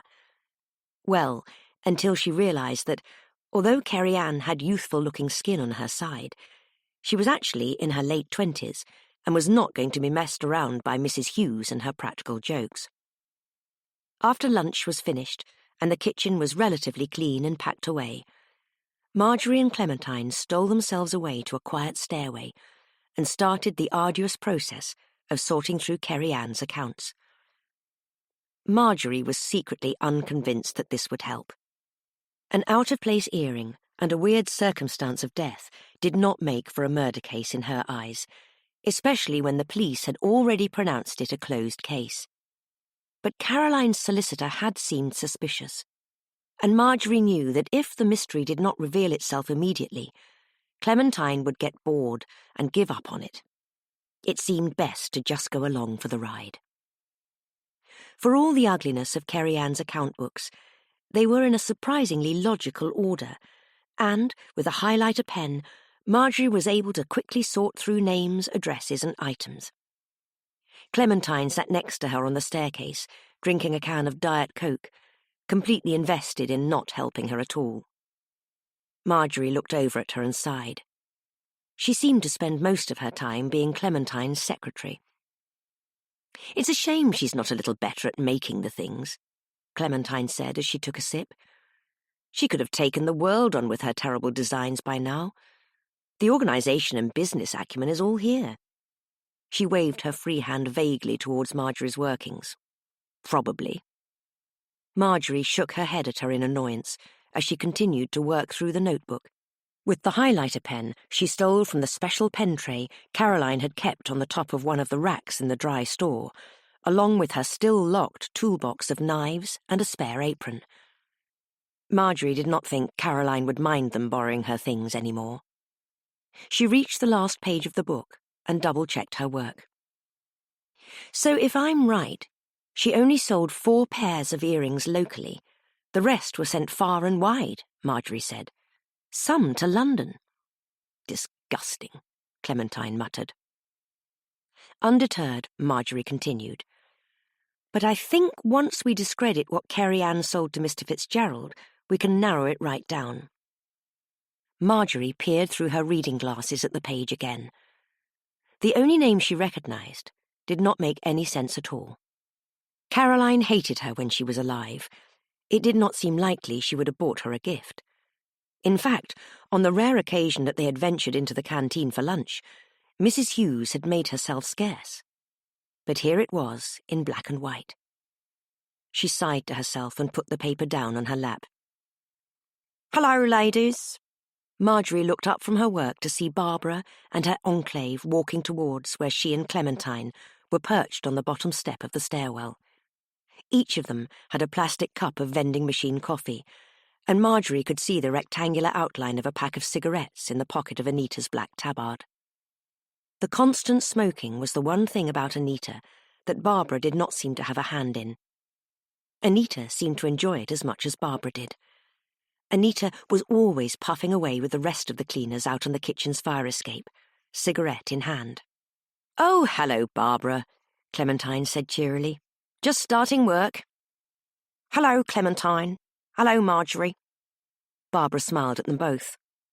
"Well, we're a bit early, aren't we, girls?" Anita and Cheryl nodded in agreement. "What are you two up to?" Cheryl asked, peering down at them. "Looks ever so interesting." "Well," Marjorie said, straining her mind to think of a single other reason they would be sitting in the school corridor after hours. Clementine beat her to it. "We're solving Caroline's murder," she chirped cheerily, putting down her drink. Marjorie shushed her. There was a pause as Barbara processed what Clementine had said. "Murder now, is it?" she said finally, turning to Marjorie with her eyebrows raised. The look on her face was pleasant, but she looked as though she was considering something. Barbara turned to look at them, seeming to be examining them very carefully. "There's something I've been meaning to talk to you both about, actually. Privately, I mean." She put her cup of coffee down on the windowsill next to the staircase and beckoned for Anita and Cheryl to leave. Marjorie watched them go with a mounting feeling of doom. Barbara leaned a skinny elbow against the banister. Her wrinkled lips pursed as though she was chewing on a particularly sour piece of lemon. They stared up at her, Marjorie thought, like children waiting to be told off. "Look, ladies." Barbara drew out the word in a manner that was both patronising and terrifying. "While I understand why you're both so upset, You've got to stop this nonsense about Caroline being killed. We heard you at the funeral talking about Caroline's earring or whatever silly claptrap you both decided caused her death." Clementine looked like she was about to make a remark, but Barbara held up a bony finger to quiet her. "Don't try to deny it, please, Clementine. Caroline was very old. She should have retired a decade ago. If you ask me, she had it coming at her age. Yes, no one's denying it was a horrible accident." She looked down to inspect her perfectly painted fingernails. "But quite frankly, what you're doing is just upsetting people. I heard about Seren leaving this morning and she didn't come back to work, did she? You can't go about being accusatory after what happened last year." Marjorie opened her mouth to apologise for inadvertently hurting Seren's feelings, but Clementine had already opened hers. "You can't blame the dead, and anyway, that's nonsense, Barbara. Caroline's death was very suspicious, and you know it." Barbara stepped back, eyeing them both warily. "All I know, Clementine, is that Caroline's death has been nothing but destructive, and you, of all people, seem to be the biggest problem." "Excuse me?" "You heard," Barbara snapped, her big bush of carefully back-combed hair making her seem even more intimidating than normal. "And I heard about your little dalliance with the police last week. We all did." Marjorie put Kerry Ann's notebook on the stair behind her and stood up. "We're sorry, Barbara. We just got a bit wrapped up in, well, all of it, I suppose." She waved her hand to try and convey the size of what they had got themselves involved in, but she was not sure it worked very well. She was more ashamed of the upset they had unintentionally caused to poor Seren. Marjorie was a bit embarrassed as well, truth be told. Barbara was always genuinely nice to Seren. She had kind of taken her under her wing as one of her own over the past year, another daughter to add to the menagerie she was so proud of. And Marjorie felt a bit selfish for not being as generous or giving with kindness.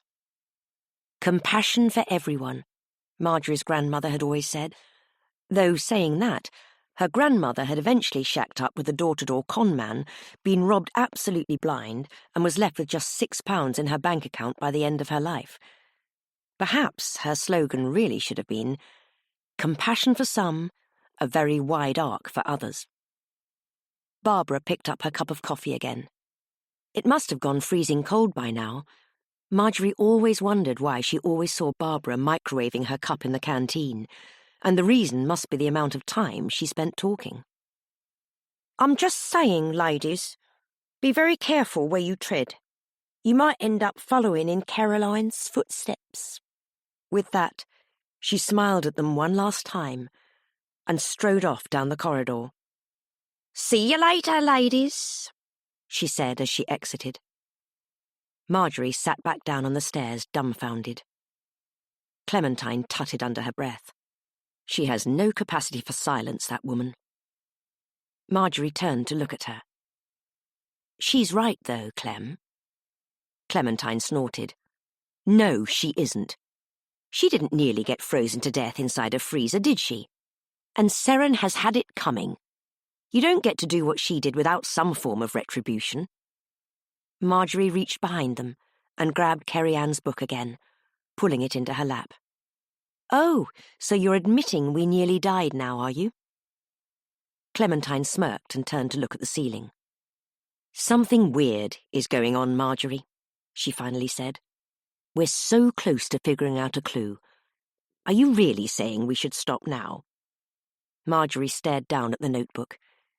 She was at a crossroads now, in her mind at least. It would be all too easy to give the book back to Kerry Ann and admit defeat. "Thing is," she said, fidgeting with the pages of the notebook, "I think I've already figured out the clue." "Oh, well done, Marjorie," Clementine said, and she grabbed Marjorie's shoulder and beamed at her. "How did you manage that?"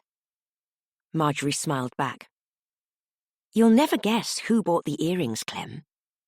"Go on, then, tell me," Clementine demanded, clawing at the page as Marjorie lifted up for her to see. "Rose Smith," Marjorie said. Chapter 9.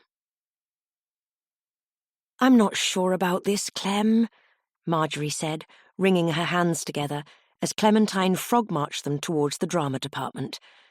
"She was quite rude to us this morning. I don't think Mrs. Smith will be pleased if we just turn up at her office." Clementine snorted. "Rose? She's just a drama teacher, for Christ's sake. Marjorie, pull yourself together. What is she going to do?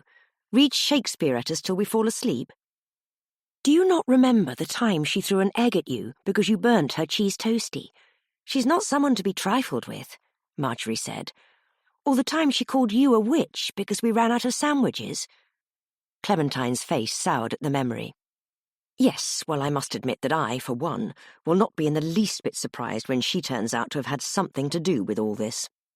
They arrived and paused outside Mrs. Smith's office, which also doubled as the costume department for the drama club and storage for any excess gym equipment.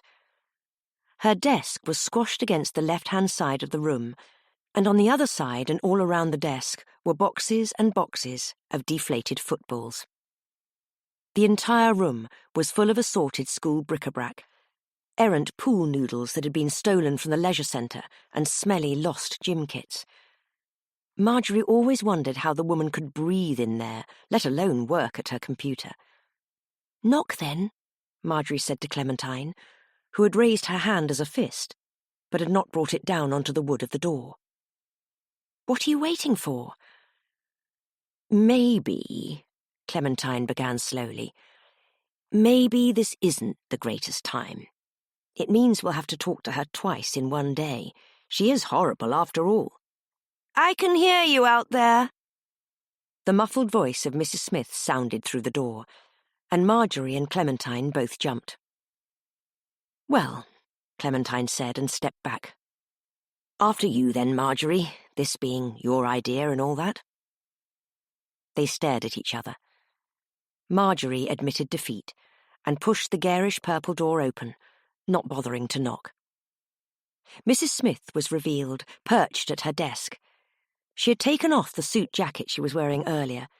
It was draped casually on the back of her flimsy-looking desk chair, but she did not look much less dignified in just her shiny silk taffeta blouse. It was obvious that she had not expected to be disturbed.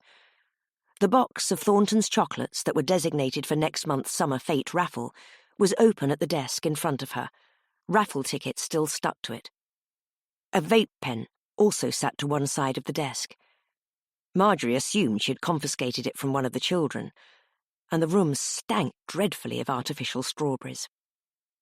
"We're sorry to bother you at this time of the evening, Mrs. Smith," Clementine began gingerly. Marjorie looked at the clock on the wall above Mrs. Smith's desk, which read 2:45. "We just had something to ask you about." Mrs. Smith sat back in her chair. It squeaked as she turned to them smirking. "I can see what's happening here. And no, we haven't chosen a successor for the kitchen manager's post yet." No, it's not that, Mrs. Smith," Marjorie said, shaking her head. "Well, believe me when I say the right person will be chosen in time." Mrs. Smith eyed them both, folding her arms tightly to her chest. "When will you decide? Will we need to do a CV?" Clementine said. Marjorie didn't like the eagerness in her voice. Mrs. Smith sighed loudly, turning back again to give her full attention to her laptop. "Oh, yes, a piece of paper with your many, many accomplishments, or, in your case, a very, very small post-it note." "Well, we don't want it anyway," Marjorie spat out, a bit too abruptly even for her own liking. Clementine turned away with a sheepish look on her face. "Really?" Mrs. Smith regarded them both from the corner of one eye as she continued scrolling through pages of shoes on the internet browser. "So you're both happy, are you? Being second in command, while Mrs. Hughes left early every day to make sure her VCR was recording Countdown?" "She only did that if she suspected it would be a particularly good episode," Marjorie insisted. "Most of the time she worked really hard. She wouldn't have died if she hadn't been here late Friday." Mrs. Smith just smirked at them both, eyebrows raised as if she did not believe a single word of it. "All I'm saying is that she should have retired years ago. She could barely walk, always pottering about with that stick. No, she should have given the job up to someone younger. Well, what are you saying, exactly? Clementine asked. About the job, I mean. I'm saying I'm not above bribery. Mrs. Smith sneered. There was still chocolate on her lip from the stolen Thorntons. Marjorie glared at her. Honestly, Mrs. Smith, our jobs are taxing enough as it is, she said. We need to talk to you about something else. Mrs. Smith scoffed. You've come to my private office. Marjorie eyed the old gym mats resting against the brick wall. When you know that today of all days I'm very, very busy. She clicked on the Add to Cart button on the screen and smiled, obviously very pleased with herself. Have you ever bought anything from Kerry Ann's shop, Mrs. Smith? Marjorie asked. She thought she saw something flicker across Mrs. Smith's face in the glow from the screen, an emotion other than pride, but it was gone no sooner than she had noticed it. Who's asking? Mrs. Smith said primly, her lips pursed tightly together. We are, obviously. We're trying to investigate— Ouch! Clementine cried out as Marjorie stepped firmly on her foot to shut her up. Mrs. Smith looked between them both, an amused expression on her face. Ladies, Mrs. Smith said, if you ever catch me buying one of Kerry Ann's abominations, you have permission to knock me down dead with your terrible car. There was a long, long pause. Is that a promise? Clementine asked, her voice much too hopeful. Mrs. Smith sighed dramatically. Why would I, of all people, buy anything from Kerry Ann when I am obviously a woman of taste? Are you sure? You didn't buy the earrings for Caroline? Clementine asked. She grabbed Kerry Ann's book from Marjorie and waved it in Rose's face. When it says in this book that you did. Mrs. Smith glared at her.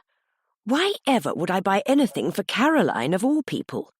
And do you really think a few scraps of paper written by an idiot means I did? Mrs. Smith picked up the nail file on her desk and began polishing her cuticles, avoiding looking up at their faces.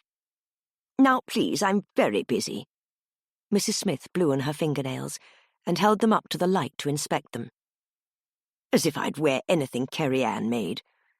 She flicked the right side of her immaculate grey bob behind her ear with a flourish, showing off the earrings she was wearing. These are Welsh gold, for God's sake. She went back to polishing her nails as Marjorie stared at the tasteful drop earring in her earlobe. They stood awkwardly as Rose ignored them. But how would Caroline have had them then? Marjorie said. No more questions, Mrs. Smith said, starting on the other hand. Can we at least ask where you were on Friday night? Clementine pleaded. Mrs. Smith let out an exasperated sigh and spun in her chair to face them. It really is absolutely none of your business, but I was with the Year 8 Drama Club in the village hall, of course. We're currently in rehearsal for a dramatic showing of Moulin Rouge to showcase the school's French heritage. Deusto was linked with the small village of Dormont in France. Marjorie remembered this well when they visited on a dinner ladies' team building trip during the summer holiday one year. Seren had sat up on the coach, squinted her teeny eyes out at the window, and announced loudly that it could not be a twin town because it didn't look anything like Deusto. Well, go on then. Rose made a shooing motion at them rudely. I've answered your strange and obnoxious questions. Just one more thing. Clementine was on her way to the door, but she spun back around as she spoke, as though to try to catch Rose in surprise. Rose raised an eyebrow. For God's sake, what now? Who do we give the CV for the job to? Rose stared at Clementine, as though she was a slug she'd stepped on barefooted. If looks could hurt, this one would have been particularly acidic. Did we not just discuss this? Now please, please, please get back into that rust-bucket car of yours, go home, and leave me alone. Chapter 10. Well then, that's one crossed off the list, Clementine said, a proud note in her voice as they walked down the school corridor on their way back to the kitchen. The building was empty now, apart from the odd member of staff and the cleaners. Marjorie always hated being there when no one else was. It always felt like she had entered an alternate universe. She moved quickly in her haste to escape the quiet of the long corridors, but Clementine sauntered along behind her, as if they had all the time in the world. "Did you actually have to write a checklist?" Marjorie asked. "It's just one name." Imagine calling me a witch, Clementine said, as she used a highlighter pen to draw through the lone name on her open notepad page, "when she looks like one of the children's end-of-the-year self-portraits that had been printed on a tea towel and left in a book bag all summer. Anyway, Marjorie, she lives up to her name, doesn't she? Rosemary, I mean. She's a smelly, spiky old plant if ever I saw one." Marjorie let her rant as they wandered along steadily, not in a rush to get back to work. Not that there would be much work left to do when they finally got back. Karen and Sharon would have finished most of the cleaning by now, and Gloria had probably forced Kerry Ann to take the bin bags down the fire escape to the recycling area. If they were lucky, all they would have to do was put their coats on and go home. She was not sure what Clementine was thinking regarding the kitchen manager's position, and she wondered why she had not immediately scoffed at the prospect like Marjorie had thought she would. When Caroline was promoted, her best friend, Helen Mellon, had left her post as a senior education centre nourishment consultant in protest and started Mellon's greengrocery. That, in turn, had upset things with Doreen Rolly, who was supplying their fresh fruit but could not afford to keep up with Helen Mellon's prices. In her eyes, Helen Mellon was cheating by using a reputable supplier to supply her fruit, and not just relying on the 4 apple trees and the blackberry bush she happened to have in her back garden. Doreen had called Helen a terrible cheat and insinuated that, when they had been at school together 40 years before, Helen Mellon had not even been Helen's real name. She insisted that her surname was really Bevan, and Helen changed it to make herself seem more of a food expert before her job interview at Summerview. No matter the truth, it had torn a ley line through their happy work environment for years, until they found an uneasy peace. To the best of her knowledge, Helen Mellon and Caroline had avoided each other entirely since, and in Marjorie's eyes, a promotion was not an opportunity, but a threat to be dealt with. Clementine was oblivious to these thoughts and continued as they rounded the corner and entered through the door into the kitchen team's changing room. And Sharon was so upset she cried so hard she couldn't finish her lunch. I mean, she physically couldn't finish it. The tears made her bread all soggy and she had to throw the whole sandwich away because it was too salty. "Oh!" Clementine stopped in her tracks. "Did you leave your locker open, Marjorie?" Marjorie was sure she had not, but it was indeed open. Both of their lockers were. She felt her hand go instinctively to the key attached to her work pass by the lanyard. It was still there. "Oh my," Marjorie said, as Clementine rushed forward to assess the damage, pulling her backpack from her locker where it landed on the floor with a thud. Cough drops and 2-pence pieces rolled all over in her panic to check her belongings. "My bag is open," Clementine wailed. Marjorie stepped forward to have a look at her own locker. It did not look forced open, but there were no signs of struggle or damage to the lock. But it swung open on its hinges all the same. She rifled through her belongings. Her coat and bag were still there. Her handbag was open, just as Clementine's was, but her coin purse was still safe inside, and Clementine's emergency asthma inhaler, which she insisted she did not need, was still lying at the bottom in its packaging. "All my things are here," she said finally, after checking and double-checking. Clementine was still scrambling around in her bag, like a dog trying to uncover a bone it had buried. "It's gone, Marjorie." Clementine looked up at her wide-eyed. "The earring has gone. I put it in here before lunchtime, and it's gone." "It can't be." Marjorie dropped to her knees on the cold tile floor and helped Clementine root through her bag again. She was right. It was gone. All that was left in the bag was Clementine's phone, which was currently resting at 5% battery and therefore had about as much use as an expensive metal paperweight, and a half-eaten Kit Kat Crunchie. Resigned to the realization that they had lost their only clue, she sat down heavily on the floor. Clementine shook her head grimly. Who? How? How did they open my locker? I don't understand. Marjorie shrugged. She did not understand it either. It's as though they had a key, but if they could open the locker, then why didn't they just close it after? Marjorie asked. More to herself than Clementine, who had stood from her perched position and began pacing the tiny room. The door swung open, very nearly hitting Marjorie, as Kerry-Ann entered, her head buried in her phone. Karen and Sharon followed fast behind her. Oh, all right, ladies. Kerry-Ann beamed down at Marjorie on the floor. Did you catch your murderer or not? No, and we never will now, Clementine wailed, drawing herself up to her full height, which was not at all that impressive at 5 foot, Marjorie thought. We've been burgled. Burgled? Karen said, pulling her medium-length light hair out of the constrictive bun she wore it in when at work, and pulling it into an equally restricting ponytail. What do you mean? Clementine threw her hands in the direction of her locker dramatically. Burgled. She drew out the word in a manner that was a touch too melodramatic.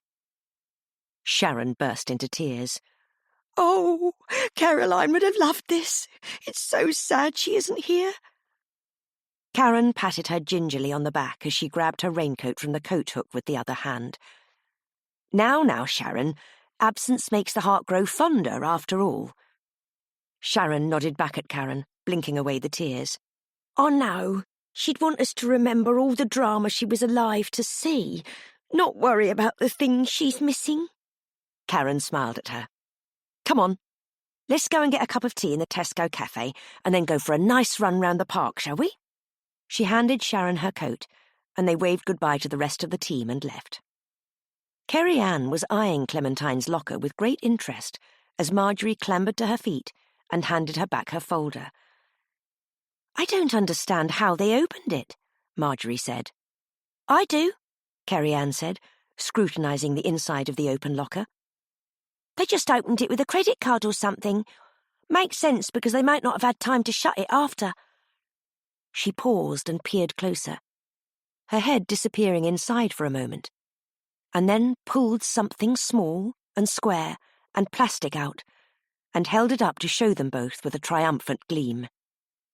There you go, she said victoriously. Marjorie took it from her offering hand and turned it over to look at the logo on the front. Oh, she said, pulling it closer to her face so she could see. It's a leisure centre gym pass. Well, whose is it? Clementine asked impatiently. Kerry-Ann squinted over at it. Dunno, doesn't say. I bet the leisure centre would know, though. It's got a number on it, and you should probably tell security you've had something nicked anyway. What did you say was taken? A priceless earring, Clementine wailed. Oh, that. Kerry-Ann looked like she was trying to hide a smile, Marjorie thought. I'll make you another one. It cost me basically nothing to make anyway, and I like you two. Clementine rolled her eyes. Of course you like us, who doesn't? But that doesn't help us. The earring we had contained Caroline's killer's DNA. Kerry-Ann was definitely smirking at least a little bit now. Yeah, well, I'm not sure if it being flung about in your handbag all day has done that any good, has it? Security are probably closed now as well, to be honest, but you should talk to them tomorrow. You sure nothing else has gone missing? Not a thing, Marjorie said. But you're right, we'll go and see Gary tomorrow and report it. Kerry-Ann opened her own locker and started collecting her things. She nodded at Marjorie. Yeah, good idea. I'll tell Gloria if I see her before you tomorrow. She left before me today, before any of us actually, because her husband rang. He got bitten by one of Caroline's snakes and wanted her to come home. Kerry-Ann, Marjorie said, a thought suddenly coming into her head. We asked Mrs. Smith about her buying one of your earrings, but she said she didn't. She said you must have made it up. Kerry-Ann scoffed and pulled a face. Yeah, well, you know what Rose is like. Anyway, I've got to be off. She pulled on her coat and hefted the oversized hold-all, full of what looked like yoga mats and extra-long acupuncture needles, out of her locker and over her shoulder, turning to beam at them before she left. See you later, ladies. God, it's been a long week already, hasn't it? It really had been a long week, Marjorie thought, as they approached the car. A terrible week to rival all the awful weeks she had had in her life. Even worse than the week Clementine accepted a free massage from Kerry-Ann, which had hurt her back. Marjorie had had to do everything for her, whilst Clementine had lain on the hard flooring in their kitchen, constantly shouting for Marjorie to bring her more biscuits. She was looking forward to getting home. Asking the leisure centre about the card and contacting security could wait until tomorrow. Especially as the object that was stolen did not really belong to either of them. She was secretly glad to be rid of it, in all honesty. Now they could go home, watch an episode of MasterChef, put it all behind them, and they might be able to put Caroline's memory to rest. Clementine helped her attach their bags to the luggage rack on the back of the car, and they clambered in. Marjorie did sometimes wish that they had bought a car with more functional storage space. The luggage rack certainly looked pretty, but they had been confined to the purchasing of only waterproof baggage for the last 20 years or so, and that had got old after about 6 months. Marjorie dreamed of owning a silk taffeta bag that she could throw into a ginormous enclosed car boot. The tiny storage space on the back of the Figaro was only big enough to house their canvas shopping bags and a spare umbrella. She started the engine. It rumbled obediently into life with the start, and they rolled backwards from the parking space as she took her foot off the brake. "Clem, before I forget, the last time I popped into town, I got us a new CD in the charity shop. Sounds of the 80s. Shall we pop it on, cheer ourselves up a bit?" Clementine looked at her as though Marjorie had just asked her to drink a pint glass full of liquidized spiders. "Really, Marjorie? You know I don't listen to contemporary music. You should have saved your 50p for something meaningful." "Like what?" Marjorie said, as they chugged out of the school car park and onto the main road. "Lord knows, we've bought enough royal family memorabilia to last a lifetime. What else could 50p possibly buy you? And anyway, Caroline didn't get to take all her 50p pieces with her, did she?" They slipped into an unusual and uncomfortable silence. Marjorie watched carefully to see whether the young couple pushing the pram along the pavement would want to cross at the zebra crossing, but they carried on walking, and she did not need to slow the car. "Clem," Marjorie said softly, over the noise of the car engine, "you aren't thinking of applying for the kitchen manager job, are you?" The approaching traffic light was green, and they rolled through it easily. "Well," Clementine said, rubbing her chin, deep in thought, "it would be a bit more money. Lord knows the boiler won't last another winter, and we've needed a new shed roof for years. Every time it rains, my Argos catalogue collection gets wet." Marjorie sighed as she manoeuvred the car out onto Dewstow Hill, and they began the decline. Clementine's soggy catalogue collection had been the cause of one too many arguments in their relationship. "Yes, but it's not all about the money, is it?" she pleaded with Clementine. "Well, of course not," Clementine said stubbornly. "But it's a definite perk. We should at least consider it." "You're being absolutely ridiculous. There's no need to consider anything at all," Marjorie snapped at her. "Marjorie, there really is no need to swear," Clementine said back. "And slow down, this road is a 20 limit. Marjorie checked the speedometer and realised with horror that while they were arguing, the car had reached 22 miles an hour. She put her foot to the brake to slow the car down, but the pedal gave no resistance as it flopped to the floor uselessly. She tried again and again, but it was no good. Nothing happened, and they continued to roll uncontrollably, picking up the pace as she hammered her foot down again and again. "The brake isn't working," she said to Clementine, her fingers white on the steering wheel, foot still trying the pedal in the hope that it would suddenly jump back into service. "I'm trying to slow down," Marjorie cried, stamping down on the brake to no avail. "OK," Clementine said. "Well, try not to panic." "But I am panicking," Marjorie shouted back at her. "Yes, well, that's perfectly normal to feel panicky. Have you tried putting it into a higher gear?" "I can't, Clem, it's an automatic." "Well then, what are all these letters for?" Clementine said, exasperated, gesturing at the gear selector. "I'm not sure," Marjorie said, desperately wishing she had taken more than 2 driving lessons. "I only ever use I and P." The car was fast approaching 30 miles an hour now, and time seemed to go into slow motion. Marjorie could see their estate a short distance away, at the bottom of the steep hill. They were going to careen straight into it. "My phone," Clementine shouted to her. "I can ask the phone." The car's speedometer showed that they had reached 35 miles an hour. Marjorie's hands were so sweaty they almost slipped off the wheel.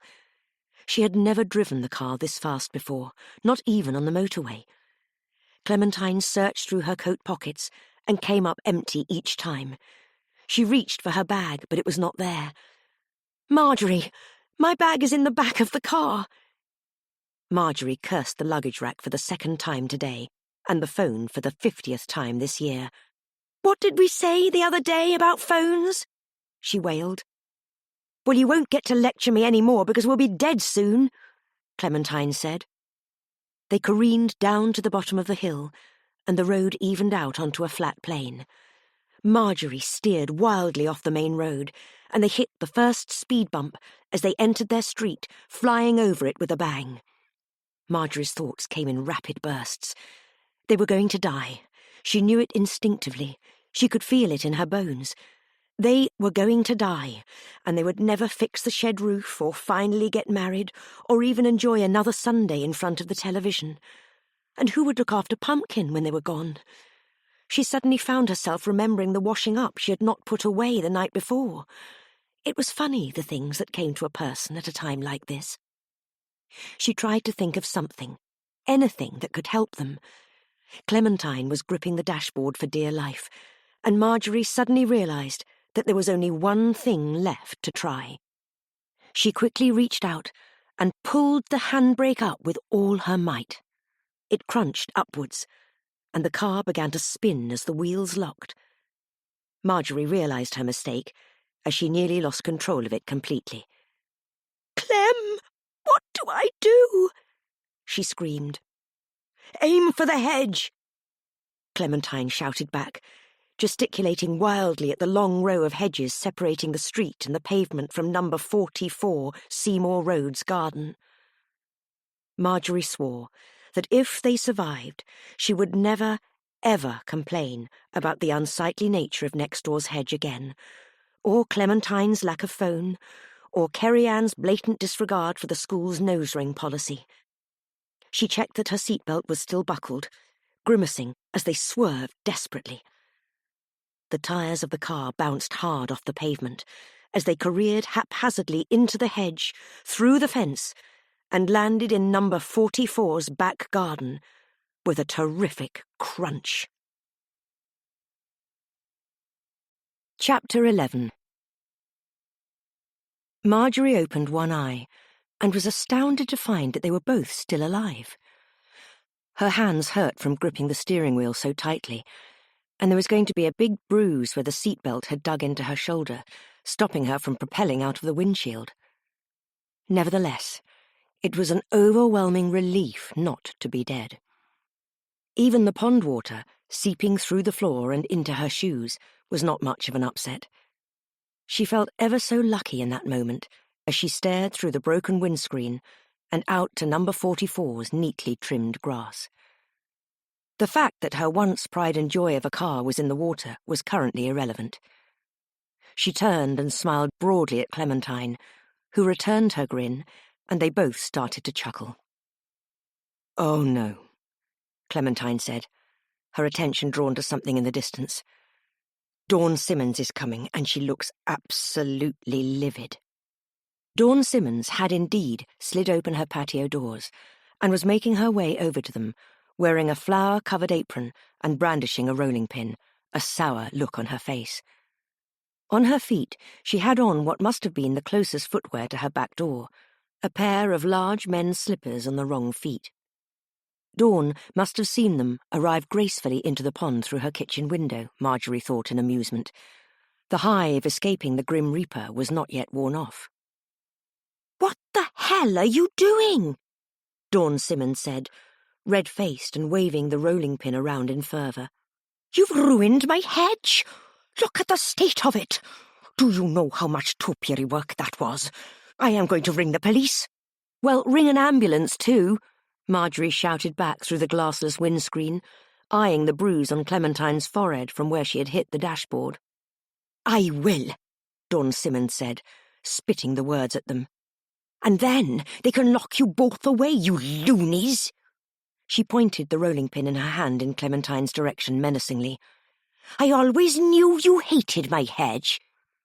Clementine's eyes opened wide at that. "Loony, you're one to talk." Marjorie watched as Clementine unclipped her seatbelt and opened the passenger door with great difficulty. She finally managed it and hauled herself from the car and into the waist-height water, pieces of glass and algae dropping off her as she went. "Who the hell needs a hedge this big anyway? Who do you think you are, the Queen?" "You're in the middle of my garden," Dawn Simmons blustered back.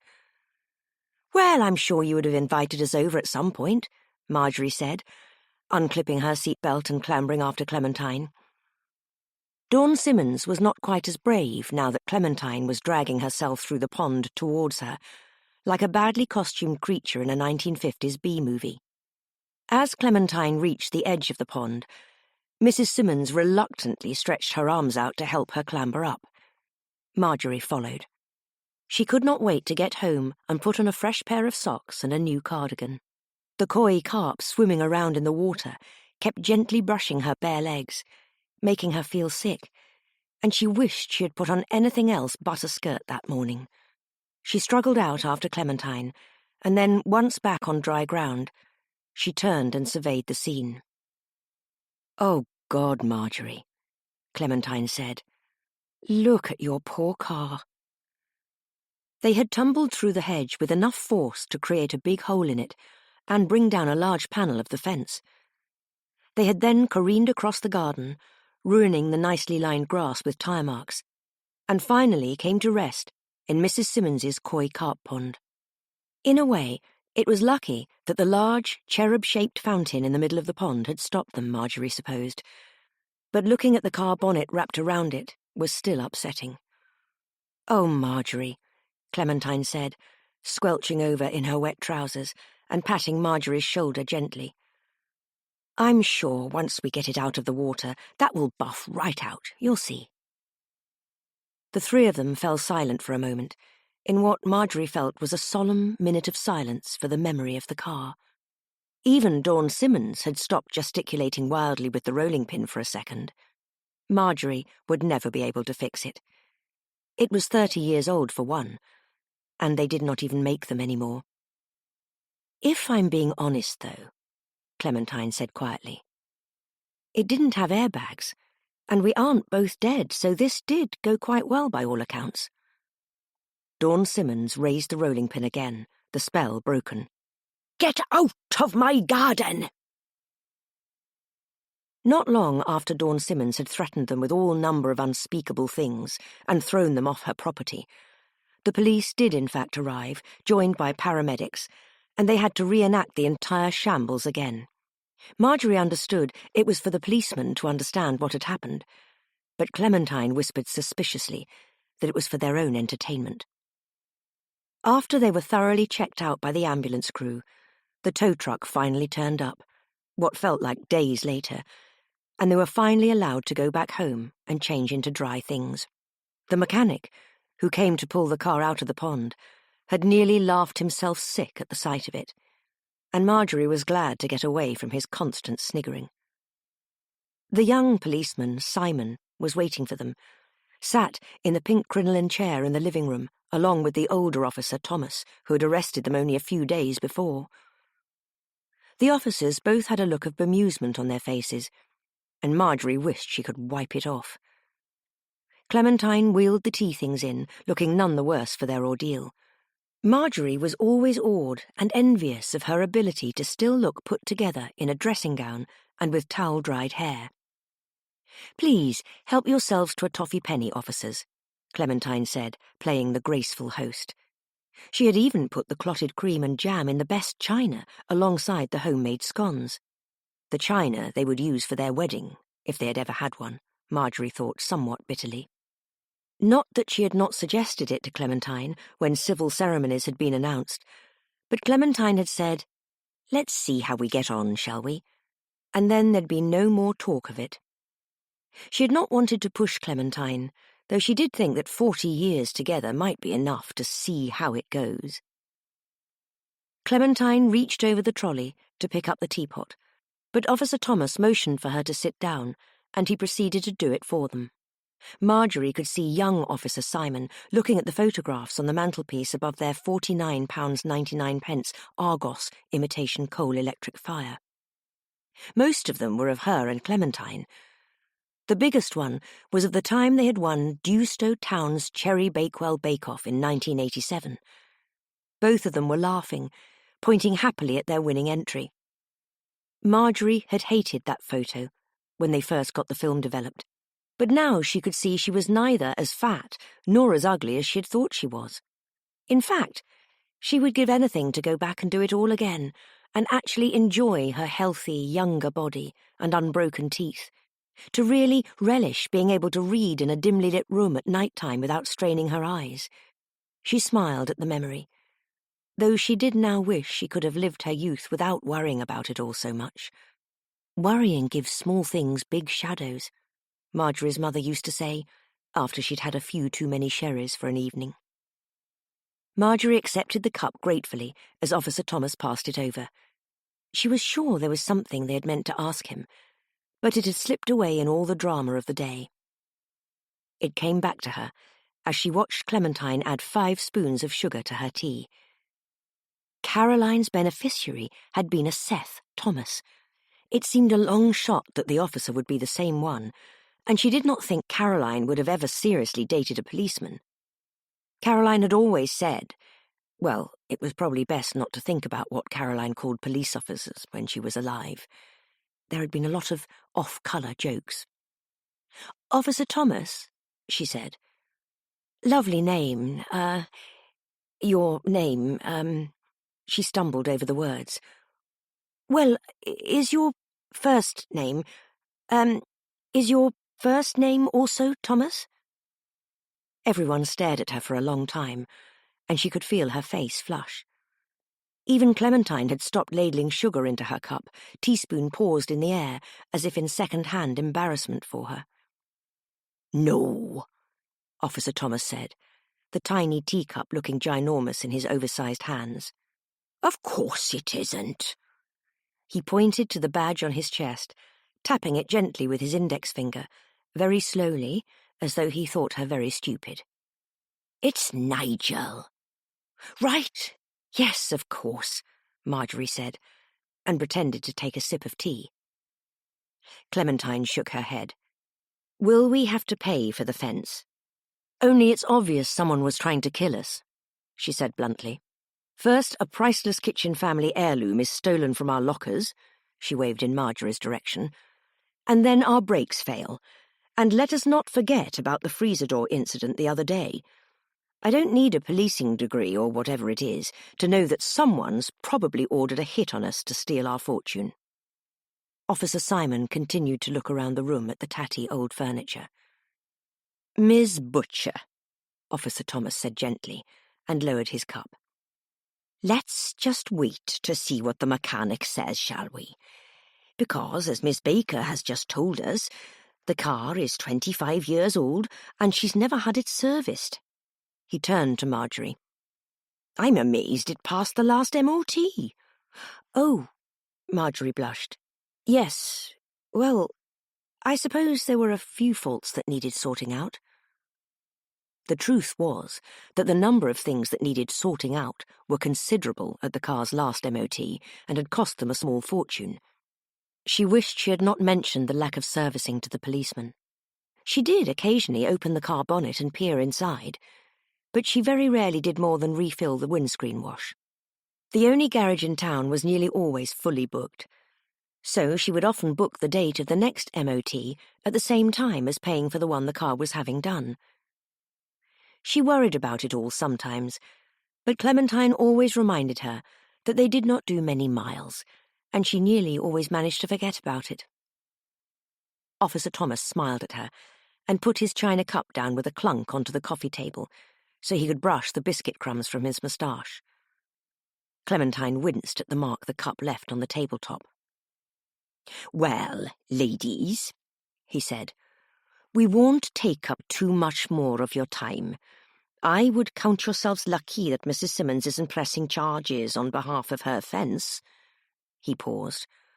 "And you're very lucky she had recently insured her pond." Clementine almost spat out her tea. "I wouldn't give her a penny for that monstrosity to be rebuilt." She rolled her eyes dramatically. "Though, having said that, I do think we should send her a thank-you card. It did save our lives, after all." My grandfather always said to take it all with a pinch of salt, Officer Simon piped up cheerily. "Yes," Officer Thomas said. "Lovely man, your grandfather. Made horrible tea." They all sipped in silence. Marjorie watched young Simon peering around at the rest of their decor, the look of bewilderment still on his face. He had been extremely helpful bringing their bags in from the back of the car, Marjorie thought. Practically ruined his nice, smart policing trousers in the process of wading through the pond. They were lucky the bags had not got too wet to be salvageable, but that was the joy of waterproof luggage. Anyway, it had been more of a Titanic situation, the front half of the car submerged and the back exposed to the elements. Well, Dawn's garden. Marjorie suspected that a good spin in the tumble dryer would sort out her backpack, though her supermarket coupons might not have fared as well. "My brakes were fine this morning," Marjorie said, helping herself to a custard cream. "Honestly, we went all the way up Dewstow Hill, no issues." Clementine looked at her, eyes wide, and Marjorie silently begged her not to mention how she had stalled as they hill-started through the traffic lights on the high street. "Well, we'll have to see what the mechanic says," Officer Thomas said kindly, writing something in his notebook and flipping it closed with a flourish. "But we've breathalyzed both of you, and we don't expect foul play." He took off his round spectacles and gave them a clean with his handkerchief. "But what about our stolen property?" Clementine snapped. "Now, that I might be able to help you with." Officer Thomas smiled at them. "What was taken?" "Caroline's earring," Clementine said. "Okay. Earring." Officer Thomas jotted that down in his notepad. "And where was the earring?" "In my locker," Marjorie said. "Someone broke into your locker?" he asked, smoothing his moustache with his free hand. Marjorie paused. "Well, we're not entirely sure. We have evidence. The thief left their leisure centre pass card," Clementine said smugly. She stood and started rooting through her slightly sodden knapsack. "Oh." Her face fell as she pulled out bits of soggy paper from the self-serve sugar sachets she had stolen from the school. All the sugar in them had disintegrated. She tipped the contents of the bag onto the floor and rummaged through them, but there was no leisure centre gym card to be found. "Oh no! Someone must have stolen it." Young Officer Simon coughed from the armchair he'd been watching this spectacle in. "I don't mean to sound rude, Mrs. Butcher, but the bag was hanging upside down off the car when I got it out of the water for you. Could it have fallen in there?" "If I'm honest with you ladies, this is an open and shut case, and a bit of a waste of police time," Officer Thomas said, replacing his glasses and smoothing his moustache with his fingers. Officer Simon mirrored him, stroking the teeny caterpillar lodged on his upper lip. But what about Caroline's death? Surely that was suspicious. Some would say it looked like a murder, Clementine said, waving her hands around.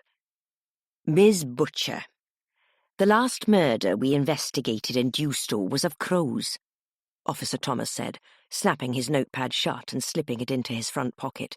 Now, you know that I've written a report for the freezer incident, and I'm going to write a report about this, and we will investigate.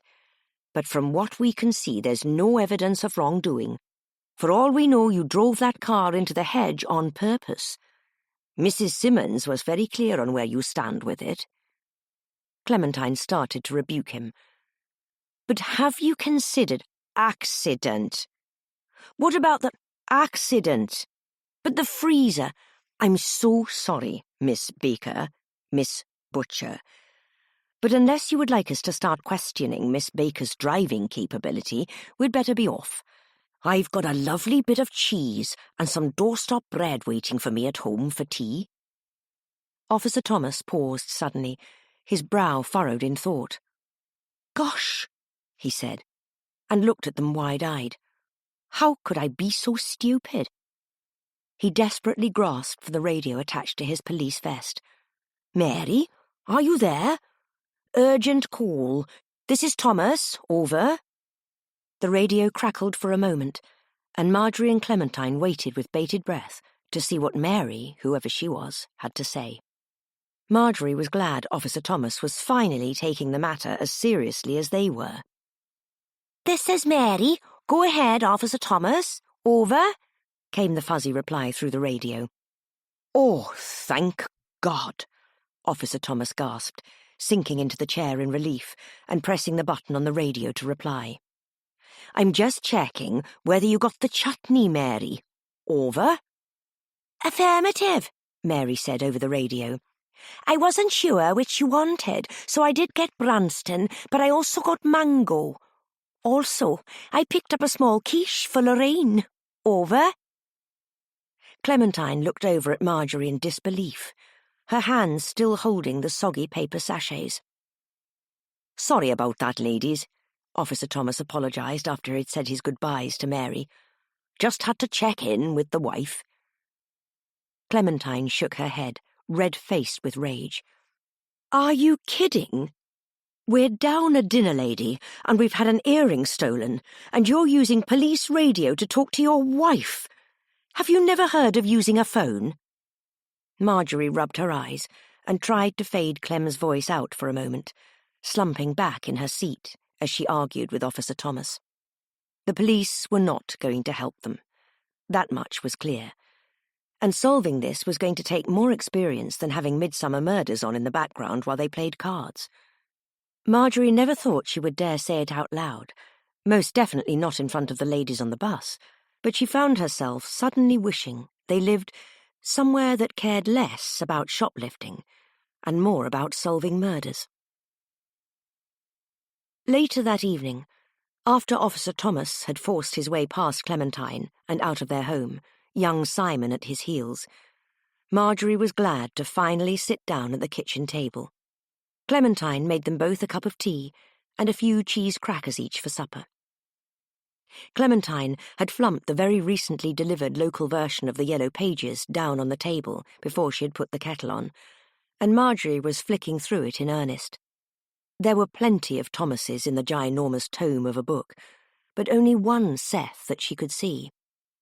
She leaned over and grabbed the landline from the Welsh dresser, dialing the number eagerly. To her dismay, it did not even ring before the horrid error tone sounded over the line, and a robotic voice told her that the number she had dialed was not recognised.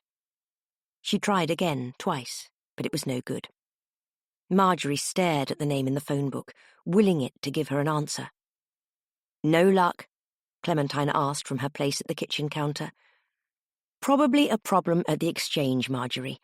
Someone's off sick, so someone else is just plugging everyone in willy-nilly. You're lucky you didn't get transferred to Australia. I don't think that's how it works anymore, Clem. It's all automatic now, Marjorie shook her head, still staring at the phone book. I think it's more likely the number has been disconnected, or he's changed it. Why would he do that? I don't know, Clementine said, cutting slices from the big wedge of cheese. It does make me wonder if he has something to do with it. It all seems very suspicious. Marjorie nodded in agreement. I feel the same. I've been wondering if he knew he was in her will and killed her to get her money. Maybe that's too simple, though. Maybe. It was Clementine's turn to nod. No one else would have. Everyone else loved her, didn't they? Marjorie smiled at that. She could think of plenty of people who did not love Caroline in the slightest. She could not think of anyone who hated her enough to kill her, though. You know, Marjorie, Clementine said, finally sitting down at the kitchen table with the cheese and a few slices of toast. I took a bit of paper off the car earlier and put it in my pocket. I thought it was another parking fine. I don't know why. Why would we even get a parking fine at our own workplace? She chuckled to herself, shaking her head. It got a bit wet, but here... Marjorie gasped as she neatened out the wet paper and laid it out on the table. The ink had seeped out into the paper a bit, but the original message was clear enough. It read, Garden Busker Cat. Mystery solved, Clementine said proudly. Though I'm not really sure what that means. A warning, perhaps? To not let any cats busk in the garden? I mean, we've never allowed any cat to do that. She pointed at the fat ball of fur sitting in the rocking chair in the kitchen corner. Not even Pumpkin. Pumpkin mewed softly at the mention of her name, and then went back to sleep. She was so old now that her soft sleeping purrs sounded like a kettle boiling most of the time. Marjorie shook her head, completely bemused. Especially not Pumpkin. Clementine leaned over the table and added a dangerous amount of jam onto her toast. It'll all turn out to be nonsense, like that stupid earring. Marjorie pondered the note, desperately searching it for clues. She was sure she had seen the handwriting before, but she could not place where, and it was starting to frustrate her. She wished she could understand what it all meant. The note seemed to have been deliberately placed for them to find. The fact that the car was destroyed in the process was neither here nor there. Clem, Marjorie said gently, you don't think I'm a bad driver, do you? Clementine quickly stuffed the bread into her mouth and pointed at her face as though to say her mouth was full. Marjorie sighed. They were back to quietly chewing their food. At least they were in here, Marjorie thought. Clementine liked to eat in front of the television in the front room, so it was a rare treat to eat in the kitchen, which was Marjorie's favourite room of their small two-bedroom terrace. It was warm and cosy, and adorned with various knickknacks from long-forgotten camping holidays and charity shops. Marjorie's 1977 Silver Jubilee crockery sat pride of place on the top of the shelving unit, next to Clementine's collection of interesting bells. Clementine finally broke the silence that had loomed over them. What are the chances, Marjorie? She set aside her empty toast plate and spread margarine on a cracker. I know, Marjorie said. First getting trapped in the fridge, then the earring gone, my brakes failing like that, and then this weird note. If I didn't know any better, I'd say someone had it in for us. We've got to be the unluckiest dinner ladies alive. I bet the ladies over at Itten Vale never have any problems. Itten Vale Secondary was the neighbouring comprehensive, and in Marjorie and Clementine's views, a far, far less superior school. The rivalry began 15 years ago, when the Itten Vale Educational Centre nourishment consultants had cheated at the yearly netball tournament by bringing the children performance-enhancing drugs at half-time. The children of Summerview School's light snack of an orange segment would never have been able to compete with the off-brand energy drinks the Itten Vale staff were ladling out. Marjorie and Clementine had never forgiven nor forgotten, and neither had anyone else from Summerview Secondary School. The betrayal would live on, long after they were all gone, Marjorie knew. Marjorie eyed the bump on Clementine's forehead that was rapidly turning purple. Clem, will you start carrying your phone with you on your person? She asked. It would have really helped us today. That's twice this week now it could have saved us.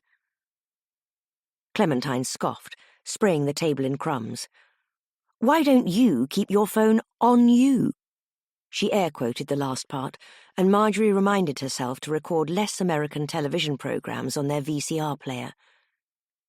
Because when you got the bloody thing, you said what was yours was mine, and we were always together, so I didn't need one, Marjorie said back, startling herself at the force of her own words. There's no need to swear, Marjorie. But Clementine seemed to be considering it, as she topped the crackers on her plate with cheese. It would have been useful today, though, if I'm honest. I asked the phone earlier what we should have done, and it said to put the car in reverse. Isn't that funny? Hilarious, Marjorie said, flashing her a wry smile. Maybe we can ask the phone who took the earring and where the gym pass is. Clementine paused halfway through bringing a cracker to her mouth, deep in thought. Marjorie, didn't Seren say she'd been at the leisure centre the day she came to tell us Caroline died? She had, Marjorie thought. She nodded at Clem. What could Seren be doing at the leisure centre on a Sunday? Seren was the least fit person Marjorie had ever met. If she was not chain-smoking, she was adding 11 spoons of sugar to her 6th coffee of the morning, or trying to cure her indigestion with a mint aero. She did. But what would Seren be doing going into our lockers? She doesn't seem the type, Marjorie said. Clementine nodded in agreement. No, she's annoyingly honest, if anything. Remember the day she thought she'd forgotten to pay Karen for her charity run and kept trying to put money into her coat when she wasn't looking? £16 she managed to sneak in there. Yes, exactly. And she'd only pledged to give her £2 in the first place, Marjorie said. It's a shame we lost that leisure centre card. I really wish we'd gone to the leisure centre after work. All this might have been cleared up by now. They slumped back into silence. Marjorie could almost hear the cogs in Clementine's head turning, and quickly regretted ever saying anything.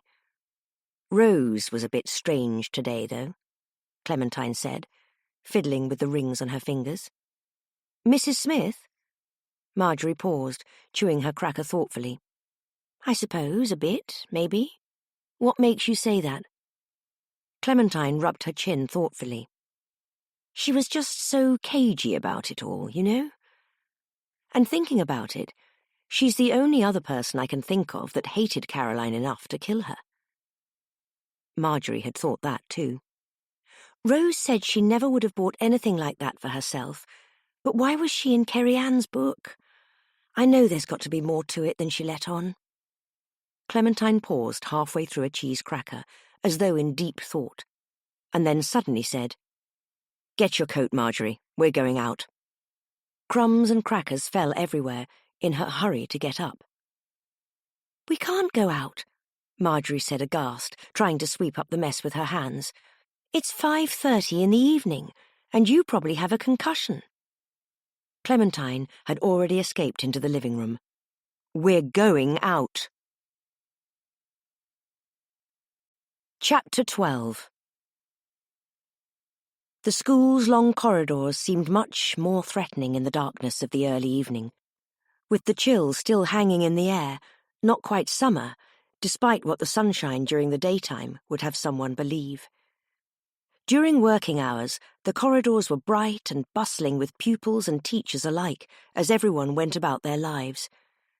Marjorie found the juxtaposition of silence slightly jarring. Despite Marjorie's protests, and the inordinate amount of time it had taken Clementine to find her shoes, she had found herself accompanying her back up to the school. It had taken much longer to get there than usual because the buses had all finished for the day, and the car was no longer an option. Neither of these facts had deterred Clementine in the slightest, and they had snuck their way back through the grounds after hours.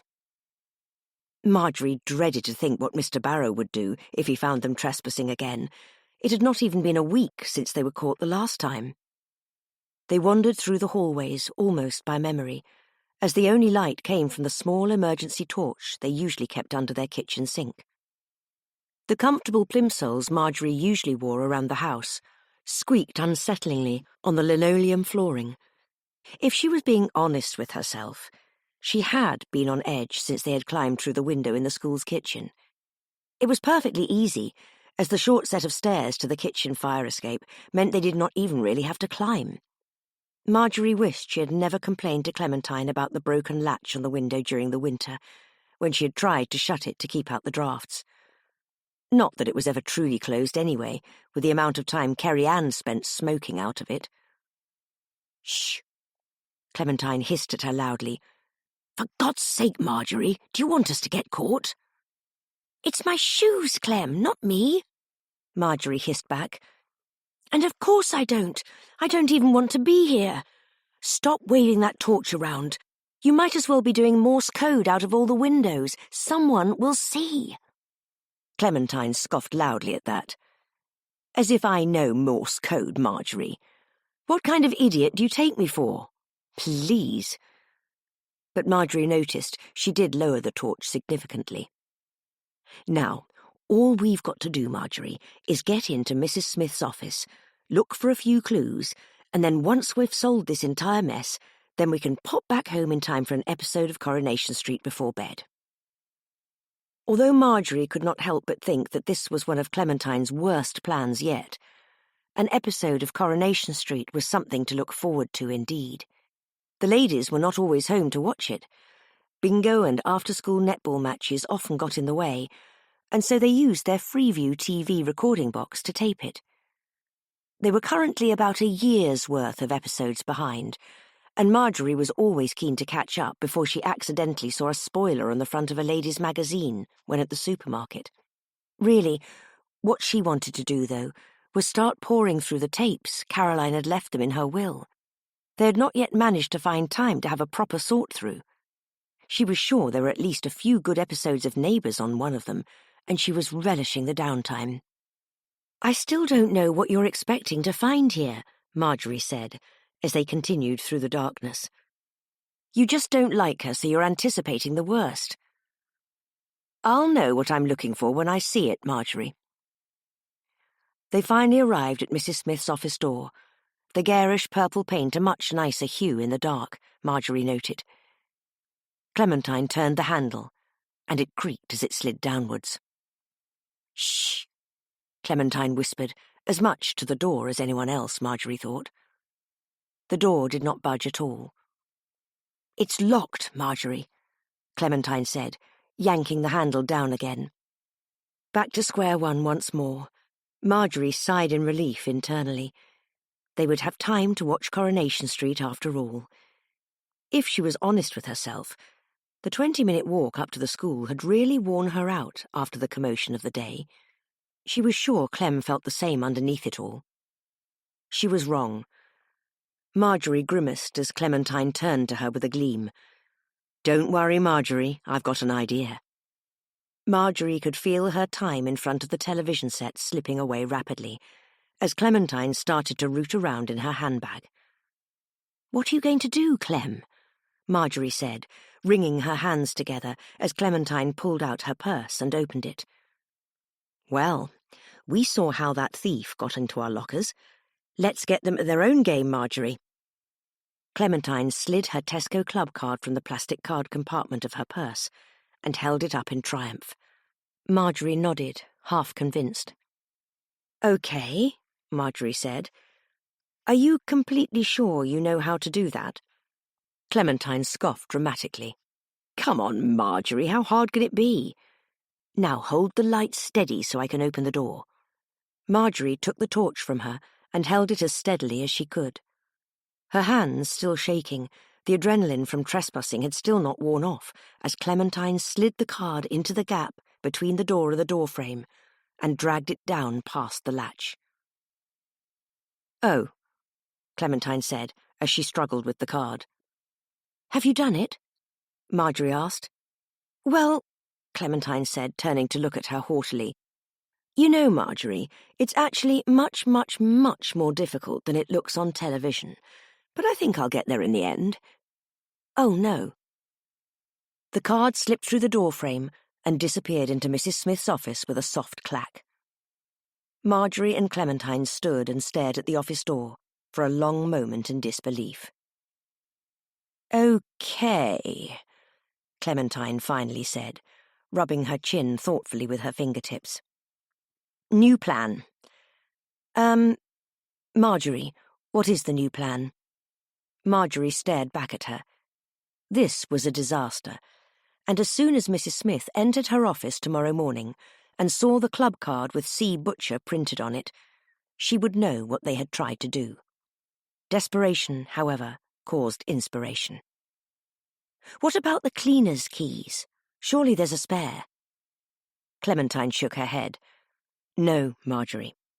I mean, I'm sure there is a spare, but Barbara keeps them in the security office, and Gary will definitely be there."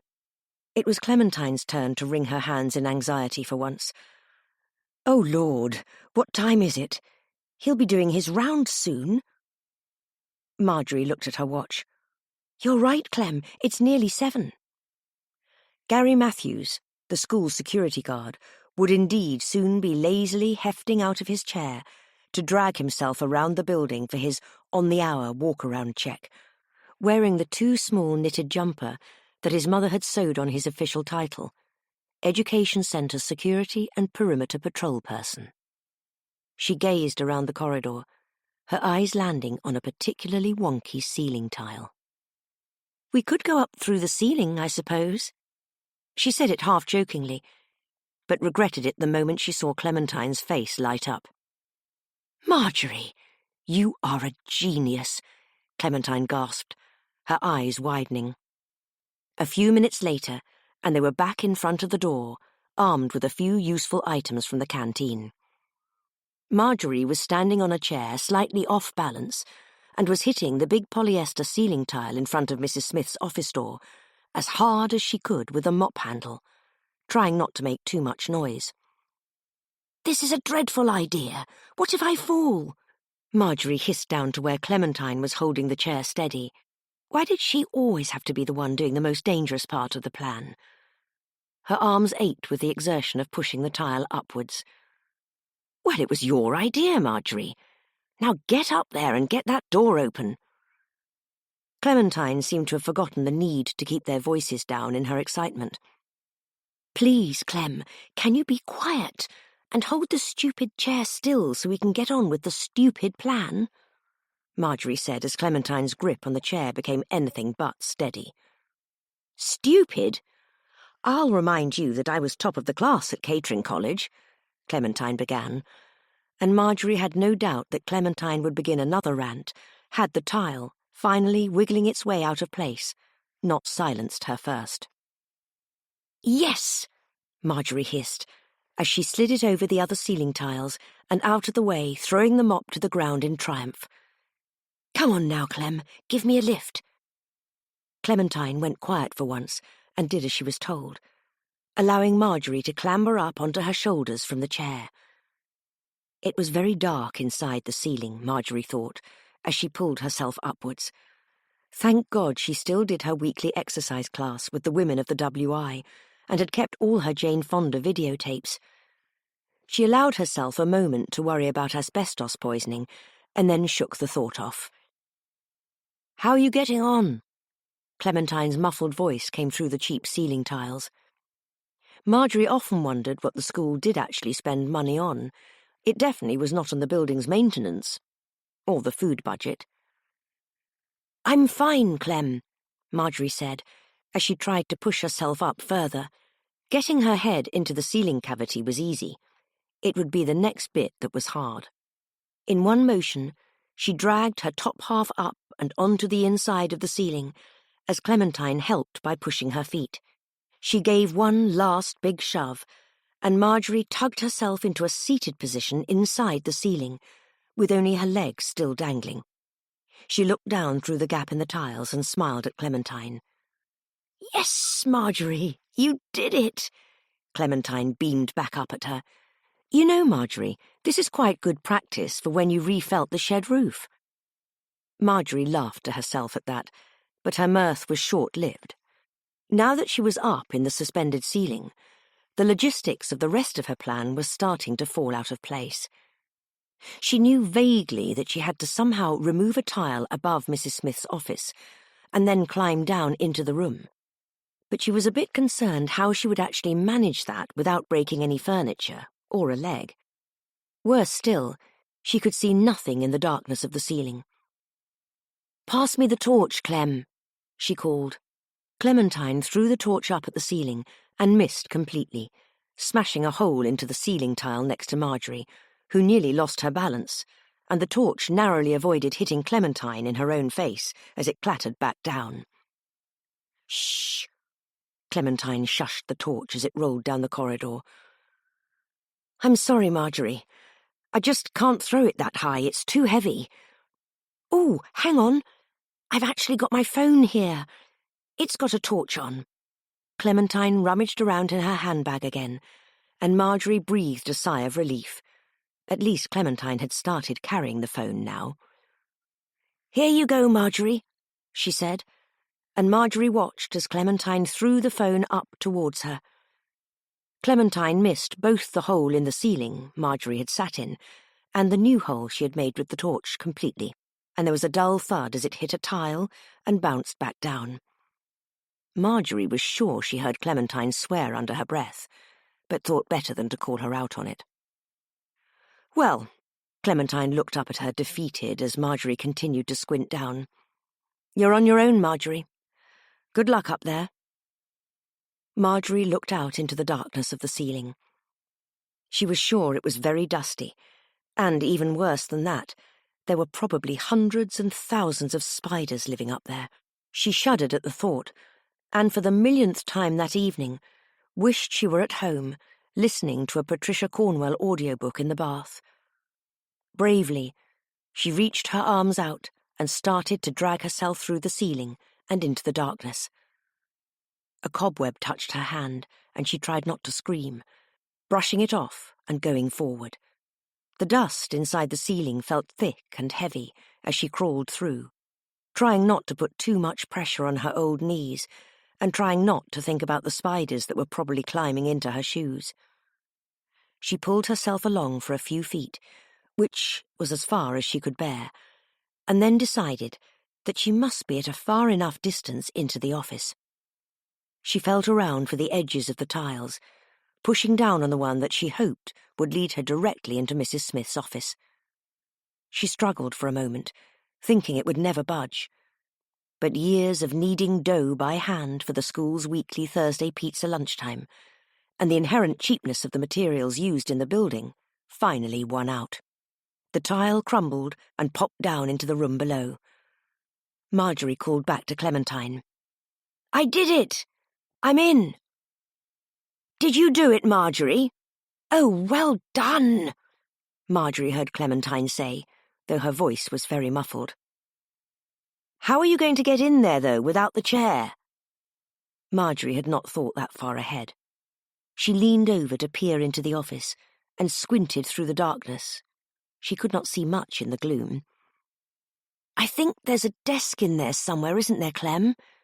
she called back to Clementine.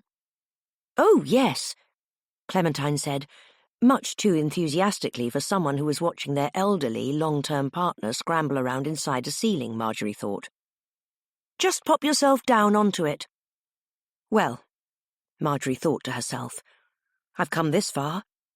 And she swung her legs around and into the new hole in the ceiling.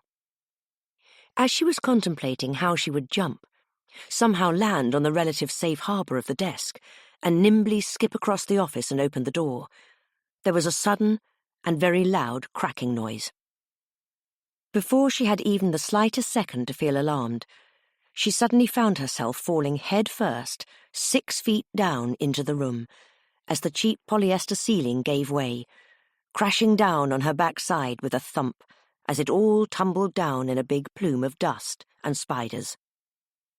"Marjorie!" Clementine called through the door. "Are you all right?"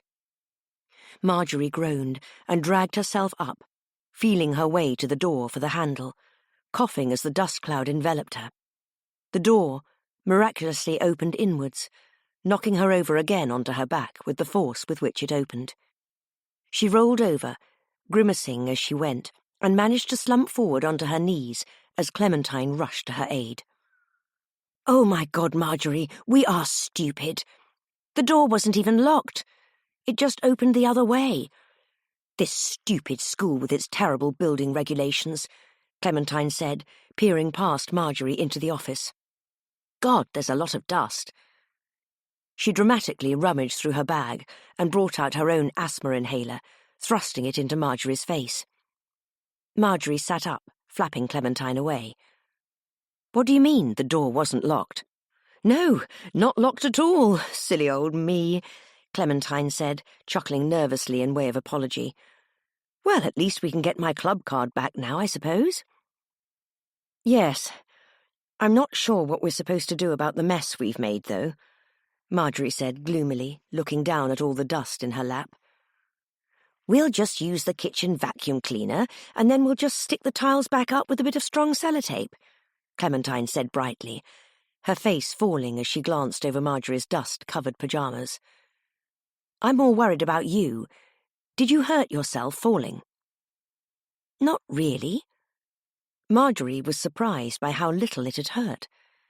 She supposed the tiles and the gym mats that were now all over the place had cushioned her fall, though she would probably have a few bruises after today. If someone had told her that morning that she would crash the car and be flung through a ceiling, she would have laughed in their face. Clementine offered her hand and helped drag her to her feet. Marjorie took a few cautious steps to test herself. Nothing seemed to be hurt or broken. "No, I feel fine. Honestly." "Well then, let's have a look for some clues. If Mrs. Smith isn't involved in this somehow, I'll be amazed," Clementine said. "I'll just take the canteen chair back before that idiot Gary comes around on his rounds. You can't even see what happened from out there." She paused, surveying the scene outside the office door again. "Well, apart from a few barely noticeable little holes. Try and find my club card, will you?" She closed the office door, and Marjorie could hear her shuffling away with the chair. Marjorie surveyed the scene in front of the door. There was such a mess of broken tiles. She could not possibly hope to find the card without moving it all, let alone any clues that would help them. A bit of strong sellotape indeed. They would need a barrel of it. Sighing, she stepped over to the side and flipped the light switch by the doorframe. The strip bulb above her dinged on, and the office was flooded in harsh white light. From somewhere behind her came a wheezing gasp. Marjorie froze. She slowly gathered the courage to turn around and see where the noise was coming from. Over in the corner of the room, slumped back in her desk chair, was Mrs. Smith. She was still in the smart skirt suit she had been wearing when they spoke to her earlier, though it now had a fine covering of the dust from the ceiling debris. Her skin was so pale it was almost blue, and Marjorie would have thought she were dead if it were not for the harsh, rattling breaths she could hear the woman struggling to draw in through her gaping mouth. Marjorie was just as startled by her ghastly appearance as she was to see that the woman was still sitting in the exact place she had been before. "Mrs. Smith?" Marjorie stepped towards the woman in the chair. Mrs. Smith grabbed her by the wrist and pulled her closer. "Rose?" "Help me," she wheezed out, almost inaudible to Marjorie's old ears. Their eyes met, and she could see that Mrs. Smith's were wide with terror. Chapter 13. The ambulance had taken an age to get to the school, it seemed.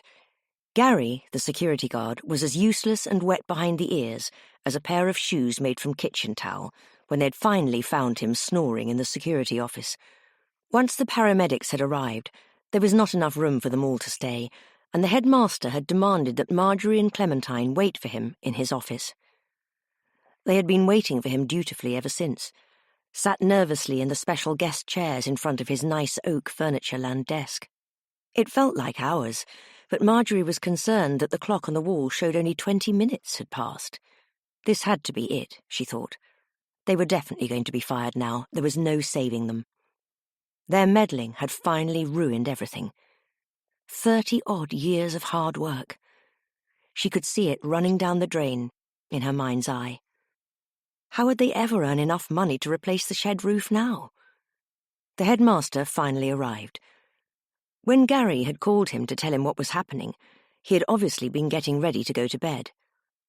He took off his overcoat, revealing the deep purple 2004 Tour T-shirt and navy pyjama bottoms he was wearing underneath, slumping down heavily into his desk chair.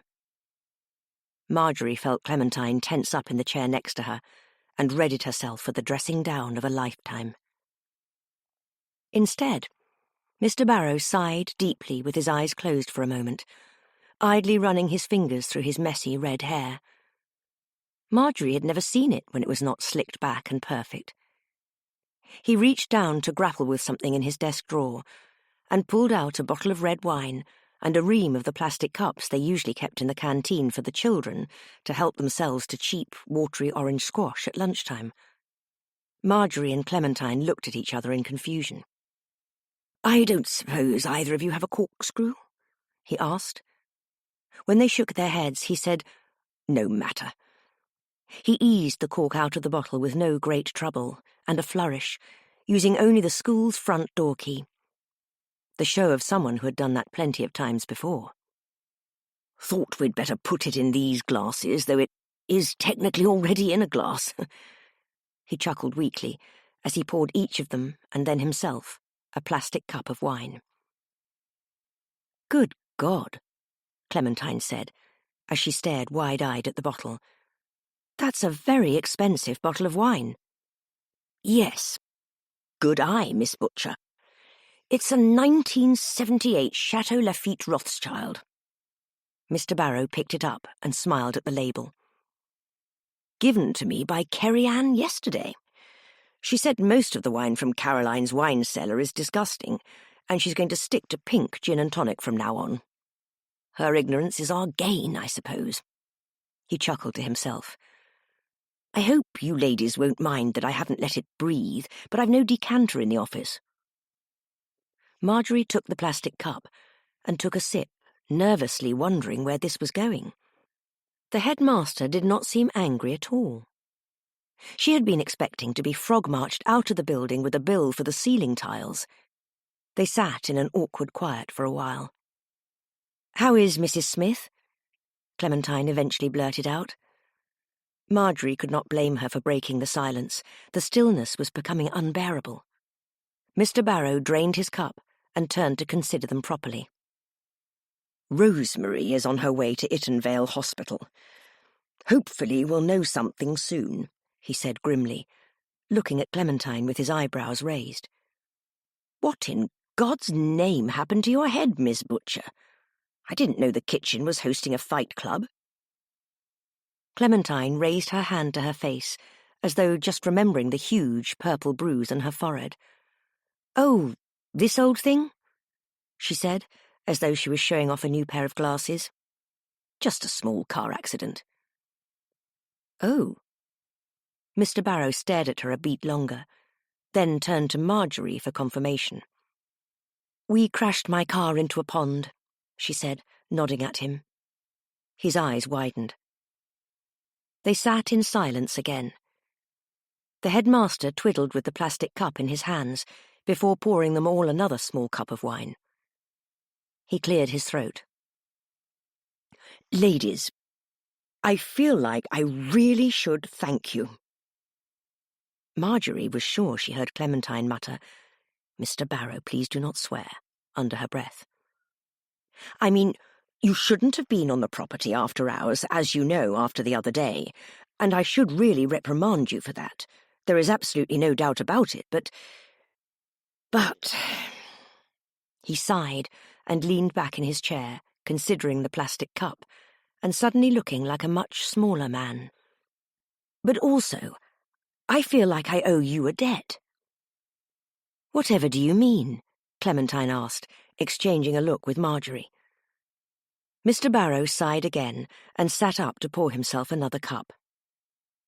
"There's little doubt that if you hadn't been here doing whatever bizarre meddling thing you were doing, that Rose would be dead. And she is... well..." He fiddled with the cup, seemingly anxious. "She's..." Marjorie and Clementine leaned forward in anticipation. "Well, she's rather important to me." The silence was back, and even more forceful than before. "In fact," the headmaster continued, "she's much more than that. She's..." Marjorie prayed silently that he would not use the word lover. "She's my lover." It was true, then. Marjorie's brain went blank at the very idea of it. Mr. Barrow and Mrs. Smith conducting an affair right under the rest of the faculty's very noses. Clementine's shocked and slightly disgusted expression mirrored Marjorie's feelings. "Oh, my," Clementine said suddenly, like a light bulb had turned on finally in a house whose owners had been on holiday. Mr. Barrow chuckled nervously. "I've been waiting for Rose to leave her husband, but..." He shook his head. "There just never seems to be a right time." "What's wrong with her?" Marjorie asked, hoping not to have to hear any more of his infatuation with Mrs. Smith. "Oh, you know, divorce can be so tricky. And they have a dog together, and..." "No, health-wise, in the office, I mean," Marjorie interrupted him. "Oh, right. A collapsed lung, the ambulance crew seemed to think," Mr. Barrow said. "They wouldn't tell me much more." He hung his head, and Marjorie hoped he would not start crying. That was some injury, Marjorie thought, though none of it explained how their car brakes failed, or how they ended up trapped in the freezer, or why anyone would hurt Mrs. Smith in the first place. She shook the thoughts away. "A collapsed lung?" Clementine exclaimed. "How does that even happen?" "No idea. I mean, I'm sure it can, but of course, Rose has always been in fantastic health as long as I've known her. An athlete, really," Mr. Barrow said confidently. Marjorie remembered all the times she had seen Mrs. Smith chain-smoking in her car. "Do you not suspect anything a bit more sinister, Mr. Barrow? What with what's happened in the last few days?" Marjorie asked him. If his face was anything to go by, he had not considered that at all. "Listen, ladies, if this is going to turn into another of your conspiracy theories, then I'm going to reconsider not investigating why you are here trespassing again," he said, seemingly bright, but there was a menace behind it. "Oh, no. We weren't going to start all that again, were we, Marjorie?" Clementine chuckled in a very forced manner and grabbed Marjorie by the wrist. "In fact, we'd better get home. What an evening. I'm absolutely shattered. We both are." She stood, pulling Marjorie up out of the nice guest chair as she went, and miming the fakest yawn Marjorie had ever seen.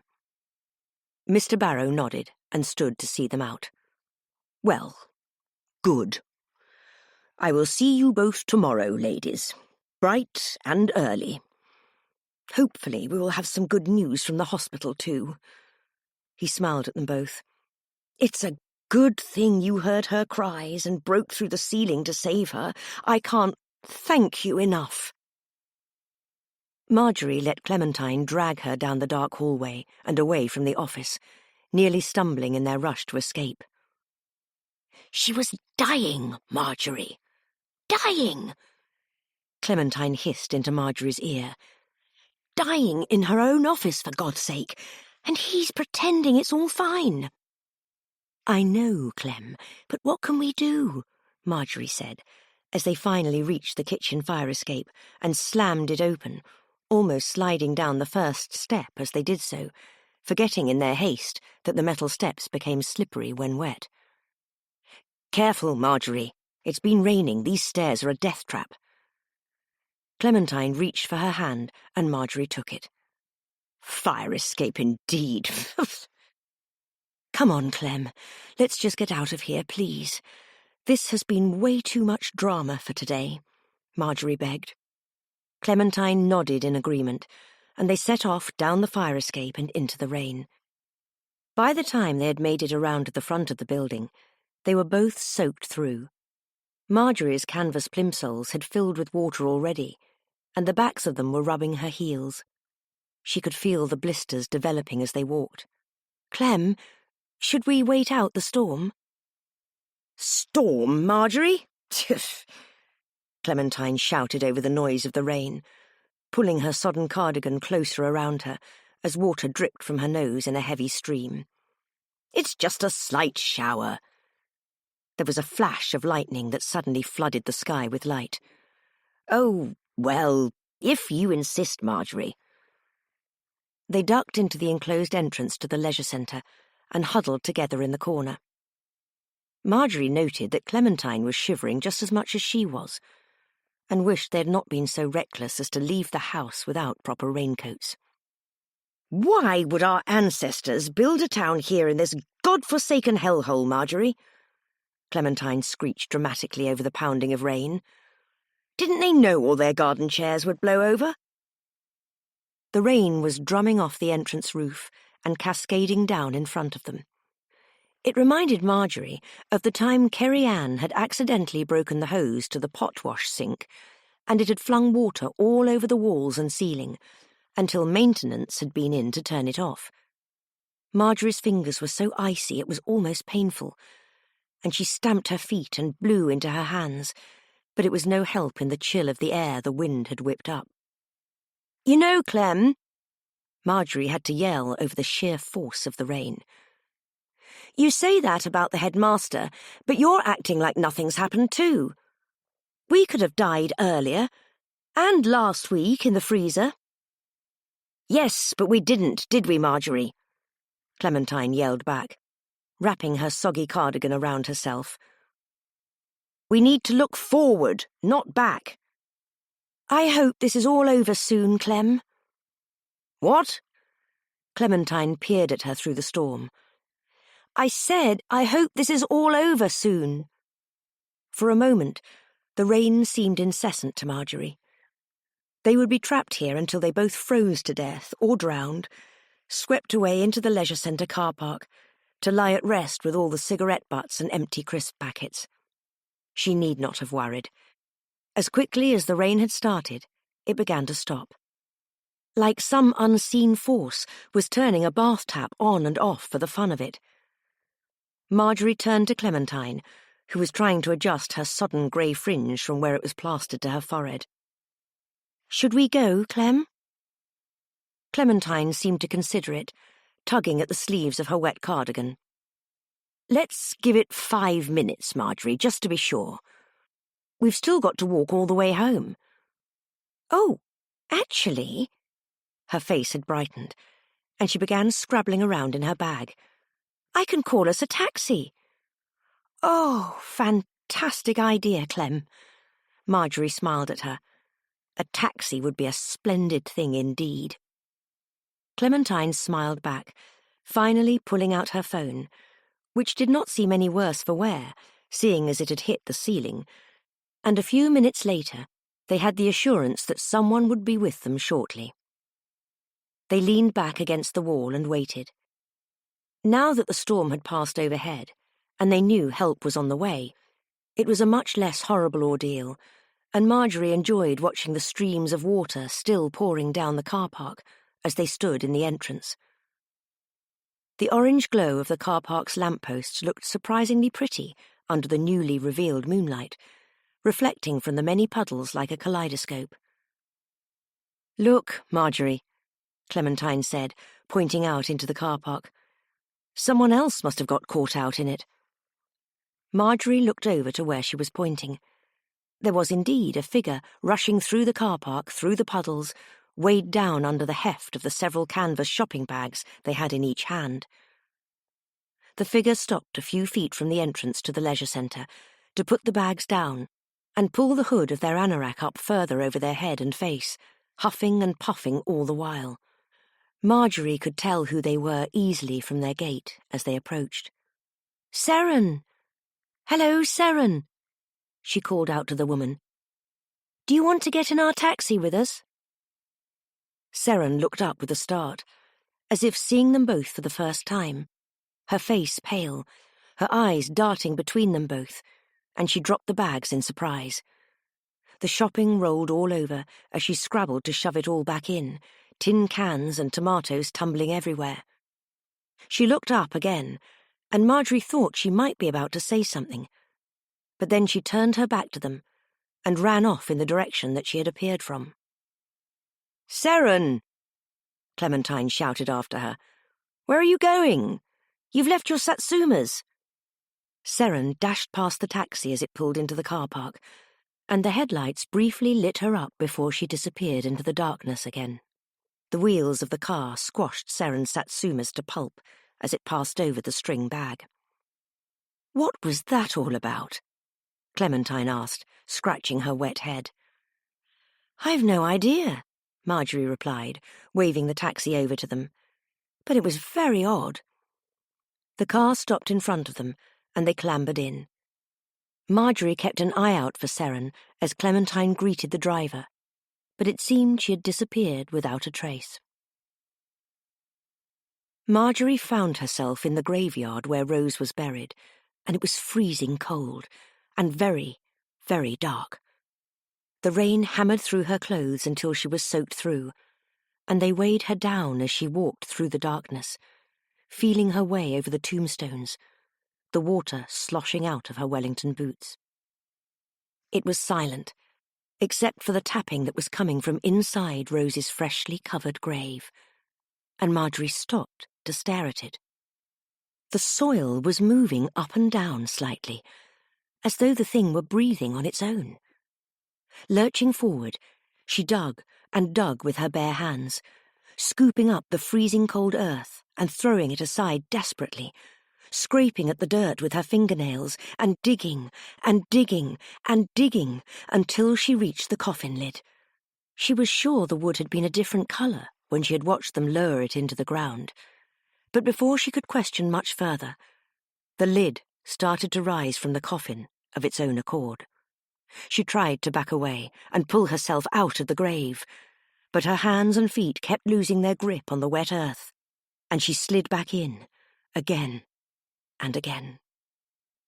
In horror, she saw that the name on the coffin's embossed gold sign had changed from Caroline's to her own, and she opened her mouth to scream, but there was no sound except the gentle tapping still coming from inside the wooden box. Resigned to her fate, she pulled the coffin lid to the side and stared down. But it was Rose's face that was revealed, full of maggots and rotting. Rose's skull opened its half-decayed jaw, and Marjorie wanted to scream and run, but she could not move, could not even blink as it screeched at her. She inhaled as hard as she could, but no air would go in or out of her lungs, as the creature from the coffin rose upward and grasped for her with its skeletal fingers.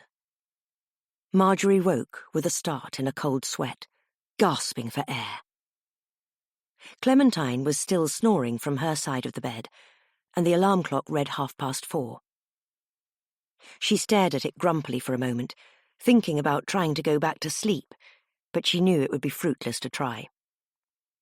When they had gotten home last night, they had immediately changed into dry clothes and gone to bed, and she did not feel they had really had a chance to process what had happened. She had not mentioned it to Clementine, but she was truly unnerved by yesterday's events.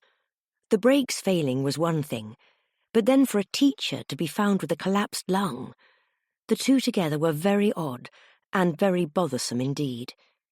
Marjorie could not help but feel they were connected, no matter how much Mr. Barrow tried to brush it under the rug. She was worried that they might be in real danger, and the next time there might not be a pond to break their fall.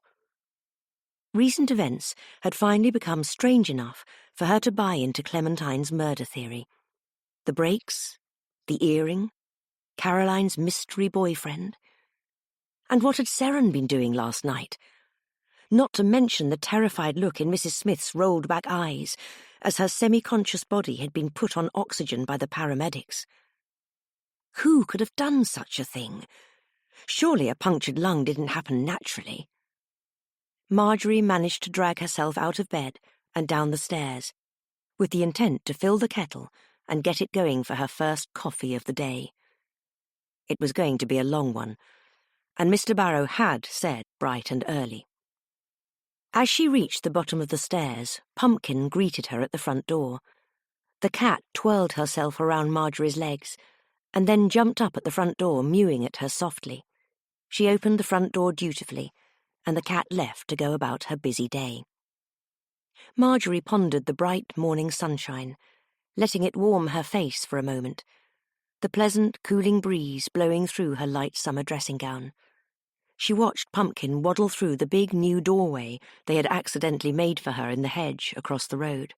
The sunlight reflected off the wing mirrors of her sad-looking car from where it had been dumped on their driveway, and Marjorie barely recognised the stranger it showed her in them, with the dark circles under her eyes. There was a cigarette butt on the doorstep. Marjorie noticed it immediately as she turned around to go back inside the house, in the way that something can sometimes feel alien when you see it somewhere you are not expecting to.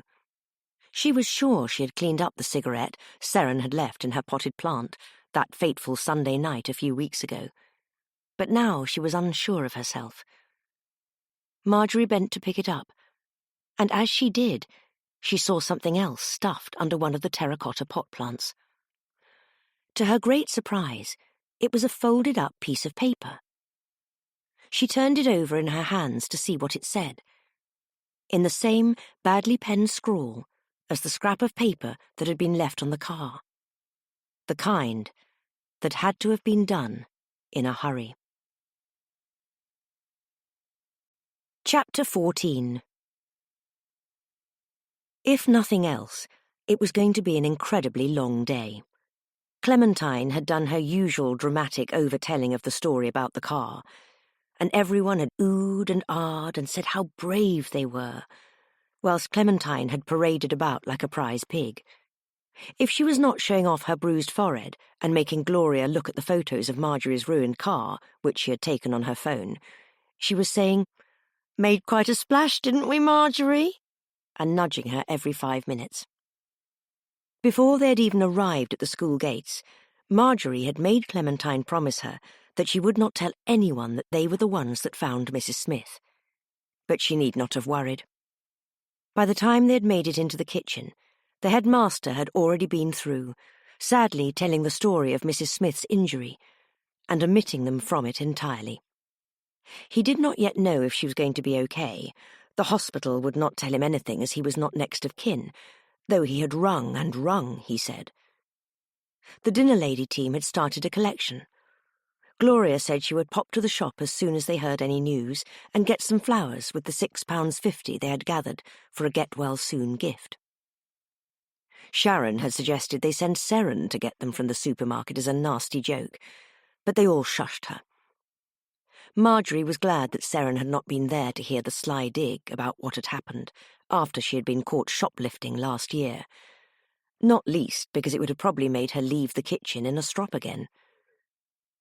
It had taken them all forever to settle down after the excitement and get back to work, and even then nothing was getting done particularly quickly. Karen and Sharon were back on usual form now that Sharon had stopped weeping at the mention of Caroline's name. It was only 10:30, and they had already spent an hour arguing about what could and could not be recycled.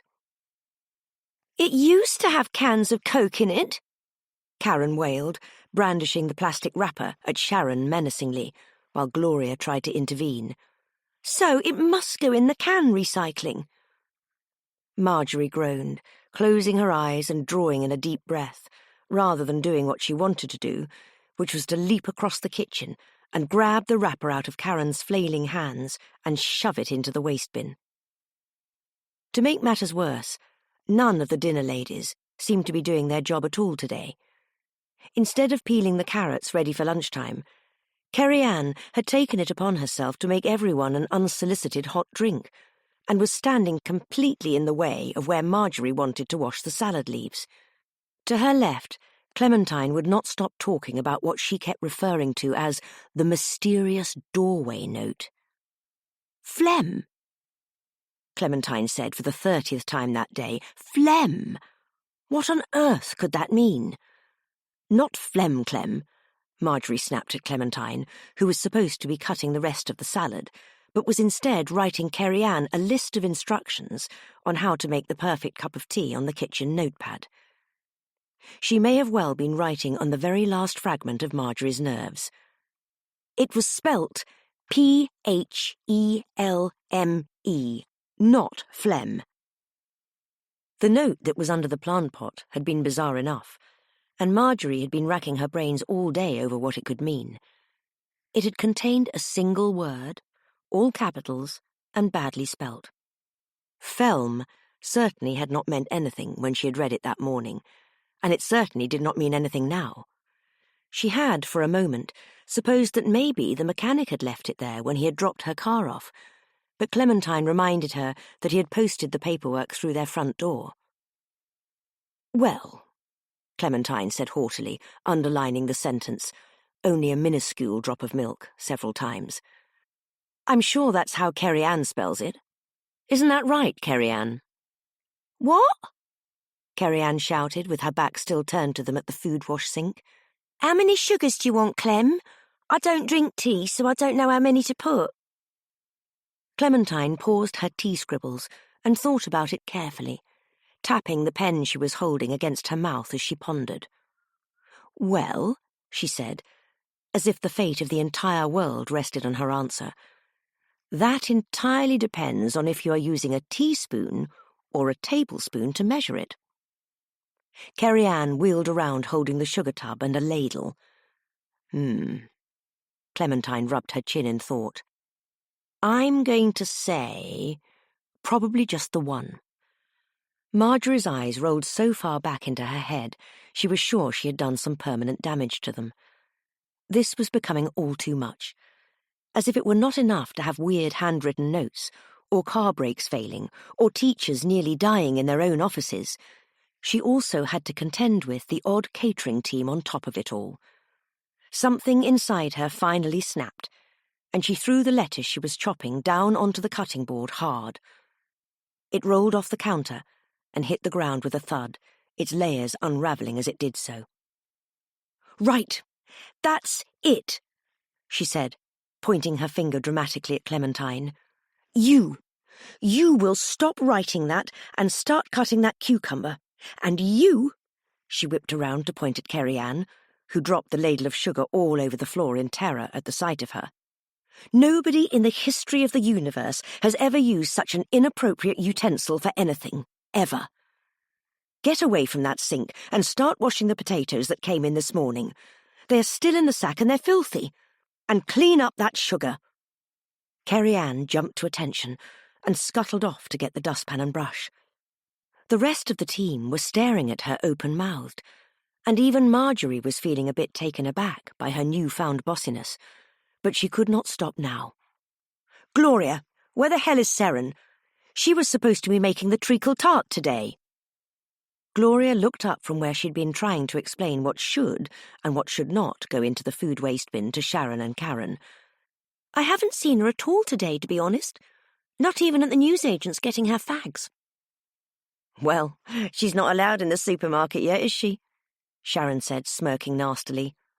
"She's still banned from all Tesco's, isn't she?" Gloria shushed her for the second time that day. Marjorie wondered if maybe Seren was still getting lifts to work with Mrs. Smith, and had not known about her sudden illness. She had been in the car with her yesterday morning after all. But surely she would have rung into work if she knew she was going to be late. It was not like the woman at all. Marjorie shook the thoughts away. They had too much to do to worry about Seren right now. There was still a treacle tart to defrost and custard to make, and it was nearly 11. "Gosh, Marjorie," Clementine said, staring at her boggle-eyed as she finally started cutting up the cucumber. Maybe you should let Kerry-Ann try her hot rock massage out on you. Might calm you down a bit. Marjorie glared at her. Kerry-Ann had been trying to convince Clementine to let her practice some of her newfound healing skills she had learned on the internet, and Marjorie was terrified Clem might take her up on it. They had managed lunchtime by the skin of their teeth, pulling everything together at the very last minute, but it meant that they ran over their usual working time and were still tidying the kitchen when the cleaning team came to start their shift. "Hello, Anita. How are you?" Clementine asked the dowdy woman as she appeared through the kitchen door. Her hair did not look as neat as usual.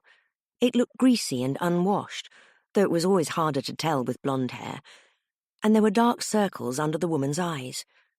She looked as though she could do with a bath and a nap. She had taken a cigarette from the pack she kept in her apron, but her hands were shaking so violently that Marjorie was amazed she was still able to hold it between her fingers. Anita opened her mouth to speak, but then closed it again as Barbara stepped in front of her. "We're all fine, thank you, Clem," Barbara said, taking her cigarettes out of her apron pocket, and turning to Anita she said, "Go and get our coffee, will you, love? Thanks." Anita scuttled off without even saying goodbye, quite rudely, Marjorie noted. But then neither Anita nor Cheryl were ever particularly talkative when headstrong Barbara was around. Barbara tended to lead all their conversations for them. Cheryl less so, as Barbara's right-hand woman, but Marjorie had rarely heard a peep from Anita in all their years of knowing each other. "Hello, ladies," Barbara smiled at them. "Bad news about Mrs. Smith, did you hear?" Clementine smiled, a false grin at her, and Marjorie internally begged her not to mention that they had been the ones to save her. It would only lead to questions about why they had been here at night, and they did not need any more trouble with the headmaster. "Hello, Barbara. Yes, we did. Terrible news. Terrible.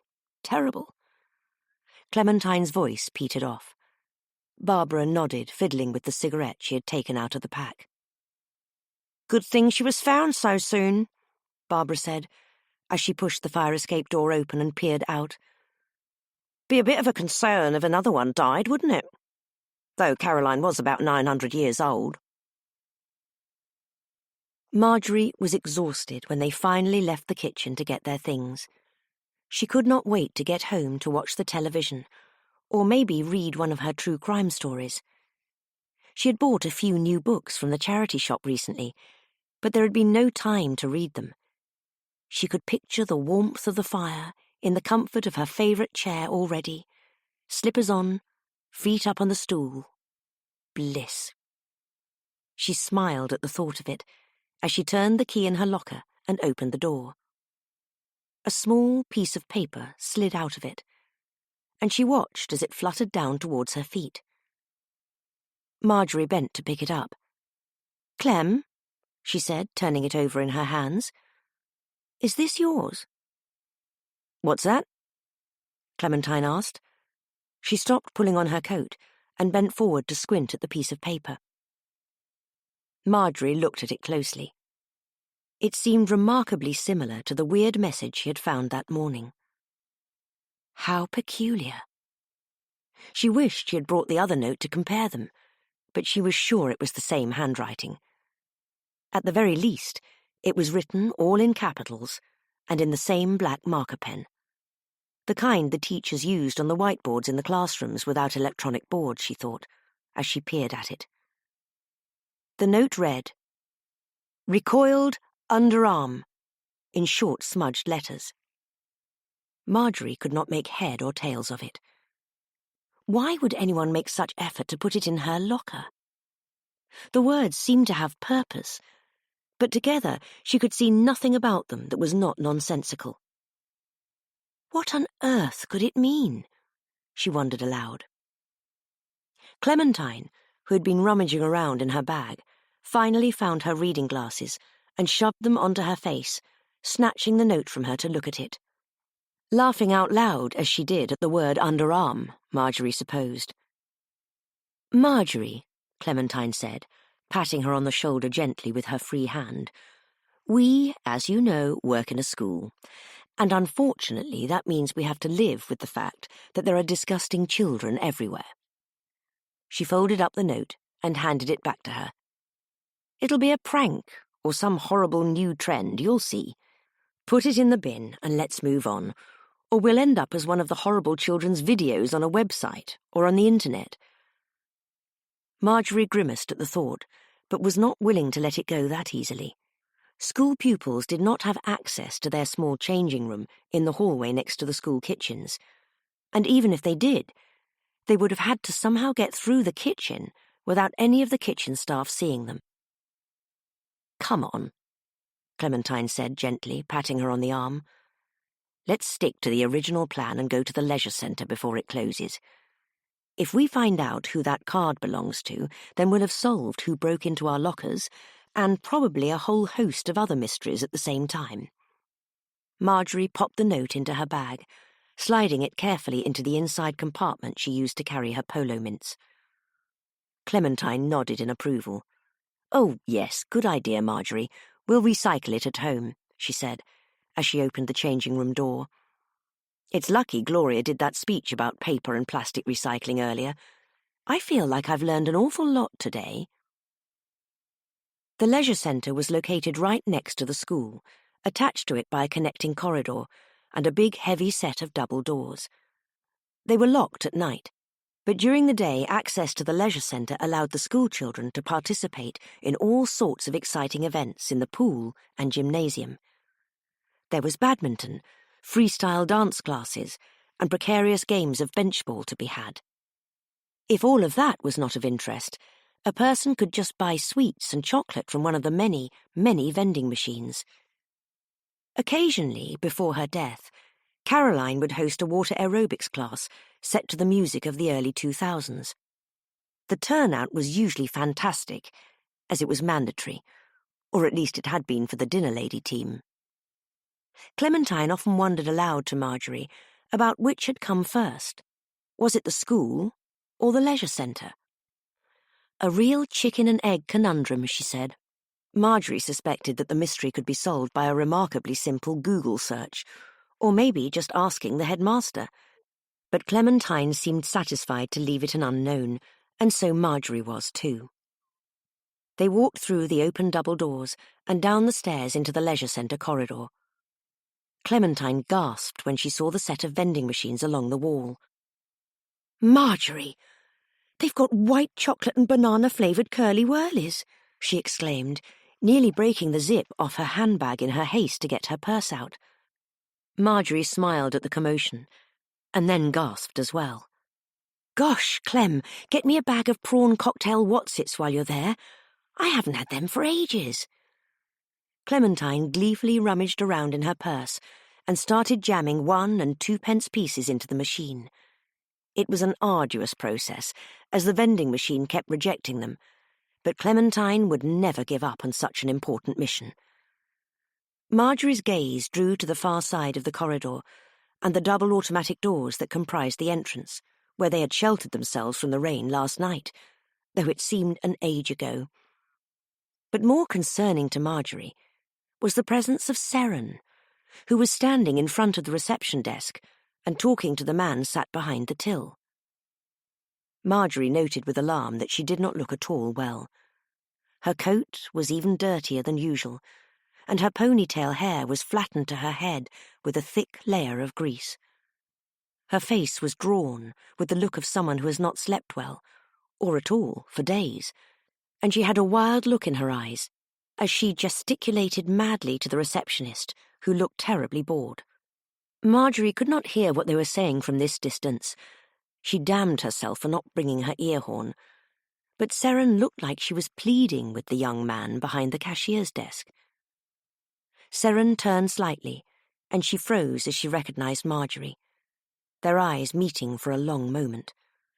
As Marjorie raised a hand in greeting, she turned abruptly on her heels and raced out through the automatic doors into the daylight. Without thinking, and with all thoughts of crisps forgotten, Marjorie started after her as fast as her old legs would manage. but by the time she reached the concrete steps of the main entrance, Seren was long gone. She scanned the car park, but she could not see any sign of the woman, just schoolchildren arriving for their after-school swimming lessons. "Marjorie! Yoo-hoo!" Clementine called through the electric doors from inside, and Marjorie reluctantly turned around and went back into the leisure centre at the sight of Clementine waving a bag of crisps dramatically at her. "As I was saying," Clementine said, leaning on the reception desk jauntily, holding the half-eaten curly-whirly in her fist, "it's imperative we find out who broke into our lockers. If you tell us who's lost a keycard recently, then we can be on our way." The receptionist looked even more bored by this conversation than by the one he had been having with Seren. "Look, like I told the last lady, I can't replace any cards without identification. If you want a new card, then it's £5.50, and I'll need to see a driving licence or passport, or anyone could come waltzing in," he said, turning back to scrolling through social media on his phone. Marjorie wondered if he knew Kerry Ann at all. They would surely get on like a house on fire. "Do we look like we want cards?" Clementine said, handing Marjorie her whatsits. "Do we look like we do any form of unnecessary exercise?" The receptionist sat up properly and looked over the counter at them, and at Clementine's slight pot belly nastily. "I can't tell you any confidential information. Please, don't make me ring security." He did not seem displeased by the idea of ringing security, though. In fact, he looked extremely excited. It would probably be the most thrilling thing to happen all year at the leisure centre. "It's not really confidential, is it, though?" Clementine said haughtily.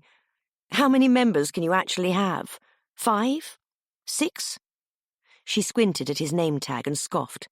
"Brain, if that even is your real name." "It's Brian, and it's more like 60 members," Brian said, adjusting the name tag pinned to his shirt and glaring at them. "And everyone's always losing their cards.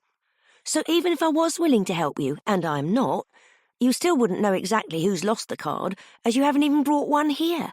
In fact," he eyed them both suspiciously, "how can I be sure that you've even found a card without the card? Buy a swimming pass or leave." Clementine scoffed loudly. "We're not leaving till we find out the truth, Brain." She slammed the chocolate bar she was holding down onto the counter, smearing bits of chocolate and toffee onto the desk. Brian rolled his eyes. "Then buy a swimming pass." "Fine," Clementine snapped, and reached into her bag for her purse. "How much are they?"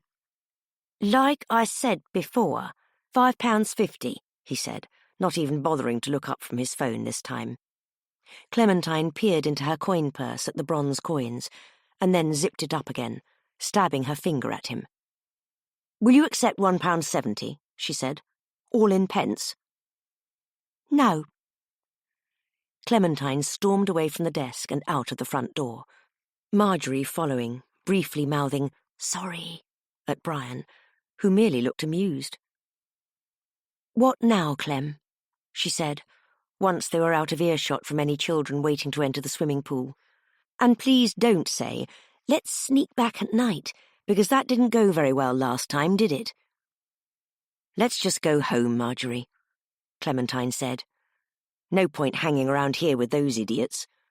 I just wish we hadn't lost the card." Marjorie did, too. Chapter 15. They missed the bus by seconds and watched it careen past them down Dewstow Hill. They had no choice but to walk. Tired as she was, Marjorie enjoyed the easy stroll down the hill as she followed Clementine's lead. It was a beautiful late spring day. The rain of the night before was long forgotten, and the scenery was green and pleasant as they made their way down the road and through the high street. After a long while, Marjorie noticed with a start that they had been unknowingly walking towards Caroline's house. Caroline had lived in an enormous and incredibly old stone terrace, the kind that looks tiny from the outside but seems to go on forever once you get inside. In fact, it was probably one of the oldest and largest houses in town, Marjorie had always thought, and yet also one of the most impractical. It had no parking other than a small pay-and-display car park a 5-minute walk away, and it was a colossal size with way too many stairs and windows to clean for an older lady. But it was one of the original buildings in Dewstowe, and Mrs. Hughes's parents and grandparents and great-great-grandparents had all lived there. Generation after generation of Hugheses had resided there, until now, that is. Caroline's passing meant the end of the lineage, as she had never been one for children. She always said she would only have a baby when she wanted to double her laundry and halve her wages. Marjorie found herself smiling at the memory, though Caroline's flippancy had once hurt her soul a bit. For obvious reasons, there had never been any children at number 22 Seymour Road, though she had always longed for some small person to fill the empty space. They had briefly looked into it when same-sex adoption had become legal, but it had not really been the done thing when they were in their mid-40s, and nowadays Marjorie did not think she would have the strength to run after a child, especially if the children at school were anything to go by. She looked over at Clementine, enjoying their walk in the sun. They had been lucky, though, luckier than most, to find and fill the years with each other, especially growing up as young women in a time when their relationship had been frowned upon, and having children together was out of the question. Marjorie knew that was most likely why Clementine was still hesitant to get married, even though they had lived together for decades, and it had been legal for years now. She was still afraid they would end up on some list of public enemies as a threat to society. She supposed that the people who felt like that about their relationship did obviously still exist. Of course they did. But there were also many others who would stand by and support them and their love for each other. In Marjorie's opinion, that was something worth celebrating indeed. She hoped that one day Clementine might be able to see it that way too. The row of stone houses did not fit in with the town anymore. Progress and population rise had brought even bigger new buildings, if that was possible, all glass and towering metal. The houses surrounding Caroline's had been fields once when it was new, but one by one they had been sold off to build large family homes. The only window into what the town had once been was the cobbled street, hardly changed at all over the years, and leading you around the bank of the dirty brown river by the footpath. Sometimes, if you were incredibly lucky and it was a nice day, you could sit out on a picnic blanket with a few cold cans of something and watch seals swimming up the estuary, helped along by the tidal current. As luck would have it, today was one of those days, and they bought an ice cream and a can of fizzy drink each from the van by the bandstand, and sat on the bench on the green grass opposite the house. The mix of the sweet and refreshing treats was a flawless accompaniment to the warm afternoon, and Marjorie found herself relaxing for the first time in weeks, sinking back into the bench as she leisurely looked across at Caroline's perfectly preserved oak front door. Caroline never would have had to lie about who made her office desk, she thought mildly. She would bet her next wage packet on all of Caroline's furniture being antique. They sat in silence for a piece, enjoying the pleasant waterside breeze and the saccharine artificialness of the ice cream. Marjorie could not believe how much had happened in such a short space of time, and none of it good at that. She closed her eyes and lay her head back, enjoying a moment without car crashes and bizarre notes, no teachers dying in offices.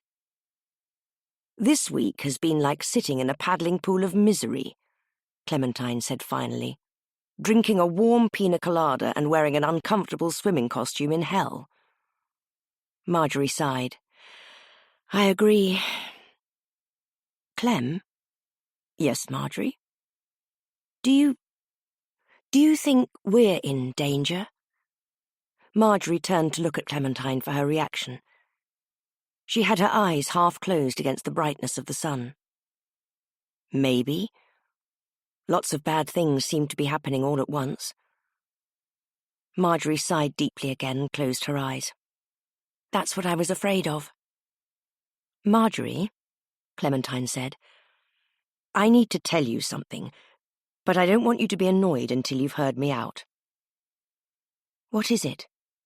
Marjorie opened her eyes and turned to look at her.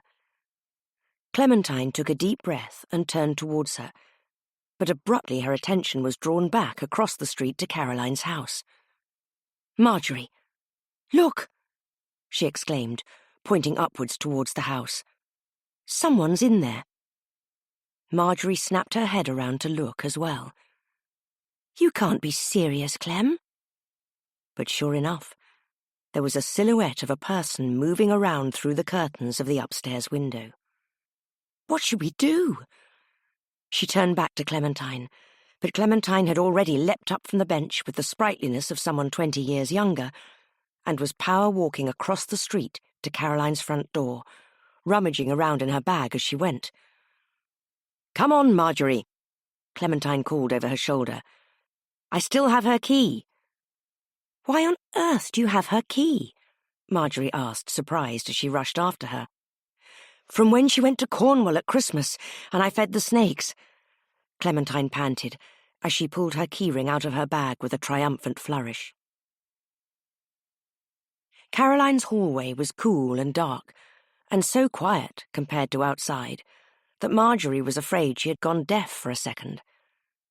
Photographs littered the walls in a variety of different sized and shaped frames, the majority of them from charity shops, Marjorie supposed, as there was an Oxfam sticker still sat on the one of Caroline, shaking Gordon Ramsay's hand. Off to the left of the long hallway, Marjorie could see the entrance to Caroline's sitting room. She peered inside nosily. It looked even more chaotic than it had when she had recorded her will. In fact, the half-finished jigsaw puzzle on the coffee table was most unsettling now Marjorie knew Caroline would never complete it. It looked like a good one, too, Marjorie thought, as she stared into the room. A lovely floral table scene with an old-fashioned blue vase just like her mother had displayed flowers in. She was sure Caroline did not buy her jigsaws from the charity shop. There was no way. She would never risk a missing piece. She probably ordered them in from W.H. Smith or John Lewis. A second, brand-new-looking jigsaw sat next to the coffee table on the floor proved her correct. The box did not even have any storageware. Marjorie thought of her old jigsaws at home, all the boxes with their crumpled corners. She exhaled, turning away from the room, and joined Clementine in the hallway, just as Clementine shouted up the stairs. "Hello?" The noise echoed and bounced around the stone-floored hall. There was no reply, and Marjorie strained her ears for any kind of noise, the silence in the empty house a hideous vacuum. Clementine called again, and they waited nervously. There was something wrong. She had been here a few times, always on much worse occasions, like mandatory kitchen team Christmas choir practices, and the house had never felt like this. But she could not put a finger on what it was. "Maybe they just can't hear us upstairs," Clementine said. "These old houses were built in a sturdier time." She chuckled nervously and rapped on the nearest wall with her knuckles. A photograph fell to the floor, taking a piece of plaster with it with a crash, and they both winced. Clementine stepped over the broken glass from the frame and took the first step of the wooden staircase at the end of the hallway. It creaked loudly, like it was alive and upset about being stepped on, and she stepped back down again uneasily. "Hello, Mr. Thomas," she said again. "We know you're here." "We don't know it's Mr. Thomas, Clem," Marjorie hissed from where she had backed herself in the sitting-room doorway. "Shh, Marjorie," Clementine hissed loudly. "Say we're window cleaners or something. We can't get arrested again." "What kind of window cleaner lets themselves into your house?" Marjorie whispered back. Clementine shushed her again and then bellowed up the stairs. "Hello? Deusto window cleaning? We're here to, clean the inside of your windows." There was a smash from upstairs, and then silence again. "Oh, sod it," Clementine said, and thumped up the stairs, using the banister to propel herself up faster than Marjorie could stop her. She disappeared round the corner at the top of the stairs, and Marjorie stayed put, wringing her hands together nervously. Clementine's head popped back around, and she hooted down the stairs. "Marjorie, come on!" Marjorie gathered all her fears together and tried to put them in the box in her head she usually kept reserved for the nasty things Mrs. Smith would say. She shook her head in resignation and followed in Clementine's footsteps. Her feet clattered on the wooden steps. If the person did not know anyone was here before, then he most definitely did now, she thought grimly to herself as she panted upwards. Reaching the top, she found herself in another hallway. This one was bereft of photographs, though. In fact, the landing was practically nude in contrast with the downstairs. Either Caroline had decided to decorate this space more tastefully, or something was missing, Marjorie thought to herself. She knew immediately that it was the latter. The last time Caroline had forced them around her house on a tour, she had proudly pointed out her floor-to-ceiling, wall-mounted spoon collection. There was nothing on that wall now, except dark, spoon-shaped shadows where the paint had faded and changed colour over decades sat in the sunlight from the hallway window. Marjorie called for Clementine and heard her muffled reply come from one of the bedrooms. She slowly crept her way across the landing and peered around the doorway to look inside the first one on her right. The room, which at any other time would have seemingly been a very cosy bedroom judging by the comfortable-looking bed linen and striking antique furniture, was a wreck. All the drawers in Caroline's cabinets were hanging out, and the contents were strewn all over the place. Marjorie's shoes crunched over broken glass as she entered the room slowly. All the perfume bottles that she supposed usually lived on Caroline's dressing table were now in pieces on the floor. The air was rank with the smell of it. Clementine was standing with her back to her, looking down out of the open bay window, the curtains swaying gently in the breeze. Clementine turned to look at her, her mouth wide and her eyebrows raised, waving at her wildly. Marjorie felt rooted to the spot again. But then Clementine started to laugh. "Quick, Marjorie, look! Oh, my God, look, Marjorie, the idiots got themselves stuck." She was practically barking with laughter, and Marjorie could do nothing but shake her head at her like an idiot. "They did what?" "They jumped out of the window." Clementine spun around again, pointing at the open window frame with the hand she was holding her phone in. "There was someone here and they jumped. I just caught them on their way out." "What? Are they hurt?" Marjorie said, stumbling forward to look at where Clementine was pointing. "No, they're there. Look," Clementine exclaimed, waving the phone around as if she had forgotten its existence. A true feat of athletic ability. Well, it would be if they weren't stuck on the fence. "Get your glasses on, quick." "Calm down, Clem," Marjorie said, peering out of the window. There was indeed a short drop to the extended roof of Caroline's kitchen, and then the long, thin garden stretching on for quite a way. The garden had not been kept in quite as immaculate shape as the house, and the weeds were starting to take it over. Yet there was still a clear path through it, past the greenhouse and the decking, to a tall wall at the end, where she could just make out the figure hefting themselves over the fence and out of sight. An athletic feat indeed, Marjorie thought. She was not sure whether to commend the strange behaviour or condemn it, and eventually she settled for the middle ground. Quite athletic. Do you think that was Mr. Thomas? The idea was puzzling. Why would he do that? Clementine practically beamed at her. "I knew I wouldn't be able to get down there in time to see them, but I did get a photo of him climbing over that wall in the garden." She paused again, looking far too smug for Marjorie's liking. "On my phone." She thrust the smartphone in Marjorie's direction, and Marjorie squinted down at the blurry picture. Whatever talents Clementine possessed for breaking and entering, she did not have a budding photography career awaiting. For one, the picture was taken from much too far a distance, and Clementine had not thought to zoom in. Mr. Thomas, if that is who the subject was a small blob against the backdrop of the garden, and the photo had a slight motion blur, thanks to Clementine's shaky arthritic hands.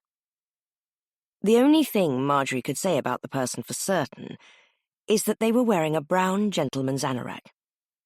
It was truly a terrible portrait, and yet Marjorie supposed she might recognise the subject somehow, though she was not quite sure why. "Why didn't you do it as a video, Clem?" Marjorie said.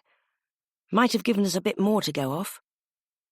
"It's definitely him," Clementine said, nodding in the furious manner of someone who has been wrong many times and is determined never to be again. "And I definitely would have if I could have remembered how to do a video." Marjorie gasped as she finally turned from the phone in the window and took in the destroyed room again. Clementine looked just as miserable. "Look at this place. This can't have been a social call, can it?" "Well, no, Clem," Marjorie said. "I don't think so, seeing as Caroline's long dead. This can't have been Mr. Thomas." "No," Clementine shook her head. "You'd have thought he'd have come downstairs and thrown us out of his new house, not brought a big bag so he can nick stuff." Marjorie shook her head. "I just can't see it being him, Clem."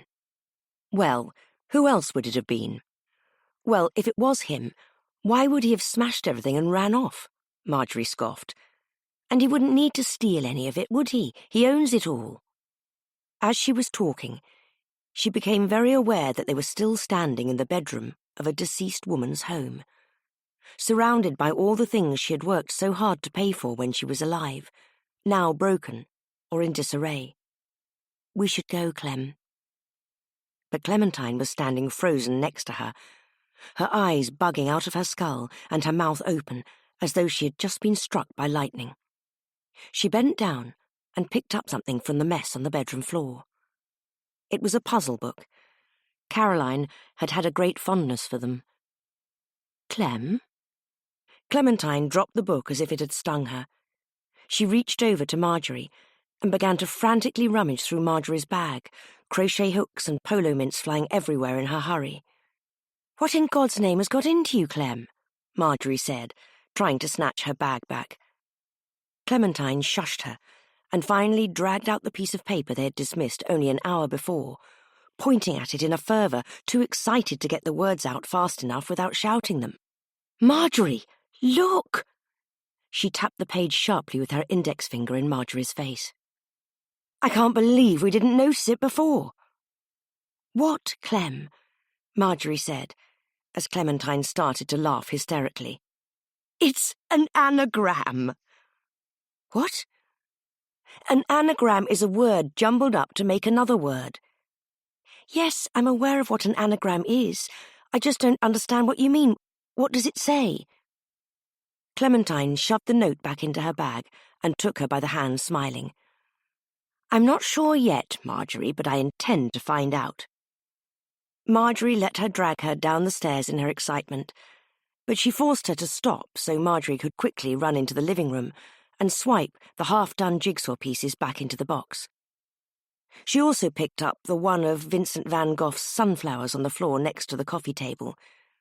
It seemed a shame for them to go to waste. Chapter 16. Once they had known what to look for, the answers came very quickly, Marjorie marvelled.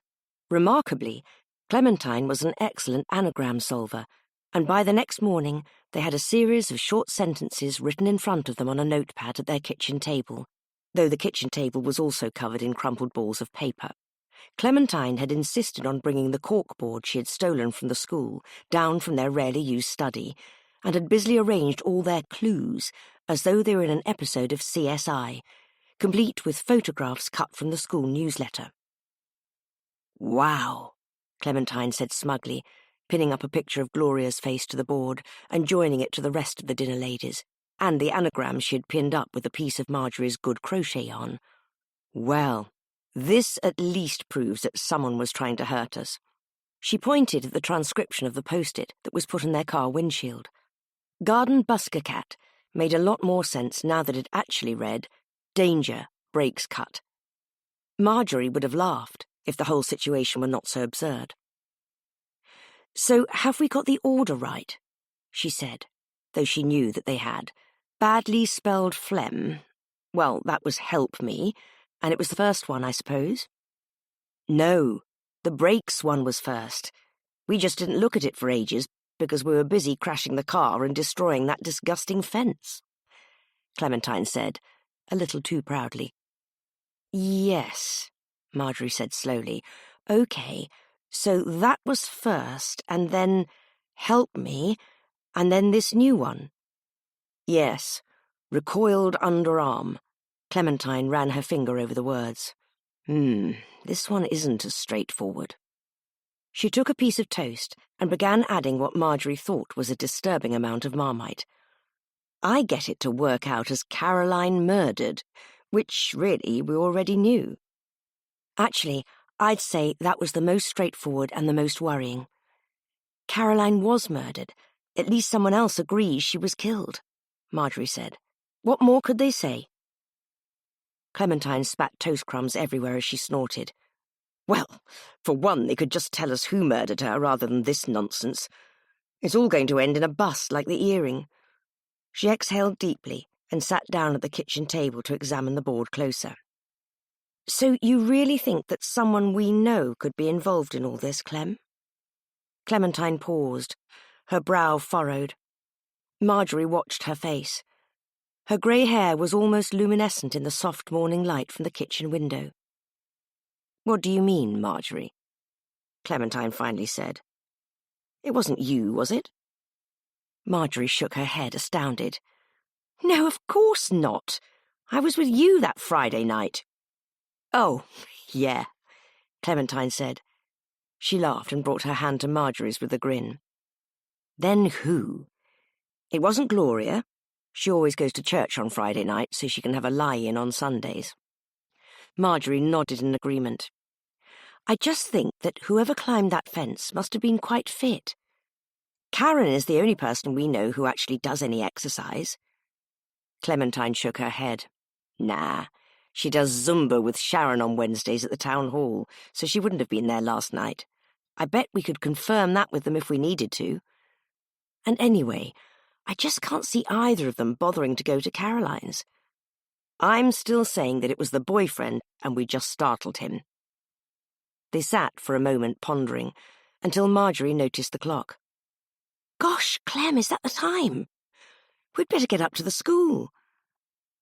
By the time she had found her shoes, and Clementine had finally decided whether she should take a raincoat, they were just about to head off when there was a sharp rap at the door. Clementine turned to Marjorie, panic etched onto her features. Who the devil could that be? We aren't expecting a milk delivery, are we? She said, wringing her hands. Marjorie stepped forward bravely and opened the door, regretting it as soon as she had. On their front doorstep, wearing frayed dungarees, a dirty pair of Wellington boots, and an angry glare, was their across-road neighbour, Dawn Simmons. Her lips pursed tightly together as she stared at Marjorie. She was holding a Tesco carrier bag that was dripping with water and what looked like some form of pond plant. Oh, hello, Dawn. Marjorie tried to sound cheerful, but her voice betrayed her. How can we help you on this fine Dewstow day? Dawn rolled her eyes and scowled at her. This is not a fine Dewstow day, actually, Marjorie, because I spent all of yesterday draining my beautiful pond of bits of car and whatever other dinner lady crap you left in it. Marjorie was sure she heard Clementine mumble, Education Centre Nourishment Consultants, under her breath, but she ignored her. Well, she was not sure what to say to that. Our drive has a few bits of car on it too. She tried to laugh, but it came out as a kind of forced guffaw. Dawn Simmons turned to eye the ruined car that was still sat in their driveway. Yes, well, it would have been good if they had stuck around to help me with the pond, not just dragged your rustmobile out. Marjorie felt her smile becoming more and more forced and harder to keep on her face. She had loved that car only slightly less than Clementine, and walking past its shell on the way to the bus stop every day was proving unbelievably depressing. Anyway, Dawn continued, thrusting the carrier bag at her, I won't keep you. I have fish to replace after all. Marjorie nodded and took the bag. Dawn turned immediately and left, stomping up their driveway in her wellies. Clementine glared at her as she walked down the garden path, shaking her head. I'm glad we destroyed her pond, miserable woman. She acts like she lives at a National Trust country estate, for crying out loud. Marjorie opened the bag to have a look at the contents. Inside were several pens, Marjorie's soaked-through year diary, which she had only used to note when her line dancing classes were, and, unbelievably, Clem, look, the card! Marjorie held it aloft in triumph. Clementine turned and gasped in shock at the sight of it. Yes, Marjorie! She snatched it from her and smiled wildly at it, holding it up in the air like a trophy. Let's go back to the leisure centre and give that idiot receptionist a piece of our minds. I don't think we need to. I think we can see whose card it is, Marjorie said, pointing towards it again. As Clementine was holding it, she had noticed something that they had not seen before. A small piece of white sticker had started to peel from the card where it had got wet. Marjorie took it back from her and scratched at the sticker gently with her nail. It stripped off, revealing where it had covered up its owner's name. This kind of oversight is what happens when you never carry your correct prescription glasses around, Marjorie groaned to herself. They really must go back to the optician and have varifocals made. Oh, it's Caroline's. Really? Clementine said, her expression turning glum for the second time that day. But how? Who had her card? Marjorie said. Why would they break into our lockers? I don't know. They looked at each other for a moment. Clementine patted Marjorie on the shoulder gently and leaned forward to give her forehead a gentle kiss. Come on. Let's get to work and have a nice cup of coffee and one of the special biscuits from the tea trolley. They arrived in the kitchen in good time, and Clementine immediately started on the coffee she had promised. Marjorie leant against the worktop feeling quite glum, by all accounts, and becoming more worried by the moment. It was stressful not understanding the circumstances of events, especially when they seemed to be happening to you without your approval. Sharon was in the dry store with the sweeping brush, Karen was washing up, and Kerry Ann was peeling potatoes under Gloria's watchful eye, but Marjorie noted with alarm that Seren had still not made an appearance. She watched the rest of the team going about their jobs for a time, until Clementine was handing her a coffee and an apron with a smile. Marjorie forced a smile back. Are you okay, Marjorie? Gloria said kindly. She stopped putting away the delivery and turned to look at her in concern. You don't seem yourself today. Is everything all right? Oh, I don't know, really, Marjorie said, taking a sip from the mug. She was not sure where this blue feeling had come from, but she had never been one to hide her feelings from her colleagues, not the ones who were friends anyway. It's all just a bit strange, isn't it? Are you still upset about Caroline? Kerry Ann said, coming over to lean against the counter with her. Don't be upset about her. She was a bit of an idiot anyway, wasn't she? They all shushed her, but Marjorie thought that maybe she had a point. Well, yes, I'm still upset about Caroline, Marjorie said, sighing. And Mrs. Smith. Mr. Barrow said she'd been really ill. She had to have an operation on her lung. Kerry Ann went white at that and stood up straight from the counter, teeth bared in a grimace. Well, yeah, you know, I may know something about that. What do you mean? Gloria said, her brow furrowed in curiosity. Kerry Ann flicked her long ponytail back. I can't say. Why not? Kerry Ann stood from where she had been slouching against the counter and drew in a breath. She made me promise not to tell anyone, but I gave her one of my free health treatment vouchers when she bought the earrings from me. I just offered to do a little bit of acupuncture to help her out, and, well, I'd never done it before, and the YouTube video must have been wrong. But I didn't know there was a problem till the next day when we all found out about her being in hospital. They all turned to stare at her. Marjorie could feel her jaw dropping of its own accord. Kerry Ann looked close to tears. You nearly killed her, Marjorie said aghast. If we hadn't found her, she'd be dead. So she did buy the earrings. Clementine shrieked in triumph. You found her? Gloria said, her eyes narrowing at Clementine suspiciously. What were you doing here after school hours? I thought Mr. Barrow told you to stop sneaking around. He did, Clementine said, nodding vigorously. But we didn't, and it's lucky we didn't, because we saved that miserable witch's life. Don't speak ill of the dead, Sharon wailed from where she was tidying the dry store in the corner, bursting into tears. She's not dead, Kerry-Ann and Gloria yelled back in unison. Karen glared at them all as she went to comfort Sharon, muttering platitudes about angels. Yeah, and I said I was sorry like a million times when I took her the get-well-soon card, so it's fine, Kerry-Ann said, though to Marjorie's ears she did not sound entirely convinced. She told me not to tell anyone what happened because she was embarrassed. For Christ's sake, as soon as she's better, she'll rain hell down on this department, you stupid fool, Kerry.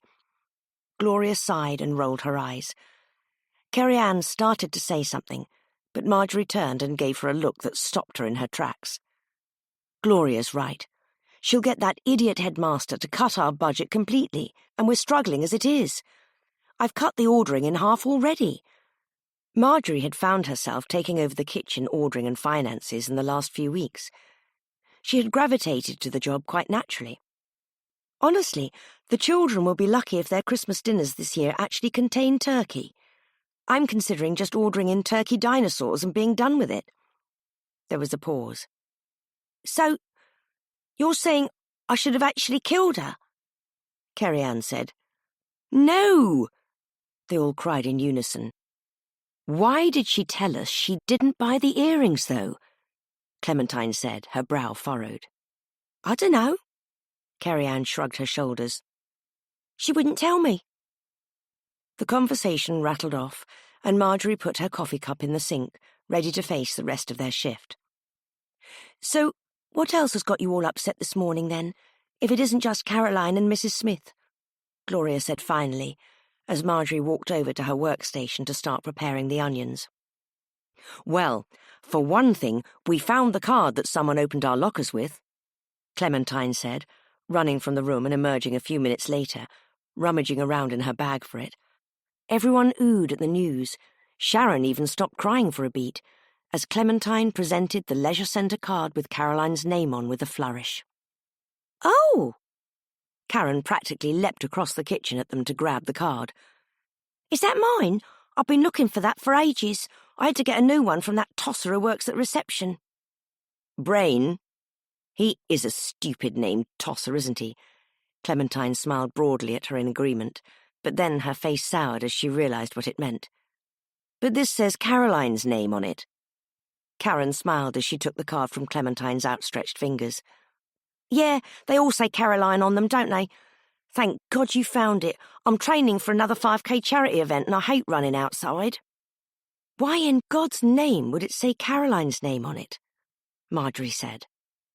Marjorie, please do not swear, Clementine mumbled, but she looked as confused as Marjorie felt. No, she's right, Gloria said, taking her purse from her apron pocket and presenting them with her gym card, which had a white sticker where the name should be. Caroline went and applied for all our passes so we could do her synchronized swimming class, but she said she couldn't remember any of our surnames. Gloria peeled the sticker off with her nail and held it up to show that it too said Caroline Hughes.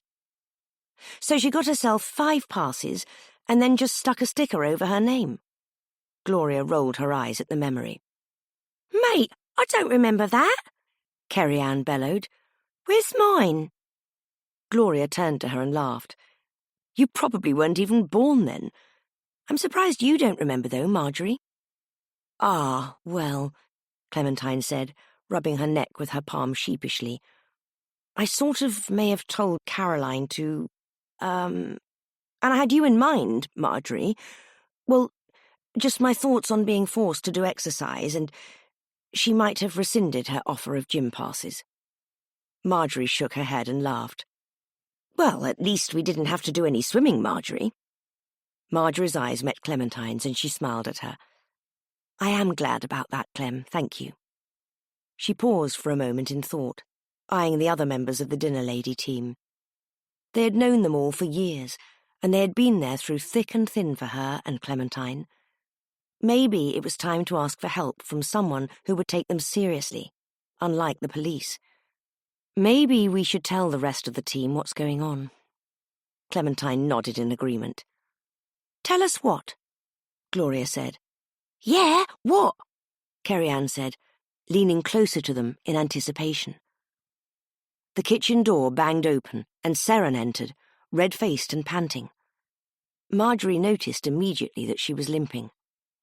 "Sorry, I'm late," she wheezed, pulling off her oversized coat as she rushed into the staff changing room. She threw it on a hook and tottered back out, wincing as she put the weight on her foot to walk.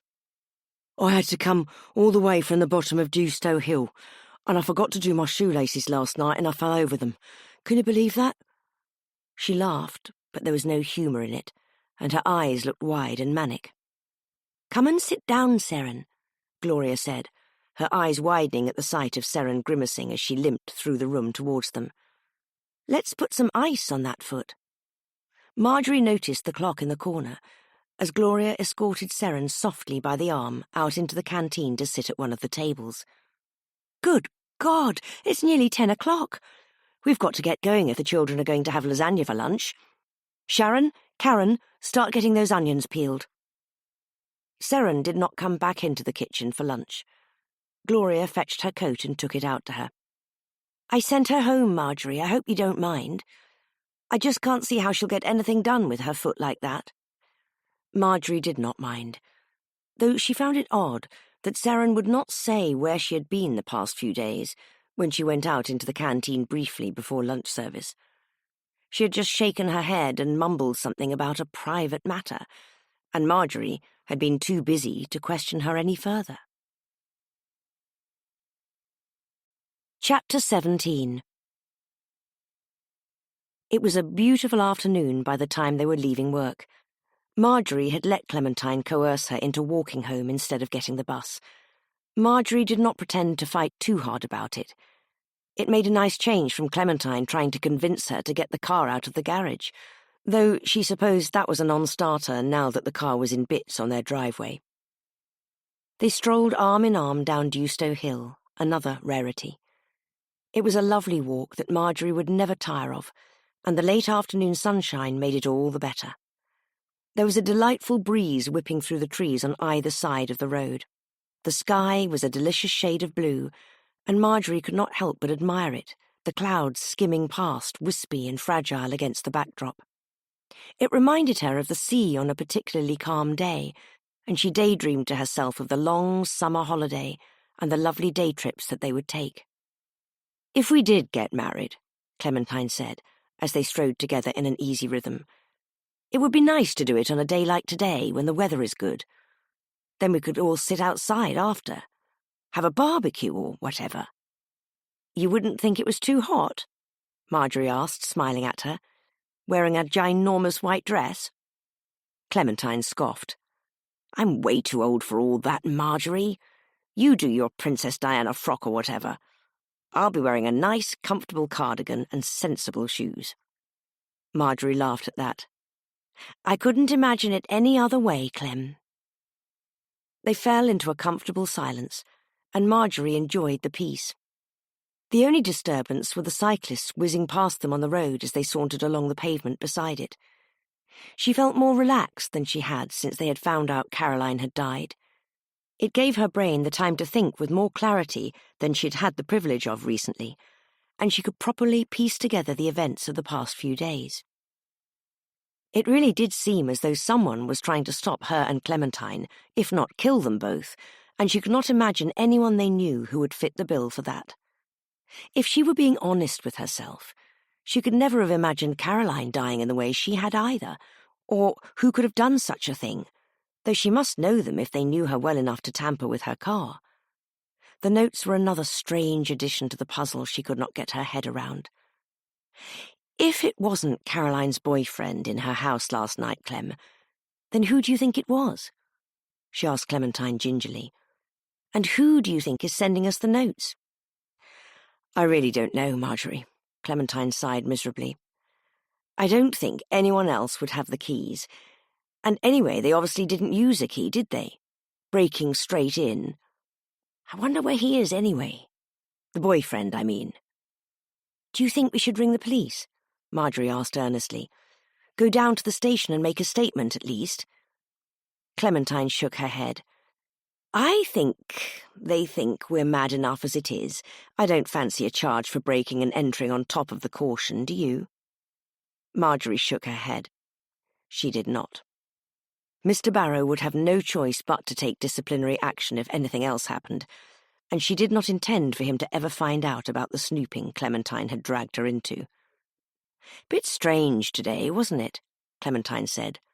Seren turning up like that. Yes, it was, Marjorie agreed. And she was limping. Clem, you don't think that she was the one who was climbing Caroline's fence? Of course I do. She unlinked her arm from Marjorie's and fetched her phone out of her pocket. She unlocked it so she could wave the terrible pixelated photo in Marjorie's face again. The proof is in the pudding. They paused, both staring at the phone. The photograph was so poor quality that it could have been of anyone. It could even have been a photo of her own face, and Marjorie still thought she would still struggle with working out the features. So, she finally said, we can't go to the police. What do we do? I don't know. Clementine shook her head again, then took a deep breath. Look, Marjorie, I just wanted to say I'm sorry. Whatever for? Marjorie asked. Clementine put her phone away and took her arm again. I know sometimes my ideas don't work out quite as I plan them to. Marjorie smiled at the understatement. I've got you in trouble with the police and the headmaster, and we still aren't any closer to working out what the hell is going on. They arrived at the bottom of the hill, and they automatically turned towards the high street, making the decision wordlessly. It was these moments that Marjorie realised how in tune they really were. She supposed that was only natural after the length of time they'd been together, though she was surprised when Clementine dropped her arm suddenly. Marjorie! Clementine cried. I've had a fantastic idea. Marjorie shook her head and looked up at the beautiful blue sky for a moment, wishing for no more fantastic ideas. By the time she turned her head back to where Clementine had been standing, the woman was already grabbing her hand and rushing them down the high street as fast as their old legs would carry them, which was at best a very slow power walk. Come on, Marjorie, she shouted back to her, and Marjorie reluctantly followed, being jolted along as she was in Clementine's vice-like grip. Where are we going, Clem? She hissed, as Clementine dragged her through the crowds of people pottering up and down past the shops. They narrowly avoided being garroted by a gentleman with an umbrella under his arm. Clementine suddenly slowed down to their usual gait. Try to act normal, Marjorie. Mrs. Mugglethwaite can see us. She hissed through clenched teeth as they passed the big glass front of the town's small post office. She waved her free hand in a very odd way as though she were the Queen. Clementine's face was pulled into a forced smile that showed way too many teeth. She obviously thought it was very natural, but reminded Marjorie of a hideous ventriloquist dummy her aunt had owned that had terrified her as a child. Mrs. Mugglethwaite waved at them, her face a picture of confusion through the window. Marjorie waved back as Clementine sped up again and pulled them down a side street. Look, Clementine said, pointing to one of the buildings in front of them. It's Mr. Tamble's office. Marjorie stared up at the big stone entrance to the solicitor's office and wondered why on earth Clementine would drag her here. So? Clementine gestured again at the building, as though Marjorie had lost her marbles. He'll know where Seth Thomas lives. He'll have his address. Marjorie's mouth opened of its own accord, and then closed again as she thought about it. As far as Clementine's ideas went, it was not a horrific one. Who better to know who Caroline's boyfriend was than the man sorting out her estate? They entered the building and clambered up the stairs to the first floor. An awfully familiar and sour-faced receptionist sat behind the desk in the well-dressed room. Brain! Clementine cried in delight. What are you doing here? Marjorie, look, it's Brain from yesterday." Brian looked as pleased to see them as if they had burst in and announced they had sold his dog to a circus. The young man looked even more annoyed by their presence than he had the day before. "I work here," he said with a sigh. Clementine leaned on the desk, casually, as though she had forgotten she had declared him her worst nemesis the day before. "I thought you worked at the leisure centre." Brian rolled his eyes so dramatically, Marjorie worried about his future ocular health. "The leisure centre's my main job. I work here on my days off, sometimes to help my uncle." "Mr. Tamble?" Marjorie asked, and Brian nodded. "Can we see him?" "Sure. You can see him." Brian made a big show of tapping at the computer in front of him. Clementine took her diary out of her bag and flicked through it earnestly. "On the 23rd of—" "Yes," Clementine said, leaning forwards over the desk in anticipation. "On the 23rd of never," Brian said. Then he started to laugh. Clementine glared at him. "What? Why not?" Clementine demanded, banging her diary down on the desk in front of him. "Because he's really busy, and if you couldn't afford a swimming pass yesterday, then you definitely can't afford an appointment." Brian scoffed and picked up his mobile phone, ignoring them. "Isn't there anything you can do?" Marjorie inquired. "It's very important, or we wouldn't be here." Brian looked up at her and shook his head.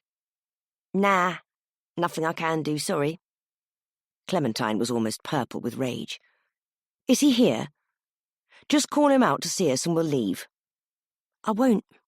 Brian did not even look up from his phone. "That's his door, isn't it?"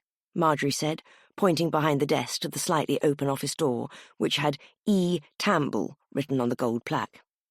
"Fine." Clementine shoved her diary back into her bag. "But you asked for this." She drew her hands around her mouth in a makeshift noise amplifier. "Mr. Tamble!" Clementine screeched. "Mr. Tamble, we're here about Caroline Hughes."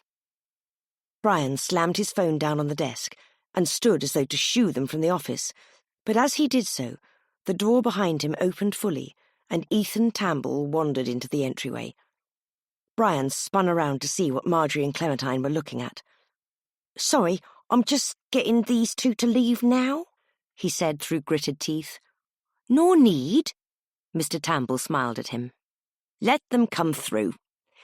You know, ladies, I did give you my card for a reason. You could have called." Marjorie had forgotten all about the business card he'd slipped into her fingers on the day of the funeral, and suddenly felt annoyed at herself. Some things were meant to be a phone call, not a meeting. Much to Brian's annoyance, Mr. Tamble ushered them into his office and shut the door behind them. His office was much, much nicer than Mr. Barrow's, and Mrs. Smith's might as well have been a hole in the ground in comparison. The building had obviously not been intended as a solicitor's initially, judging from the high ceilings and original features. The entire wall behind the imposing desk was formed of large, attractive bookshelves. There must have been hundreds of books. The other wall held a cast-iron Victorian fireplace that looked as though it must still be in use, judging by the coal bucket sat next to it. Enormous bay windows flooded the room with light and offered a lovely, picturesque view of the town centre. Marjorie admired the room for a moment before she sat down in one of the comfortable chairs Mr. Tamble gestured for them to sit in. "What can I do for you, ladies?" he said, striding to the other side of his desk and adjusting his tie before sitting down opposite them. His dark hair was streaked back tidily today, and he looked much better than he had done on the day of the funeral. "You said it was about Mrs. Hughes." "We did," Marjorie nodded. "Well, it kind of is. We won't bore you with pleasantries, Mr. Tamble." Clementine cut straight to the chase. "Is Caroline's boyfriend in her house yet or not? We tried to call him, but the number was disconnected." Mr. Tamble looked at her, eyebrows raised for a moment before answering. "If I'm honest with you both, he isn't." "He isn't?" Marjorie asked. So it was definitely not him in the house the day before. Unfortunately, that did not answer any of their questions. He shook his head. "I haven't been able to get hold of Mr. Thomas yet. Caroline gave me an address, but he doesn't live there anymore, it seems.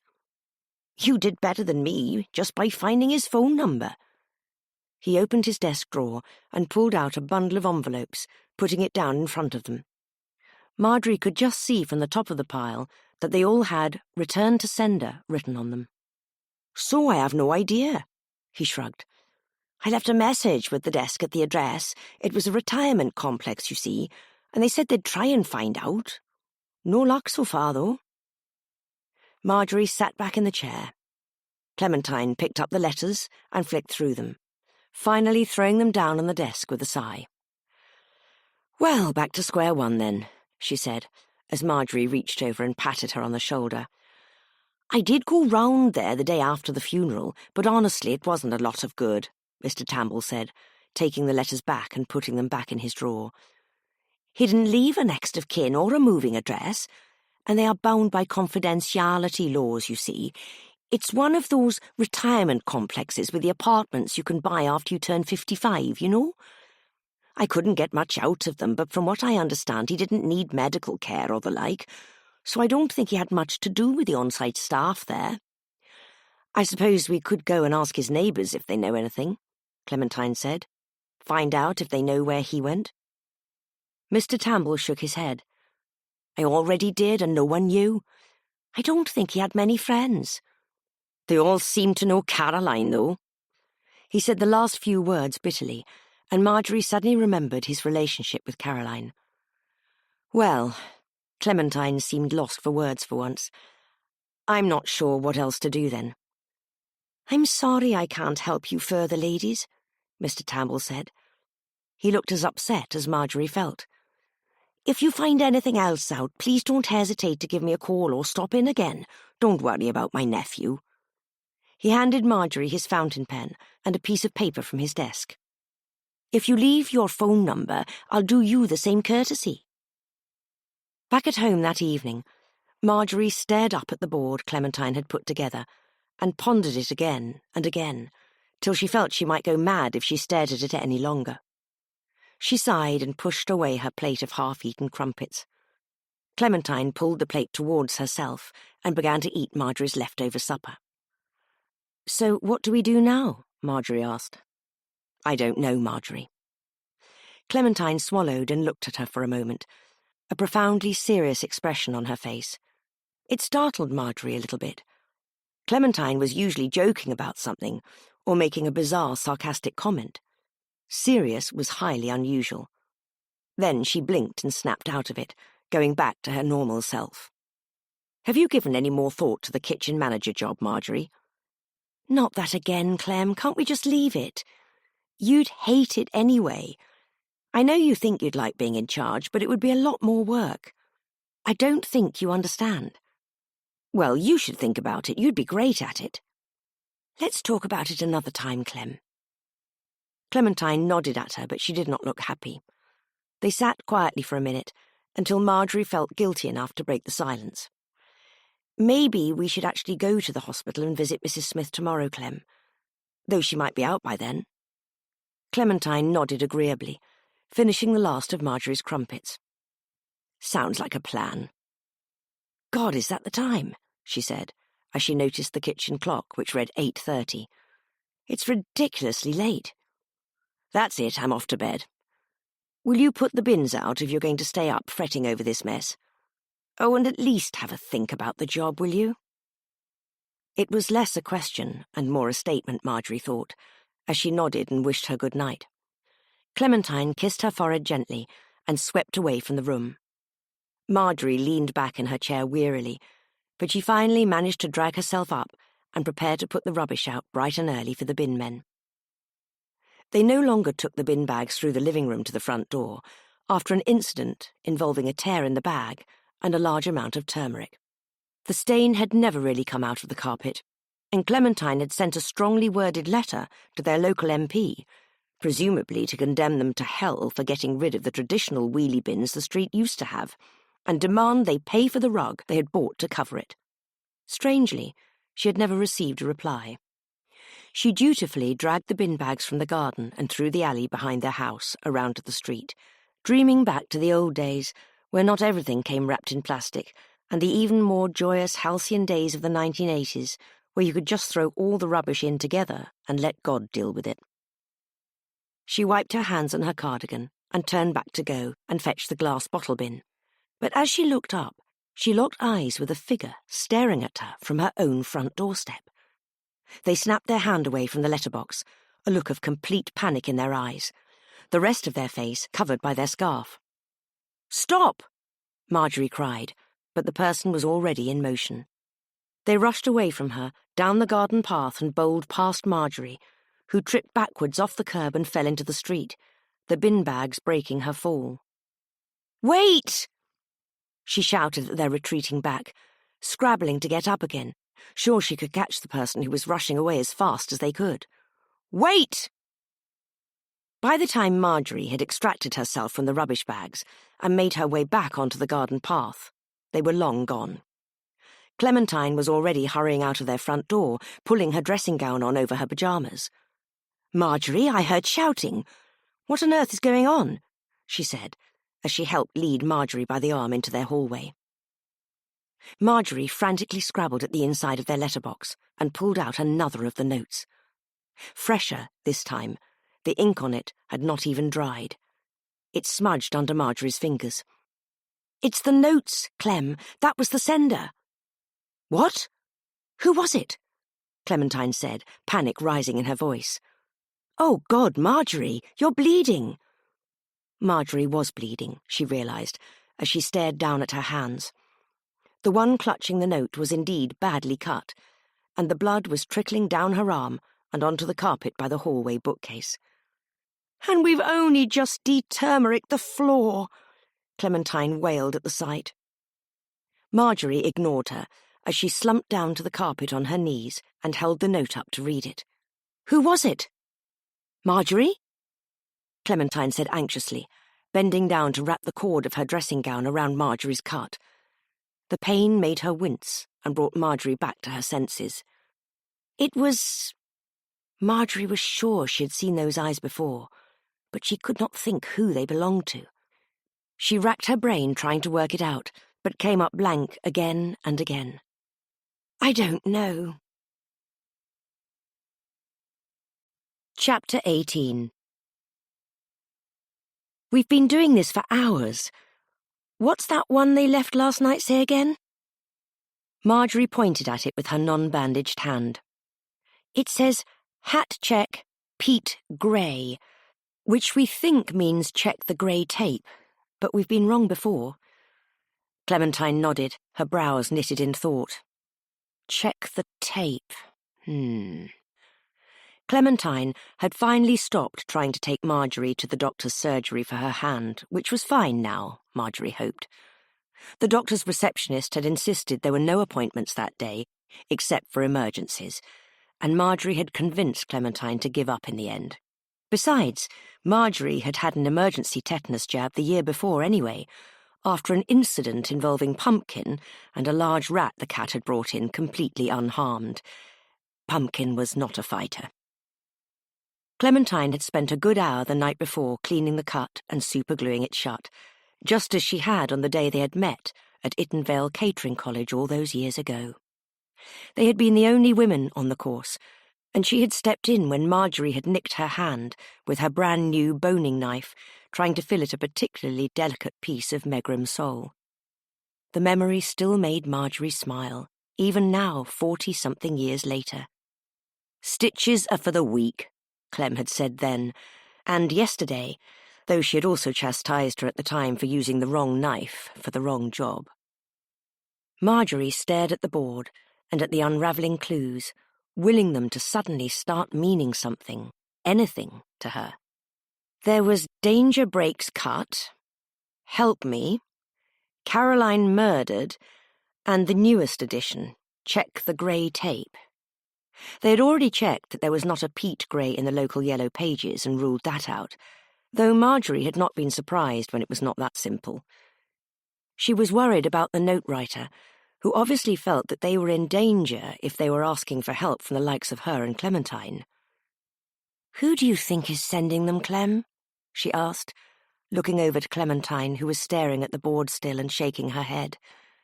"I dunno, Marjorie," Clementine said. "Maybe Seren? She seems the most likely person, but I don't know whether that's because we just haven't properly seen her for ages." "Wouldn't we recognise her handwriting, though?" Marjorie asked. "We've worked with her for years. Surely we can get a copy of her writing from the fridge temperature sheet or something at work." Clementine shook her head. "She never fills in the paperwork book, does she? Remember how annoyed Caroline used to get about it?" Marjorie did remember. Caroline had once glued all the pages from the food safety manual onto the walls of Seren's locker in anger, when she had forgotten for the umpteenth time to sign the kitchen's opening procedure form. Whomever they were, Marjorie hoped that the puzzle pieces would not fit in a way that ended badly for the sender, though she suspected that this may already be the case. She eyed the actual jigsaw puzzles from Caroline's house, which she had unceremoniously dumped on the table the night before, smoothing her hands over the lid. They had a good hour before work. Neither of them had been able to sleep the night before, and they'd got up at an ungodly hour. And then last night's anagram had only taken Clem 10 minutes to solve and pin to the investigation board. Maybe she could just start one of the puzzles.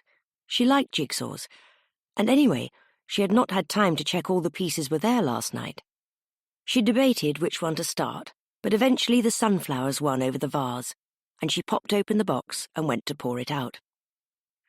She pulled her hand away, as if it had been burned, when she saw what else lay amongst the pieces. "Clem," she said, her voice rising in shock. "There's something else in here." "A spider?" Clementine flung herself away from the table, nearly toppling herself out of the chair. Marjorie shook her head. Buried in all the puzzle pieces laid an unmarked DVD disc in a plastic sleeve. Marjorie stared down at it in shock. "The tape!" Clementine announced, snatching it up from the box, jumping up from her chair and holding it up in jubilation. "This must be it, Marjorie."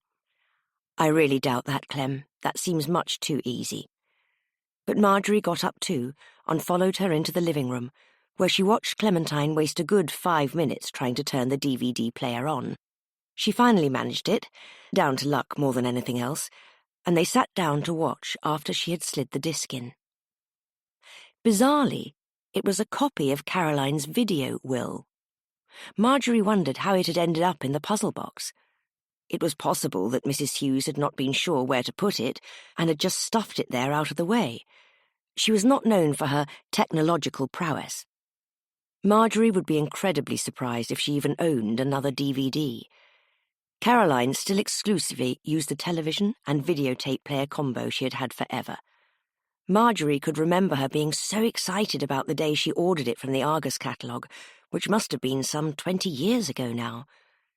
She could never forget Caroline's jubilation that it had a power cord. Until then, she had been watching her soaps on a battery-powered portable television she had got as a free gift for signing up for what turned out to be a pyramid scheme. They sat and watched silently through the rigmarole of the taped will for a second time, until the part with Mr. Thomas and the house and the car and the money. Nothing new. No new leads. In fact, it was all the more depressing watching it for a second time, especially now that they were sure something awful had happened to her. Clementine slumped back in her seat and sighed. "Well, that's that then. I was so sure that if we watched it again we would realise something, you know," she said to Marjorie. "You see it all the time in the Agatha Christies. She would have solved this case and had a BBC Christmas special about it by now." Marjorie nodded, only half listening, still watching the tiny screen figure of Mrs. Hughes struggling to get out of her comfortable chair like they had before. It had gone way past the point where Mr. Barrow had turned it off now, and she felt almost cruel for finding the struggle between the chair and the slightly rotund Mrs. Hughes amusing. "For Christ's sake, help me, you idiot!" Mrs. Hughes cried from on-screen, and finally someone did step from behind the camera to help pull her out of her seat, huffing the entire time. Marjorie and Clementine gasped as they stared at the screen, transfixed, both entirely lost for words for once. Clementine almost dropped her phone in her hurry to bring up the photograph she had taken on it the day before. They had pored over it all night, trying to determine if they knew who it was. "That's Seren! Look! It was definitely her in the house yesterday," Clementine said, as she thrust the screen in Marjorie's face. "I still don't understand why she would be in Caroline's house," Marjorie said, batting the phone away. "Robbing her blind, don't forget." "There must be more to it than that. We've missed something here." "It's hard to believe, what with them being such firm friends." Marjorie turned to look at Clementine in disbelief. Clementine continued. "Well, not friends as such, but they had a great kind of banter going on." Marjorie rolled her eyes. "Seren didn't like her, but I just can't see her murdering her." "No, I can't either. Though after all that last year," Clementine said, "well, she hasn't exactly been her old self, has she?" Seren had not been herself recently, Marjorie thought darkly. Since she was arrested last year, Seren had changed considerably. She had never been the life and soul, but she had withdrawn significantly even by her standards. She now refused to take the bus anywhere because of the reception she had received from Mrs. Mugglethwaite and her ilk. She had even come off all social media and changed her phone number. Well, that was what Kerry Ann had said anyway. Marjorie was not one for social media, but she just could not see her hurting Caroline or stealing from her home. There had to be another explanation. "We need to talk to her, Marjorie." Clementine jumped out of her seat and went careening back into the kitchen, and Marjorie followed. Clementine pulled her reading glasses on and desperately tried to link the picture of Seren's face from the school newsletter to one of the other clues on her investigation board. She threw the yarn back onto the kitchen table and peered closer to the original note for the 1,000th time, shaking her head at it. "Come on, Marjorie, there's only one thing for it." "And what's that?" "I think it's about time we paid Seren a visit," Clementine said, her jaw set in determination. "Clem, this could be dangerous," Marjorie said, fidgeting with the sleeves of her cardigan. "You can't tell me the car and everything else was an accident. We could be being watched. For all we know, going to Seren's house is exactly what they want us to do." "Well, we can't just sit here waiting for something else terrible to happen, can we? Do you have any better ideas, Marjorie?" Marjorie shook her head. She did not. Chapter 19. Clementine had been hammering on Seren's wooden front door for what felt like an age, but must have only been a few minutes. Marjorie could sense her growing impatience with every knock, but she did not have the heart to tell Clementine that Seren may well have left for work already. "What's keeping her, Marjorie?" Clementine said, clearly exasperated at the delay. "She can't be washing her hair, for Christ's sake." "Well, it is nearly 8, Clem." Clementine snorted, peering in through the bay window next to the front door, the net curtains obscuring any view inside. "You can't tell me she's already run off to the school. She hasn't been in all week, except the one time when she was late." Clementine spat the word as though she was the absolute pinnacle of a perfect employee and was not constantly trying to sneak away to the dry store to do crosswords. She turned back to the door to knock again. "Just a minute." The muffled shout through the front door made them both jump. Clementine took a big step back off the doorstep. "Well, after you, Marjorie. You give her what for." Marjorie shook her head at her and waited patiently as the door swung open. The woman standing before them with the toddler under her arm was not Seren. "Can I help you?" the woman said, eyeing them both carefully. She was wearing a saggy pair of leggings and had a headband holding her fringe back. Marjorie could see the vacuum cleaner in the hallway behind her. The toddler was struggling to free himself, waggling his chubby little legs about, and Marjorie could not help but smile at the scene. "Oh," Marjorie said. "Hello, is Seren there?" She shook her head. "Who?" "Oh, do you mean Seren Jones?" "Hang on." She closed the door again, shutting it in their faces with a bang. Marjorie and Clementine looked at each other, eyebrows raised. When she reappeared several moments later, it was without the baby, but this time her hands were full of envelopes. "Can you give these to her? I kept writing not known at this address on them and putting them back in the postbox, but they keep coming." Marjorie stared at her in surprise as she thrust the letters at them. Does she not live here?" She stepped back to look at the metal number nailed to the side of the building. They were certainly in the right place. Seren had invited them over a few times before, and she always hosted a Great British Bake Off finale party, where they would all cram into the small flat. It had to be here. Marjorie could remember Karen and Sharon tripping over the empty glass milk bottles on the doorstep and falling drunk into the geraniums that she could still see growing in the neat and tidy garden bed.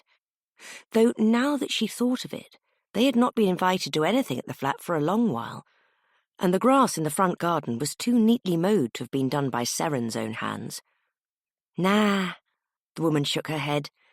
"Me and my husband have been here since October. Can you tell her to change her address on all her stuff, though? It's doing my head in." "Certainly," Marjorie said, her brow furrowed as Clementine took the post. "Do you know where she went?" The woman shook her head.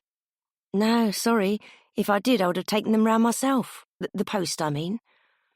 I did ask on the Dewstow community page on Facebook, you know, but no one knew." They left after giving their apologies for disturbing the new tenant, stopping to sit at a bench so that Clementine could pass the letters to Marjorie to look at. It was mostly junk mail, except for a letter about her pension and an envelope with the Leisure Centre's logo printed on it in black and white that Marjorie stared at solemnly for a moment before stuffing it into her bag with the rest of it. "I will give you the rest of the Quality Street if that isn't a replacement Leisure Centre card," Clementine said, shaking her head. "This is a complete swizz. That note said to watch the tape. We did, and this was useless. How did we not know she'd moved out? How did that tape help us in any way at all? I don't get it, Marjorie." "Well," Marjorie leaned back against the uncomfortable wooden bench and stroked her chin, pondering. "They did say tape. That was rather more of a disc. How would they have known about it anyway? It was at Caroline's house, for God's sake." Marjorie waited for Clementine to chastise her for swearing, but instead, Clementine dropped her glasses into her own lap and turned towards her, mouth agape. "That other word," Clementine cried. "Grey. But no one spells grey like that. What are we, American?" She snorted in disgust. "It's an anagram too," Marjorie said, clarity suddenly flooding her brain. They had come to the same conclusion. How foolish of them to not rearrange the separate words, she thought. How naive that it would be so easy. "Yes, it didn't say grey," Clementine yelled, ripping the Leisure Centre letter from Marjorie's bag and waving it triumphantly above her head like a flag, in a fervour Marjorie had not seen since the last royal wedding. "It said Gary." Gary, of course. Marjorie breathed a sigh of relief. Of course. Gary Matthews, you think? Who else would have access to CCTV tapes but the school security guard? Tapes, Marjorie! Clementine was practically frothing at the mouth in her excitement. She had already leapt up from her seat and was waddling away as fast as she could. "Come on, Marjorie, we've got to get up to the school." With all the excitement of the morning and taking the detour to Seren's former home, they missed the bus by moments again, and Clementine decided that rather than wait, they should walk. By the time they reached the school's security office, they were both completely out of breath and practically purple with exertion. Clementine had used her inhaler 6 times, and Marjorie had been tempted to sit down at least twice on the way up, but they had persevered. Whoever would have thought to build the town on such a foolishly steep hill? If she ever met them in the afterlife, she vowed privately that she would punch them straight in their smug, well-exercised face. "Gary!"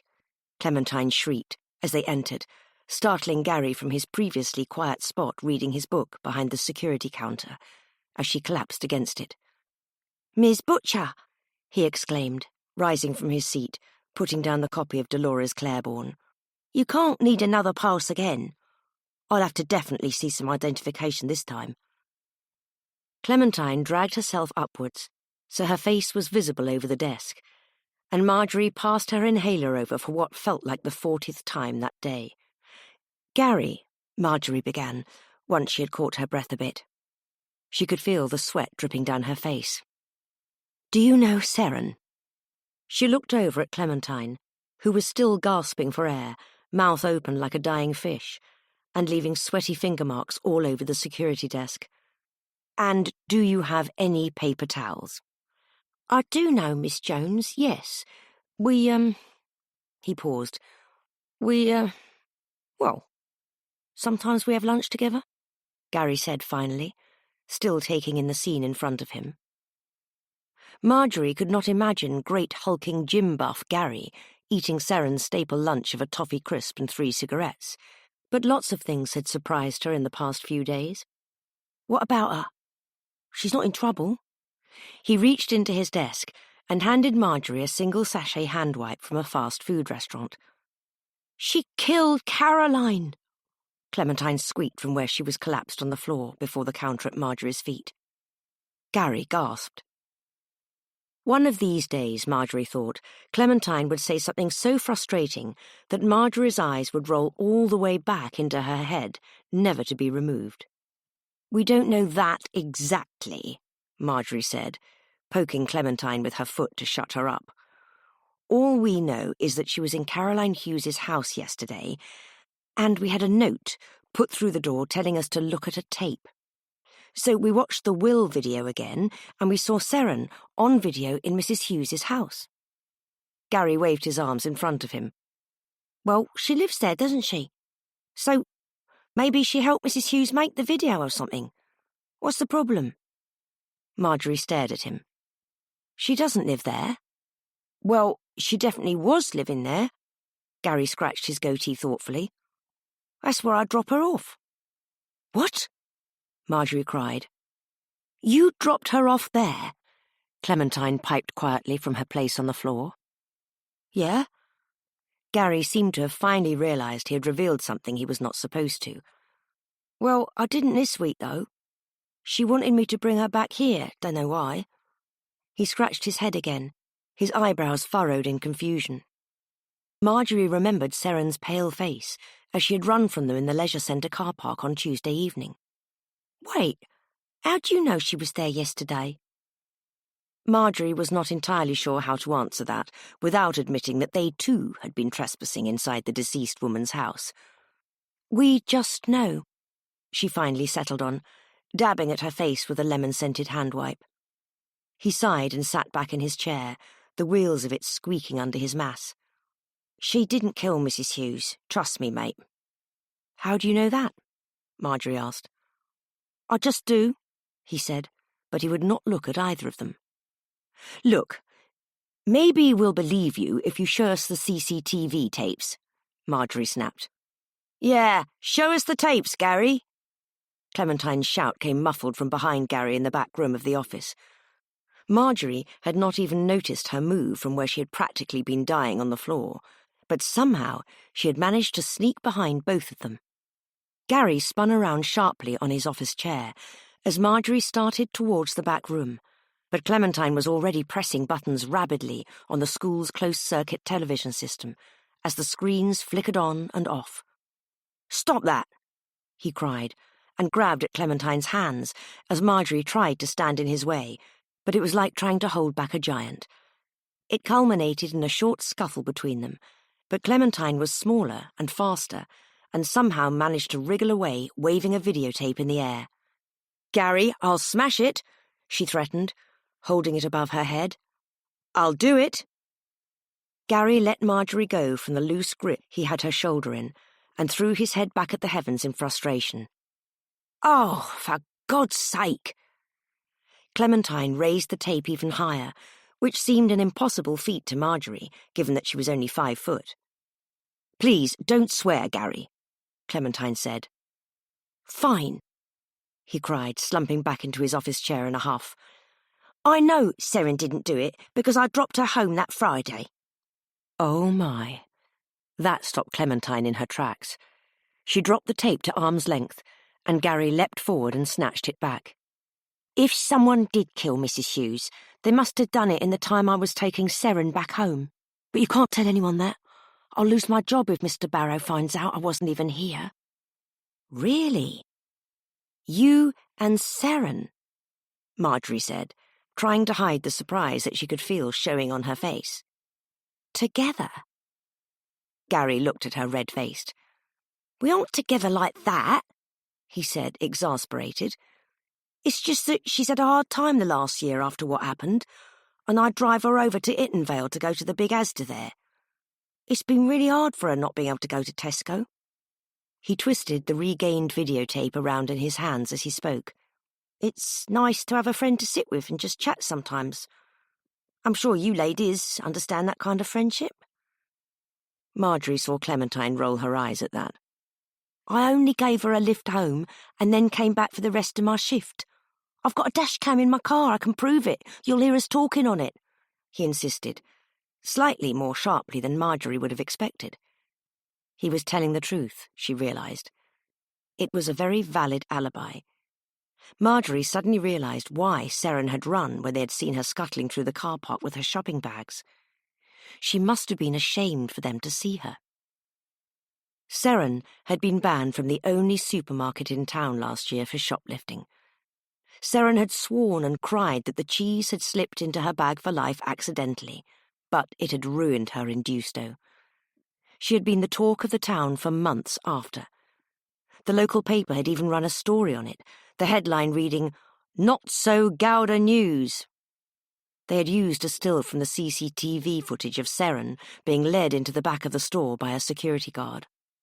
Marjorie suddenly felt terribly, awfully guilty for not realising that Seren might have needed help shopping. She hadn't even considered it. She had assumed that Seren enjoyed living on a diet of pot noodles and hot dogs from the newsagents at the bottom of Deusto Hill. How short-sighted they had been, so wrapped up in their own lives. Clementine's shouting brought her back from her daze. That's all? Really? Clementine said, her voice laced with sarcasm and about 1,000 decibels too high. Then why so cagey, Gary, if that's your real name? Gary looked down at his name badge, which read, Gary Matthews. Fine. We went to McDonald's drive-through on the way to Mrs. Hughes, that's all. I have the receipt. We had a McFlurry each. What flavour? Clementine screamed, pointing her finger at him dramatically. Flake, all right? Flake. Okay. Marjorie finally breathed out, batting Clementine's accusatory hands down. Well, that's that then. Gary nodded stiffly. Clementine eyed him suspiciously. But it doesn't explain the message we got to ask you about the tape, she said. Gary looked at her for a moment. Well, I can't help you with that anyway. He sat back in his chair, again, stiffly. The only cameras we have are outside ones. It's not like you would have been able to see anything going on in the kitchen. The police took the tapes to look at them, but they obviously didn't find nothing. He paused for a long moment, considering them. The thing is, though, I was sure I locked the office before I left that evening, I always do. But when I came back... He trailed off, shaking his head. When I came back, the door was open. Do you think someone broke in? Marjorie said. Yeah, I do. Inside job, though, if they did. But there was something wrong in here. The control panel didn't look like it did when I left it. But I can't even tell the headmaster because he'll fire me. Why not? Marjorie asked gently. I was supposed to be here. It was my shift and I left early, Gary said, and for a moment Marjorie thought he might cry like he nearly had the other day. I blame myself. I really do. They were the latest they had ever been for work by the time they finally rushed into the canteen kitchen. The latest anyone had ever been, possibly, Marjorie thought to herself. Well, except maybe Seren in the past few days. It was nearly 10 o'clock by the time they had put their things in the changing room. Gloria, red-faced, saw them hurrying in and slammed the kitchen door open.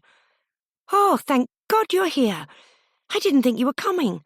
Come on, quick." They grabbed aprons and hairnets and ran immediately to where Sharon and Karen were desperately wrestling an enormous joint of roast beef into the oven. Kerry Ann was panic-whisking instant gravy powder into a 20-litre saucepan. "Where have you been?" Gloria said, as she smothered salt and pepper onto tray after tray of roast potatoes. "And where the hell is Seren? Not that she'd be any use with her bad ankle." "Seren's the one who stole Karen's gym pass. We're convinced of it," Clementine told her, as she started desperately peeling carrots. "And she doesn't live at her flat anymore." "Doesn't she?" Gloria said, lifting her head from the potatoes to stare at them in surprise. "She never said she'd moved, or sent a change of address card." "I know. I can't believe she's not here. We ought to tell the headmaster." "Ha! As if he'd do anything about it. Remember when Helen kept ringing in sick?" Marjorie did remember when Helen Mellon had rung in sick day after day for 3 weeks, and then returned, finally, with bags and bags of duty-free sangria and a suspiciously Spanish glow for someone who was supposed to be suffering from jaundice. Or the time Clementine had rung in sick for both of them, so they could go and watch the last Harry Potter film at the cinema. "Accident with a toffee penny," she had said. "Yes, for both of us." Mr. Barrow had bought it all. Hook, line, and sinker. "Hey!"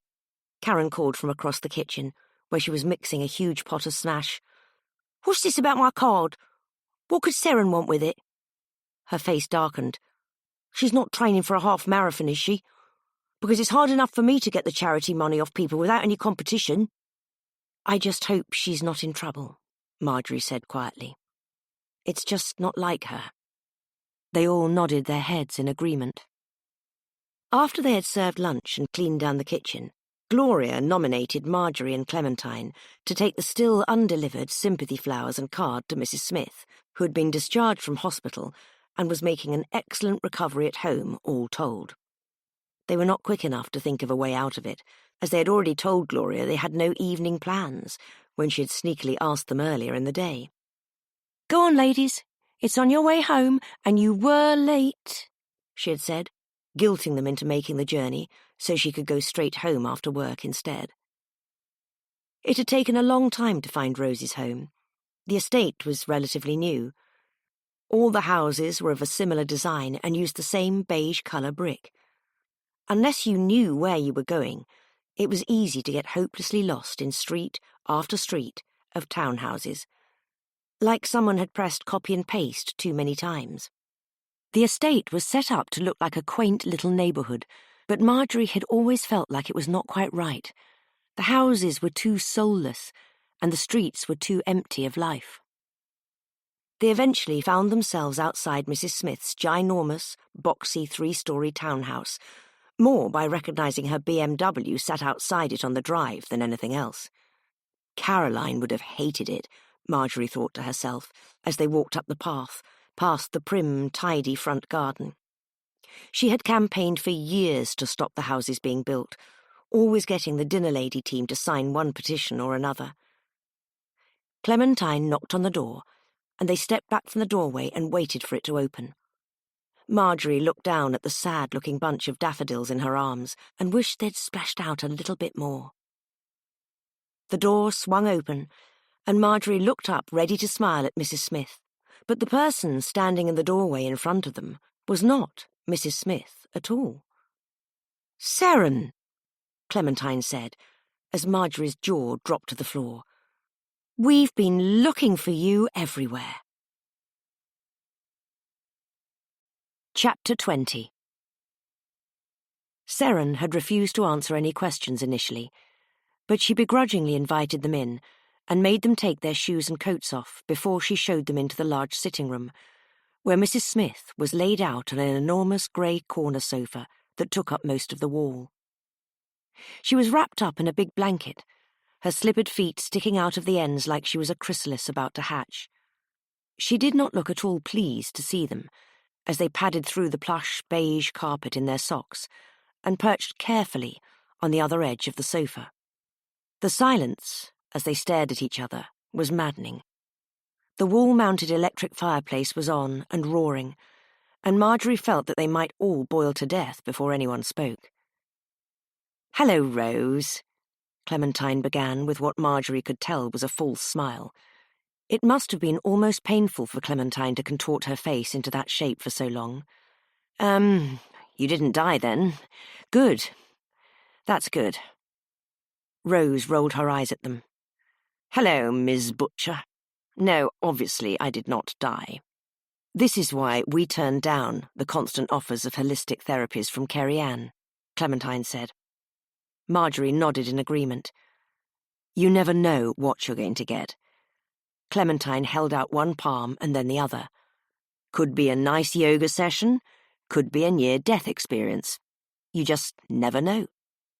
Mrs. Smith eyed them beadily from under the blanket, looking like nothing more than a disembodied head. "I'll keep that in mind." Seren carried the droopy flowers they had brought into the room in a crystal vase and put it down gently in front of the marble fireplace, rearranging the many, many other vases of much nicer-looking flowers until Marjorie and Clementine's were nearly out of sight. The mantelpiece was smothered in get-well-soon cards already.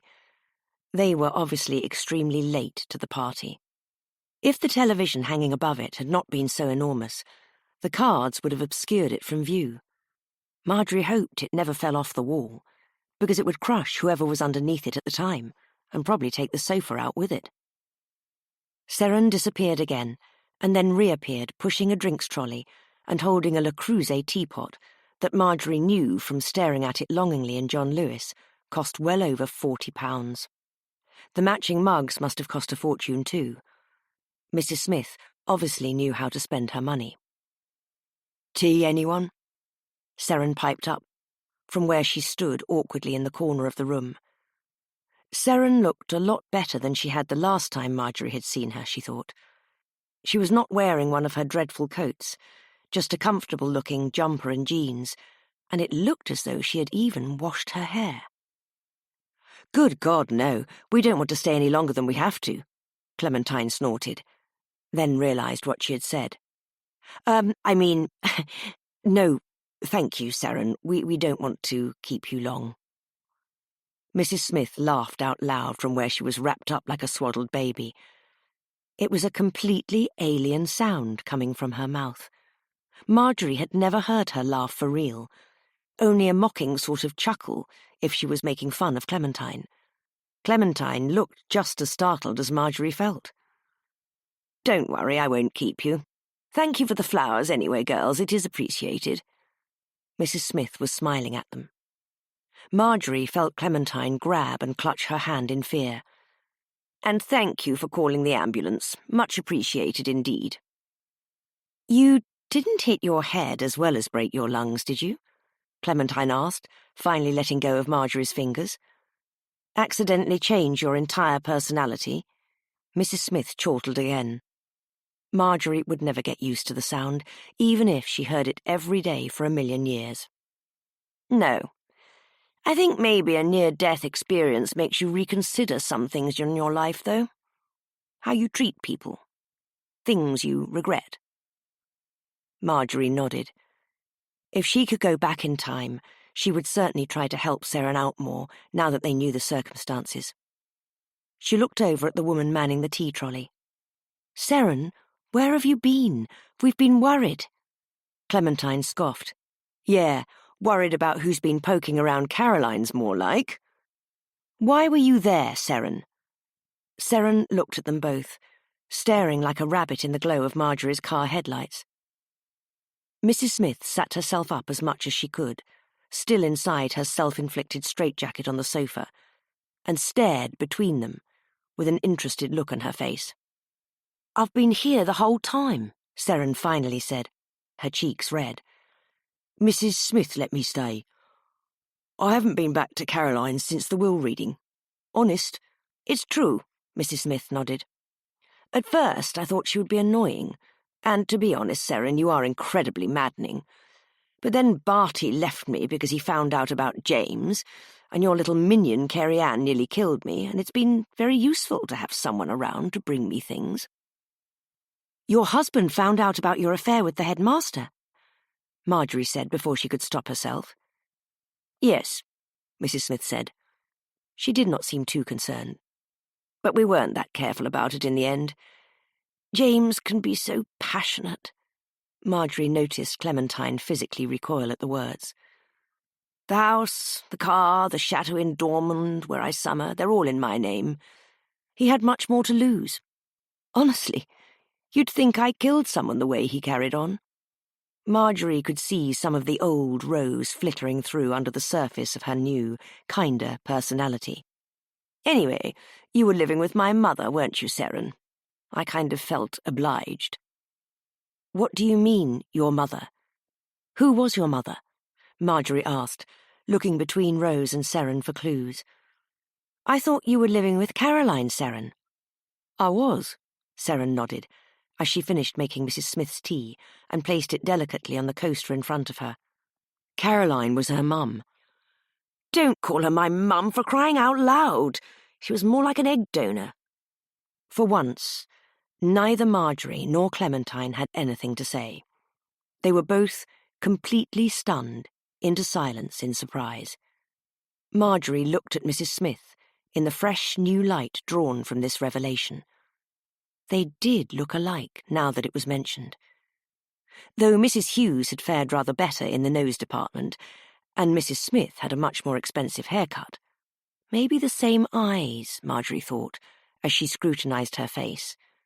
The same blue. You did not see that shade very often. And they had the same stern-looking jawline. There were definite similarities between them, though it was a case of two apples falling from the same tree and landing in different orchards. I don't understand, Marjorie said. Her voice felt very small all of a sudden. Caroline always said she didn't want children. She always said... Mrs. Smith sighed loudly. She didn't want children. I was an accident. I only found out she was my mother when I was 10. I would have ended up in care if my grandparents hadn't taken me in and brought me up. For a long time, I just thought of her as a strange older aunt. This is just way too many revelations for one day, Clementine said, shaking her head. Seren gestured to the teapot again. Stop trying to give me tea, Seren, for Christ's sake.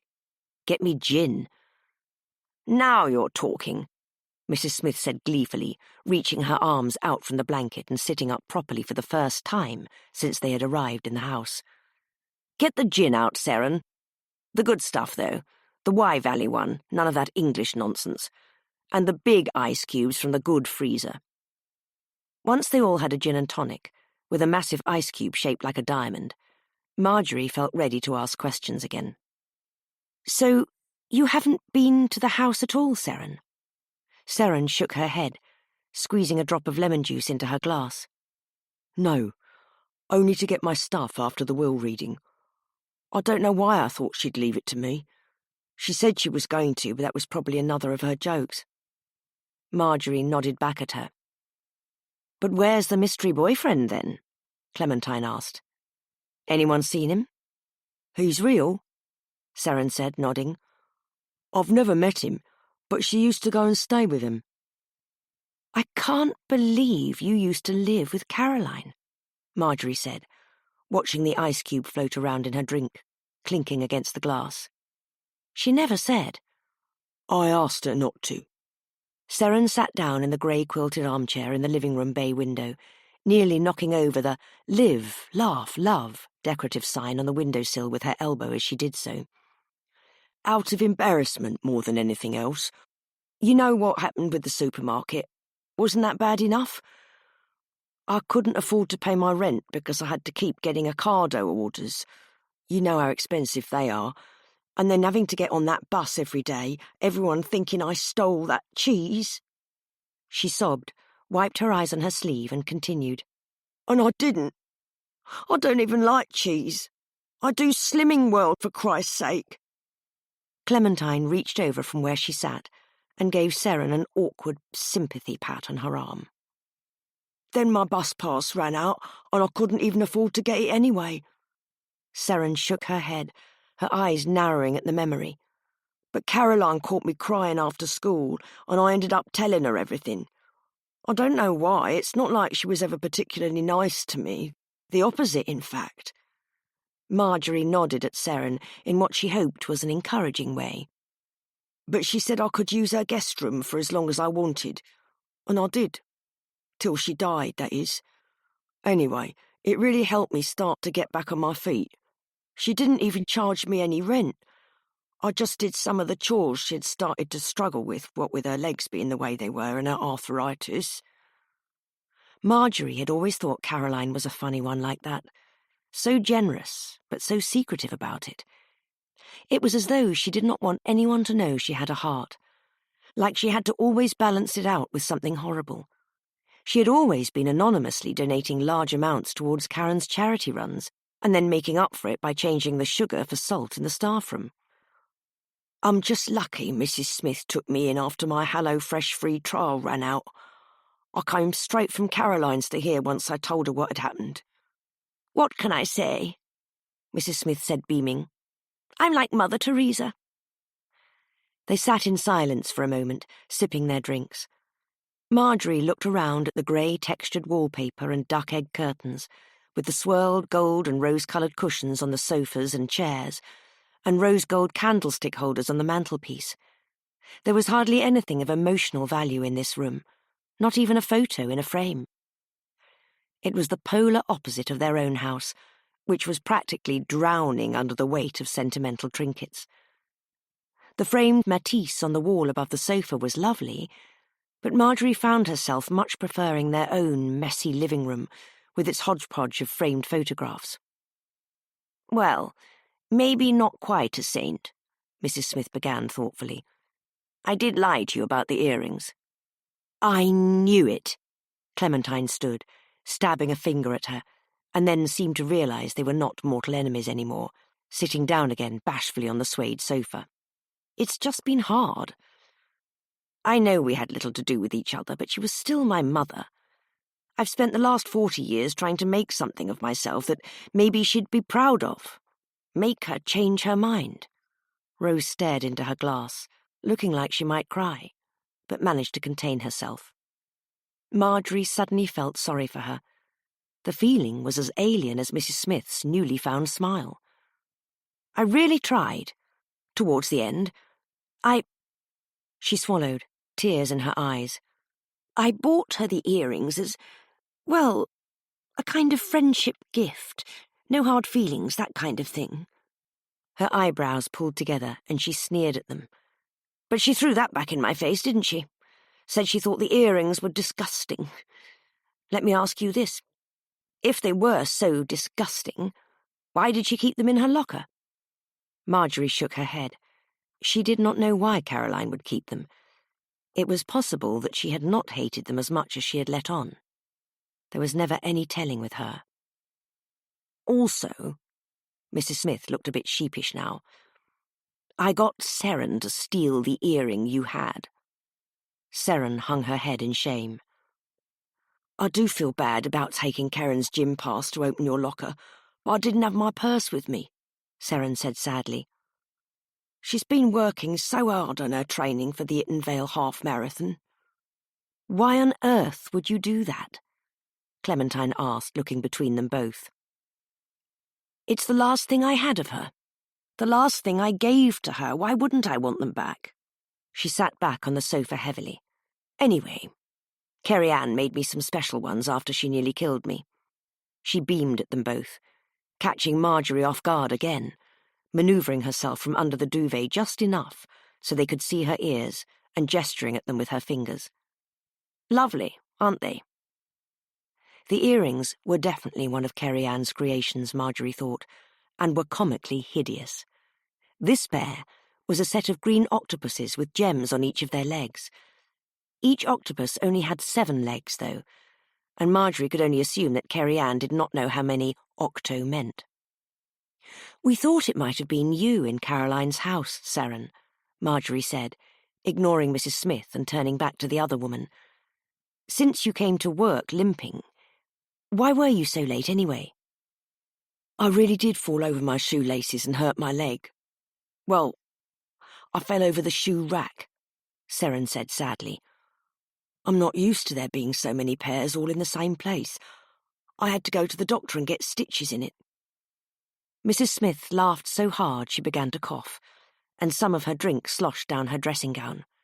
Seren leapt up and started dabbing at her with a gold-trimmed napkin she grabbed from the tea trolley. Jesus! Any other secrets we should know about either of you?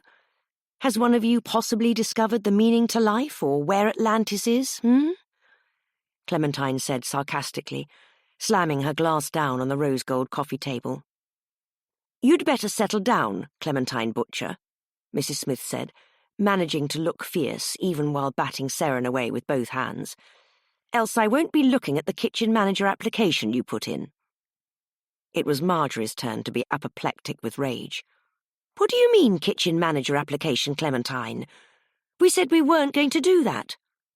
Well, she did, Mrs. Smith said, putting her glass down onto the coffee table with a clunk and obviously enjoying the drama. Handed it in the other day, James says.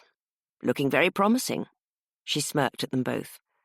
Marjorie had heard enough. Right, well, I'm going home then. I'm glad you're feeling better, Mrs. Smith. She stood and rushed for the sliding doors to the hallway, only stopping to grasp her coat from the rose-gold coat stand and slip her shoes back on. Oh, come on, Marjorie, hear me out, she heard Clementine shout after her, but she was already slamming the front door. By the time she got home, it was nearly dark, and the house looked very unwelcoming in the dim light. As she let Pumpkin into the house, she briefly had the same feeling she had had the day before at Caroline's, and she paused in the downstairs hallway for a moment, just listening. It was much too quiet in the house when Clementine was not there. She shook her head, trying to snap out of it, but the feeling lingered. She could not believe Clementine had applied for the job.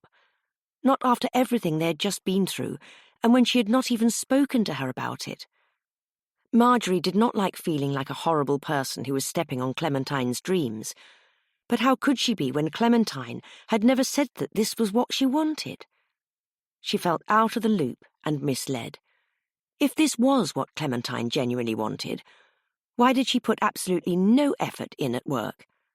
Clementine was the new leader of the fun now Caroline was gone, and it was a role that did not include much responsibility. Sighing, she wandered through the living room towards the kitchen, thinking she would make herself a nice soothing pot of tea, and perhaps then just have a bath and go to bed. As she passed through, she noticed the bag of tapes that Caroline had gifted them in her will. It was still sitting in the corner of the living room next to the big wooden cabinet they usually kept things like that in. Clementine had promised to alphabetize them and put them away at the weekend, but it had just never happened. Quelle surprise, Marjorie sneered to herself.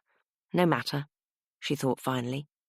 Maybe she would watch one tonight and relax. Picking up the bag, she realized that there had not been as many tapes as she had first thought there'd been when Anita the cleaner had kindly dropped them over. Probably only about 15, all told. Certainly it was far from the hundreds that Caroline had promised them in her will, but that was to be expected of the late Mrs. Hughes. She was a bit of a joker and, well, Marjorie said it out loud. She was horrible. She sighed and carted the bag over to the coffee table. How had it come to this, she thought to herself, saying horrible things about a dead woman all alone in her house? Marjorie tipped the bag up and all the tapes clattered out onto the table. She began to sort through them. Again, Caroline's promise had not held out. Rather than the promised episodes of Coronation Street and EastEnders, they were all labelled things like School Concert 2007, brackets, Gloria Forgets Words to Good King Wenceslas, close brackets, and Summer Sports Day 2018, brackets, Kerry Ann Falls Over at Egg and Spoon Race, close brackets. All written in Caroline's elderly scrawl, it was a catalogue of her colleagues' failures and darkest moments. Marjorie shook her head and sat back heavily on the sofa, feeling like all the weight of the world was on her shoulders. One of the tapes had a slightly different cover, she thought mildly. Maybe it was a nice episode of Friends or something. Marjorie flipped it over to see what it said on the label, and dropped it in shock. It bounced off their worn living room carpet, and she stared at it open-mouthed. The front door creaked open, and Clementine appeared in the living room doorway. "Marjorie, I'm—" "Clem!" Marjorie said, interrupting her. "Look!" She pointed to the videotape on the floor. "Oh, God," Clementine said. "It's not another episode of Friends, is it? Kerry Ann set it up on the Netflix for us, don't you remember?" Marjorie shushed her and jumped up, grabbing the tape from the floor, and rushed over to the VCR recorder they had stopped using years ago, but had never been able to bring themselves to get rid of. She put the tape into the machine with shaking hands. The television screen flickered for a moment, then came to life. On screen was the security camera footage of the school kitchen's backdoor fire escape. It was a good view of the wall and the fire escape door, with its little flight of steps leading down. 5, then 6 minutes went past, judging by the time the tape had recorded. They sat and watched quietly for what felt like an age. "I don't understand," Clementine breathed. "What is this?" "It was in the bag. It had Caroline written on it," Marjorie whispered, wringing her hands together. She turned to look at her as she spoke, but Clementine's eyes were still drawn to the screen. Suddenly, to Marjorie's horror, the tape sped up and began to race through, the picture flicking before their eyes. "Clementine, stop fast-forwarding it. Look, Marjorie!" Clementine had pressed play again as the familiar set of figures emerged. The abrupt change in the volume of her voice made Marjorie jump as she turned back to the television. "Look!" On screen, the cleaning team poured out of the building through the fire escape door, each holding a cup of coffee. Marjorie could have picked their hair out of the crowd at a packed parade at Disneyland. The cleaners were obviously mid-shift. Anita was carrying a mop bucket, which she left to hold the fire escape door open on the top step of the stairs, as they made their way down, presumably for a smoke break. Then there was nothing again. "Shall I fast-forward it again, Marjorie?" "No."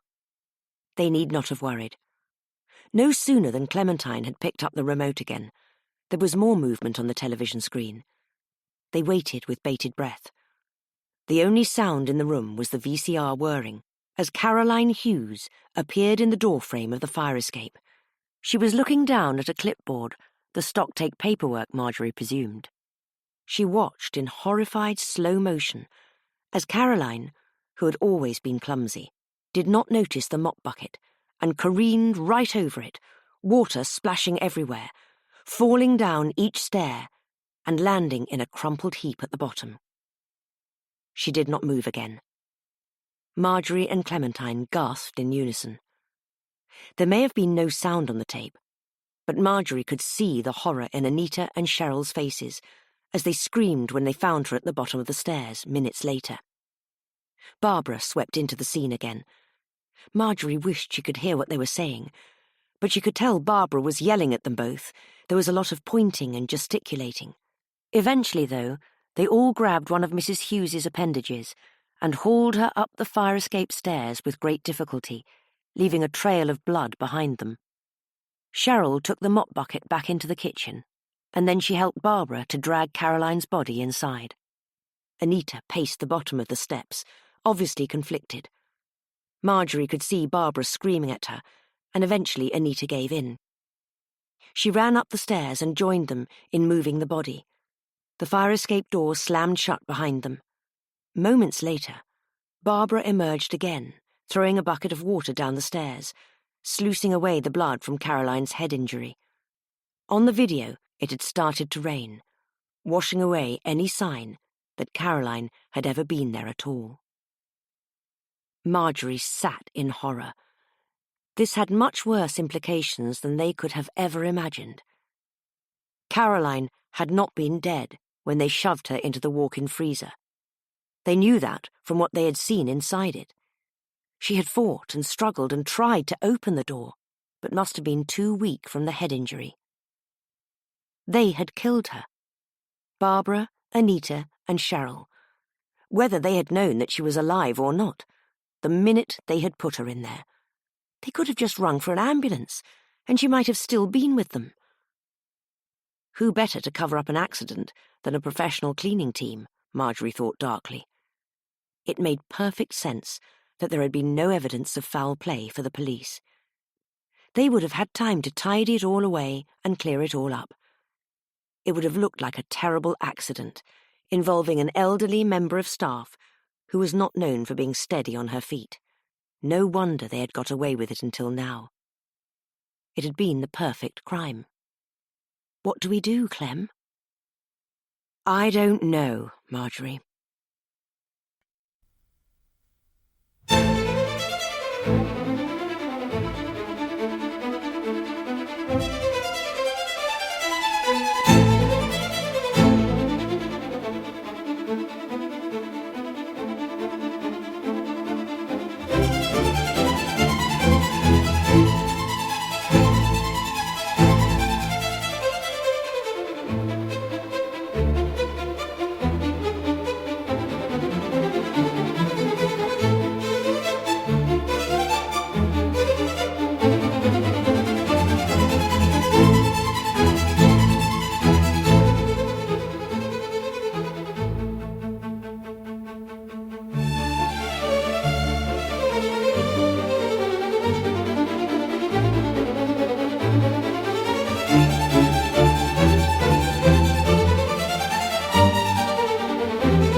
Chapter 21. I met Caroline once, you know. She was her late husband's guest to our Christmas ball. God, must be decades ago now. She'd brought these doughnuts for the buffet and we were all looking forward to them, but when we all bit into them, she'd filled them with mayonnaise. Officer Thomas guffawed loudly and slapped his palm on his desk. He wiped the tears from his eyes and then seemed to notice that neither Marjorie nor Clementine had returned his laughter. It was Monday morning, and they were sitting in his tiny office at Dewstowe Police Station for what Marjorie felt was the 50th time since they had called the police on the Saturday morning. The room was little more than a cell. The walls were smooth and bare, the entire back wall taken up by filing cabinets, and the only natural light came from the tiny slit of a window high up in the wall. It was the room opposite the one they had been cautioned in, but it was not any more glamorous. They had spent a long time worrying about what they should do. After they had seen the tape, Marjorie had wanted to go immediately to the police station, but Clementine had convinced her to wait until the morning. They were tired and stressed, she had said. Caroline's murderers were not going anywhere. Clementine had been wrong about that. It was Monday morning, 2 days later, and although the police had been out searching for the cleaning team, they had only managed to take Cheryl Higgins into custody. Barbara Harvey and Anita Reynolds were still at large, though Officer Thomas had assured her that they would find them. He was taking them a lot more seriously now they had some actual evidence, though he had at first appeared to be a bit annoyed at seeing them for a third time in such a short period, when they had first appeared in his office a few days ago. Marjorie found herself unable to look at Clementine without anger rising in her throat, and so she tried not to speak to her at all. She knew that she could not be upset forever, but they had still not spoken about Clementine's betrayal, and the longer the wild goose chase went on with the cleaners, the more irritable she became.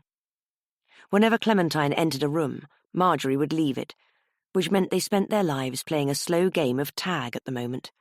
Pumpkin did not know what to make of it, or which lady to go with, and so she spent her time sitting between them in the hallway. "Don't worry, ladies." Officer Thomas smiled at them from behind the flimsy desk he sat at, as they sipped the well-sugared tea young Officer Simon had made them. "We'll find them." Only when they left the police station and were once again out in the bright May sunshine did Clementine turn to Marjorie. "Are you coming to work, Marjorie?" she said, twisting her fingers together nervously.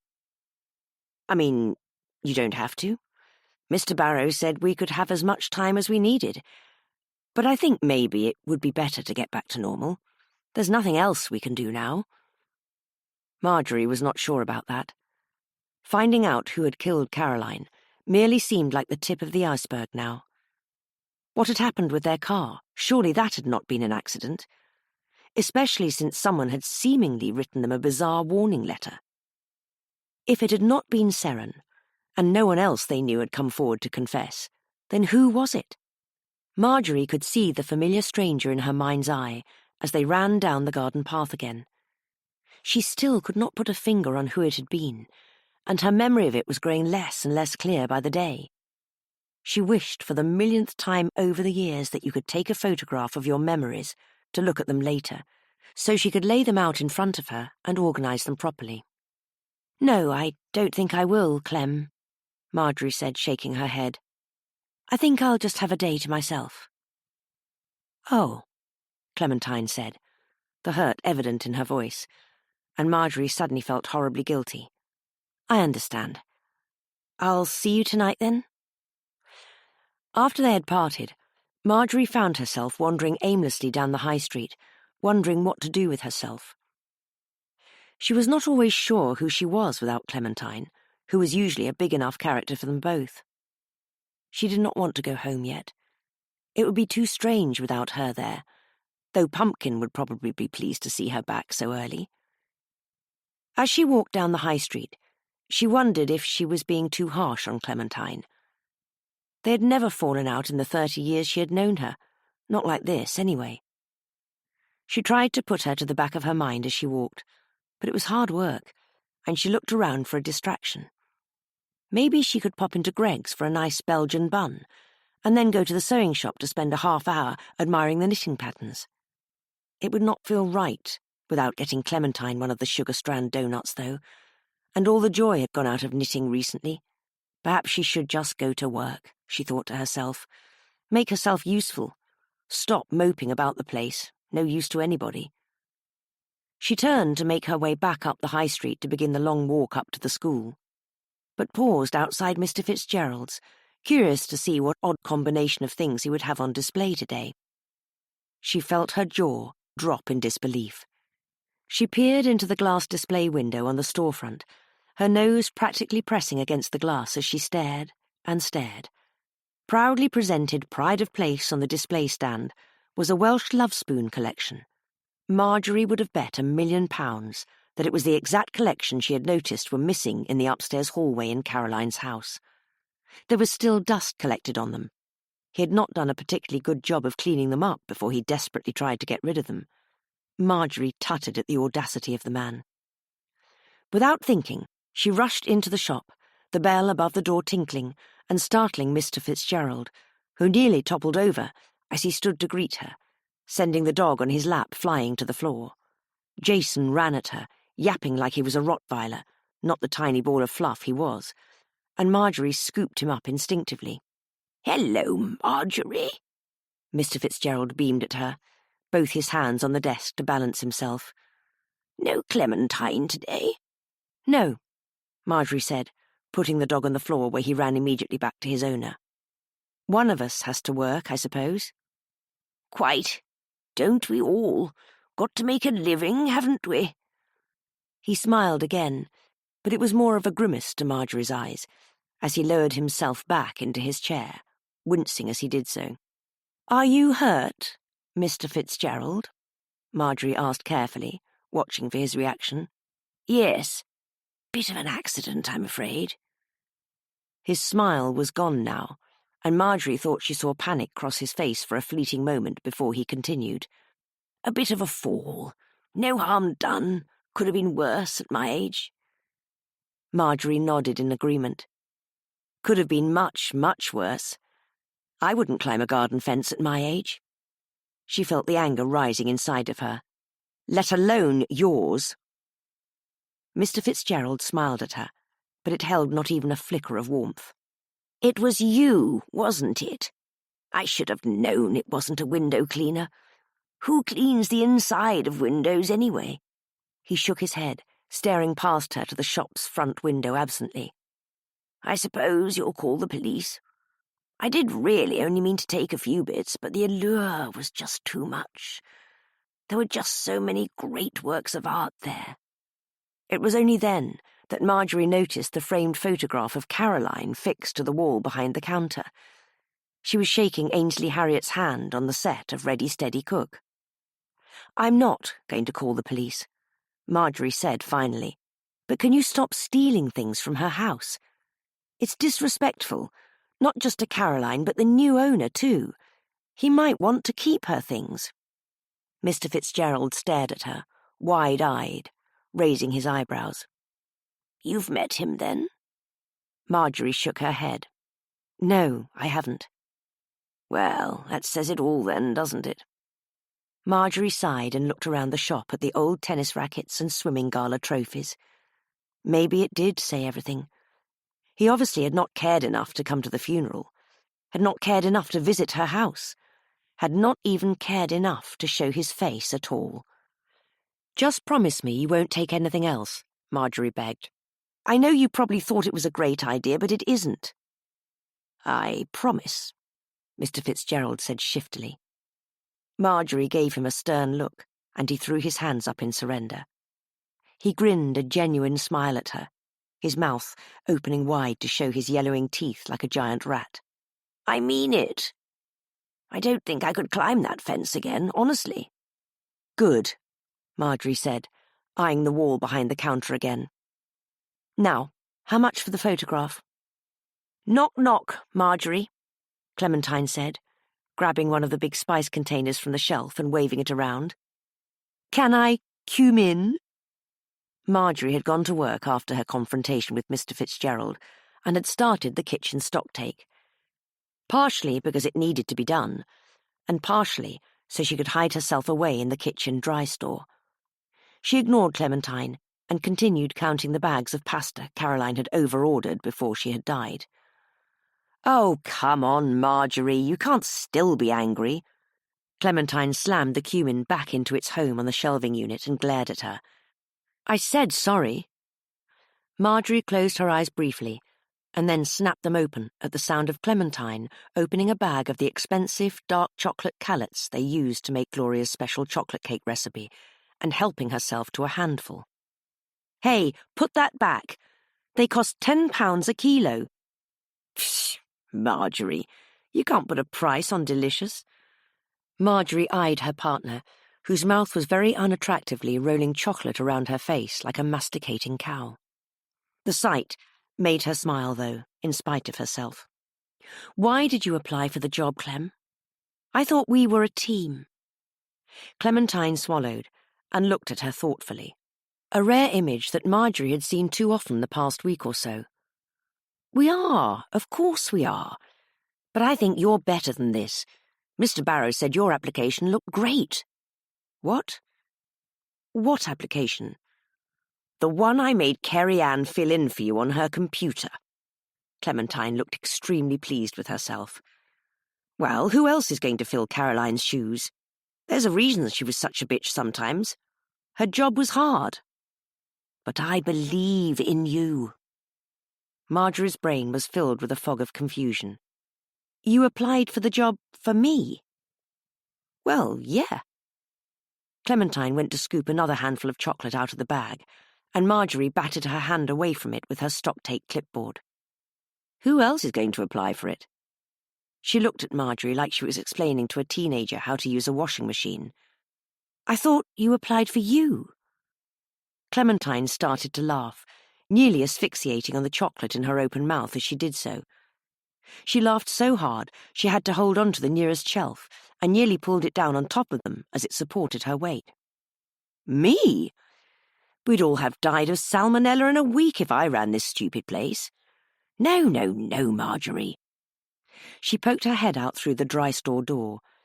Hey, Kerry-Ann, Marjorie thinks I'd be a good kitchen manager. There was a roar of laughter from the main kitchen, and Marjorie heard Gloria shout, Clementine can't even tell an onion from an apple, Marjorie. Clementine wiped her eyes, still chuckling under her breath. Oh, God, no, not me, you silly woman. You're already basically doing the job anyway. You might as well get paid for it. Marjorie thought about it. It made a lot more sense. Clementine may have been overly cocky generally and love a scheme, but she would never do any hard work. That was what she had Marjorie for. She felt a bit foolish for her anger now. All of it could have been avoided if she had just let Clementine explain. So, do you forgive me? Clementine demanded, reaching over to dip her finger in a bag of caster sugar. Marjorie was too shocked to stop her this time. Everything seemed to be coming together. She could not be mad at Clementine for putting her forward for the job, because she was right. They needed a new kitchen manager, and she was the only one who seemed to be able to keep on top of it all. Why didn't you just tell me you applied for it for me? I tried. You always shut the conversation down before we could talk about it. I thought you'd just assume I applied for you, not me, and you were mad because I applied for you without telling you. Clementine shrugged, her teeth crunching on the sugar granules in her mouth. Marjorie shook her head. All this worry and pain could have been avoided if she had just sat down and told her how she felt. She resolved to always speak her mind much more clearly in the future. Anyway, you should be glad I applied for you. Clementine's face turned serious for a moment. Because you'd never have applied for it yourself. You don't believe in yourself enough, Marjorie. They got back to work, and Marjorie told Clementine all about her confrontation with Mr. Fitzgerald, and showed her the photograph she had purchased from him, which Clementine found hilarious. The day continued as normal as ever. Mr. Barrow popped in to have his usual for lunch, and to update them on Mrs. Smith, as he had taken to doing since the incident. Marjorie resolved to go to work early the next day and ask him formally about the kitchen manager position. She had nothing to lose. Later, as they walked home together, she thought about a question she might want Clementine to answer as they enjoyed the afternoon breeze. She could not bring herself to ask it just yet, but if the events of the past few weeks had taught her anything, it was that life was short and she should stand up for herself more and ask for what she wanted. They had been living together for an exceedingly long time, and they knew everything about each other. Well, Marjorie thought, nearly everything. Why shouldn't they get married? It was perfectly legal for them to marry now, which had always been Clementine's reason not to until the law was changed. If she got the kitchen manager job, they would have the money to do it, which had always been Clementine's second reason, though she knew she should not count all her chickens before the eggs had hatched. But Clementine seemed to have softened on the subject lately. The worst thing that would happen, she pondered, was that Clementine would say no, and then they would carry on living just as they had before.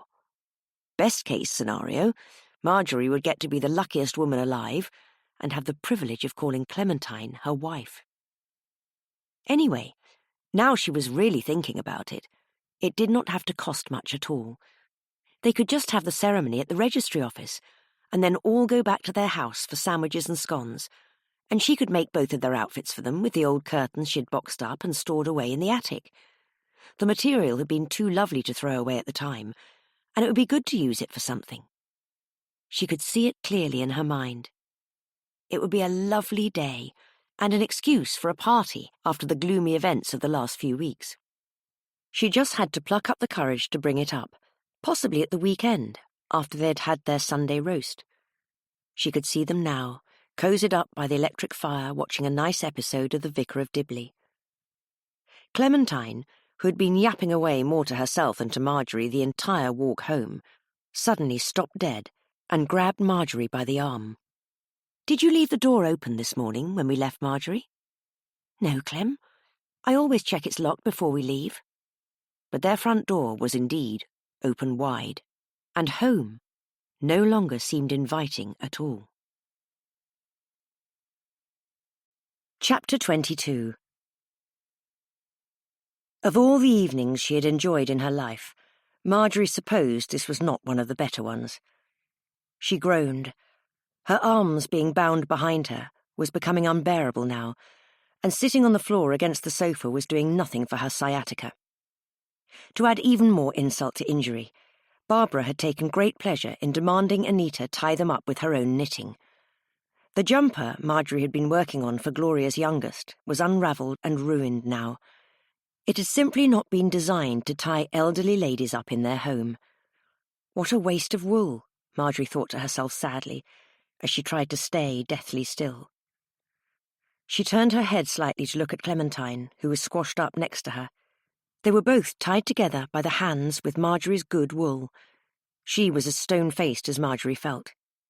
Pumpkin was sat above them on the sofa, busily washing herself, completely unconcerned with the kidnapping she was an impartial witness to, and Marjorie found herself wishing they owned a dog, the thought flickering away when she remembered that it would have needed walking over all the years that they had had the cat. Barbara was pacing the carpet in front of them, still holding the knife she had threatened them with when they arrived home. Her hair did not look as sleek and intimidating as usual. Her typical beehive bouffant had been replaced with a back-combed mess. She had obviously not had time to care for it while they had been on the run. Anita was standing in their living room doorway, simply dishevelled, ashen-faced and shaking. Marjorie longed to go back in time and call the police instead of wandering straight into the house like idiots. Barbara finally turned to look at them. "I'm sorry it's come to this, ladies," she said. Marjorie could hear the sincerity in her voice. Barbara sat down heavily in the pink crinoline chair by the bay window, plonking the knife down with a clatter that dented the coffee table, as she helped herself to one of the last toffee pennies from the open Quality Street tin. "Let us go! The police are looking for you! You won't get away with this!" Clementine yelled at Barbara from her powerless place on the floor. Barbara looked like she might scream back at her, but then she sighed, her shoulders limping forwards in defeat. "I suppose you're right about the police. I still can't believe it was you two who shopped us in." She laughed, but there was no humour to it. "Well, we'll see if you can talk to the police after this, shall we? An eye for an eye and all that." "What are you going to do?" Marjorie asked. She had been afraid when Barbara had first confronted them, waving the knife around like a lunatic, but she was terrified now. Barbara's demeanour had changed. She was cool and calm and ready to proceed with whatever terrible plan she had formulated. "Some friend you turned out to be," Clementine scoffed, wiggling manically to try and free herself. "I thought you liked us, Barb. We always had such a good laugh." Barbara stared at her, radiating anger. If looks could maim, this one would have peeled all the skin off Clementine's face till it slid off in sheets.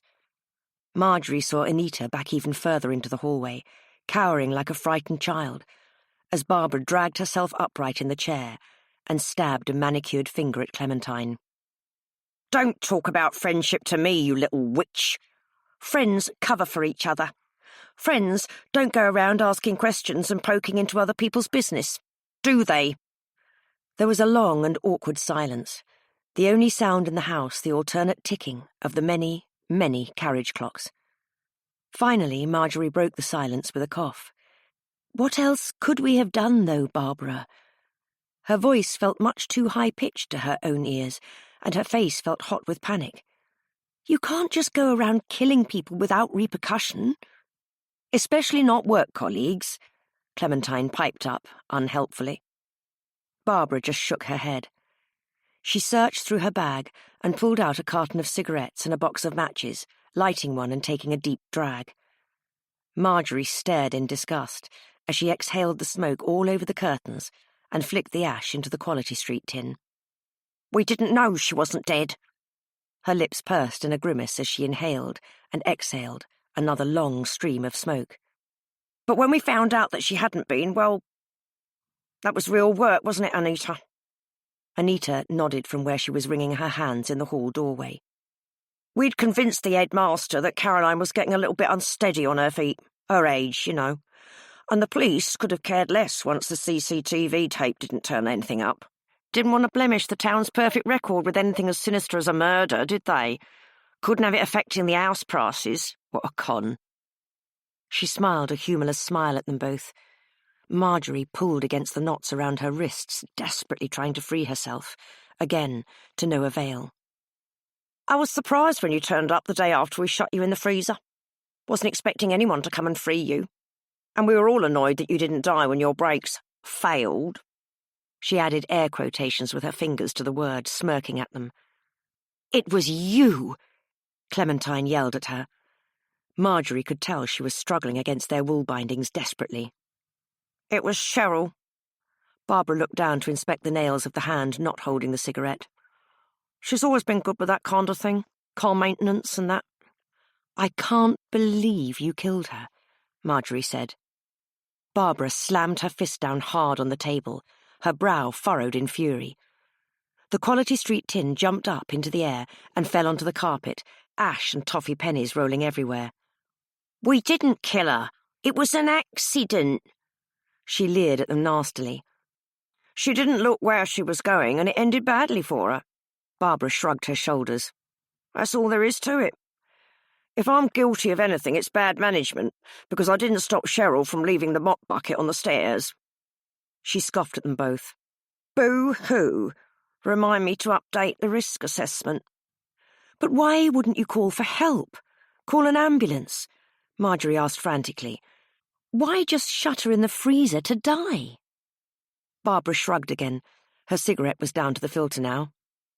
Hindsight is 20/20, Marjorie. Everyone makes mistakes. Yeah, but usually a mistake is putting something in the wrong recycling bin, not manslaughter, Clementine scoffed. Barbara ignored her. She stood from the chair and rummaged around in her large handbag, finally pulling out a bottle of lighter fluid. Here's the thing, though, Barbara said nonchalantly. This definitely isn't going to be a mistake. We'll get away, and this will have been just another tragedy. Marjorie stared at Anita pleadingly as Barbara popped the cap off the bottle and began sploshing lighter fluid all over the room. Anita stared back, wide-eyed, stepping backwards, before disappearing out of view into the hallway. This was it, she thought, as she struggled fruitlessly against their bindings. They were going to die, burnt to a crisp in their own living room. Forget the turmeric bin bag incident, the carpet would never recover now. She flinched as she felt a hand grasp hers and hold it tightly, but she knew it was Clementine's. Time seemed to stand still as she turned to stare at the other woman's face, but it could have only been a few seconds at most. From the corner of her eye, Marjorie saw Barbara drop the bottle down on the floor with a clang and begin fumbling with the box of matches, ready to step from the room and throw in a lit match to start the inferno. She finally managed to shuffle one out of the pack and struck it across the touch paper, but it went out as she brought it up into the air. She cursed as Marjorie breathed a very brief sigh of relief, then slid another one from the box. This time it stayed lit as she brought it into the air. I'm sorry, ladies. Any last words? She considered them carefully. Like how you managed to get the CCTV footage in the first place? Marjorie opened her mouth to answer, but before she could say a word there was a tremendous crash, and Barbara was flung to the floor like a rag doll, where she collapsed, narrowly missing them, crumpling dramatically onto the carpet, unconscious. Across the room stood their saviour, panting heavily. They were still holding the weapon they had hit her with, the terracotta plant pot from their front doorstep. Marjorie's favourite succulent had fallen from the pot in the force from the hit, and it rolled across the living room and came to a stop in front of her on the floor. I gave them the CCTV tape, Anita said, kicking the matches away from Barbara's body, still panting with adrenaline and exertion. She dropped the pot onto her unconscious back and rushed over to untie them. Marjorie rubbed her wrists to try and regain some of the feeling in her hands. "What the hell just happened?" Clementine said, sounding as dazed as Marjorie felt. Anita helped Marjorie up back onto her feet, where she swayed unsteadily for a moment. Marjorie looked at her, unsure of what to say. Anita finally broke the silence. She had it coming. On the floor, Barbara groaned, and Clementine whispered down at her, "I hope every cup of tea you ever drink is cold." After a long argument about the best knot to tie up a prisoner with, which Anita won, as she already had the most practice, they reconvened to the kitchen to wait for the police. She offered to make them all a cup of tea, and Marjorie and Clementine agreed, but only on the understanding that she did not try to poison them or any other such nonsense. It had taken all three of them to drag Barbara across the room so they could see her from their chairs in the kitchen. It was decidedly not as easy as the movies made it look. I knew you'd understand my notes. Anita beamed with pride from where she was sat across from them at the table. Barbara always makes fun of you for doing the cryptic crosswords, so I thought I'd leave you some clues of my own. That isn't what a cryptic crossword is, Clementine said aghast. And I've never actually finished a cryptic crossword. I just do them because there's always too much time on a Sunday. Oh, Anita said, looking down sadly and fiddling with the sugar spoon. Why didn't you just talk to me when I saw you the other night, Anita? You really scared us. Anita shook her head wildly. Her long blonde hair had completely fallen from where it was usually bundled on top of her head, and it draped across her shoulders gracefully. Marjorie could not help but think it suited her much better. I couldn't. Barbara's been extra suspicious since the accident. If she'd have found out what I was doing, she would have killed me. It was hard enough to sneak out of the house to post it. I daren't be caught talking to you. What if we hadn't figured it out, though, Clementine looked as though Anita had asked her to eat a big bag of wasps. No one would have ever found out the bloody truth, would they? What year is this, for Christ's sake? You could have texted, or rang, or even twittered me. There really is no need to swear at poor Anita, Clem, Marjorie said, patting Anita's arm gently. She tried her best, and we got there in the end, didn't we? Anita nodded, looking like she was on the brink of tears. Clementine pointed dramatically to the investigation board still propped up on the kitchen sideboard. In what way do any of those notes resemble a cryptic crossword? You did it all in anagram. Well, I've never actually done a cryptic crossword, so I just assumed. Assumed? Clementine jumped up and snatched one of the notes, ripping off the corkboard it had been pinned to, and shook it in Anita's face.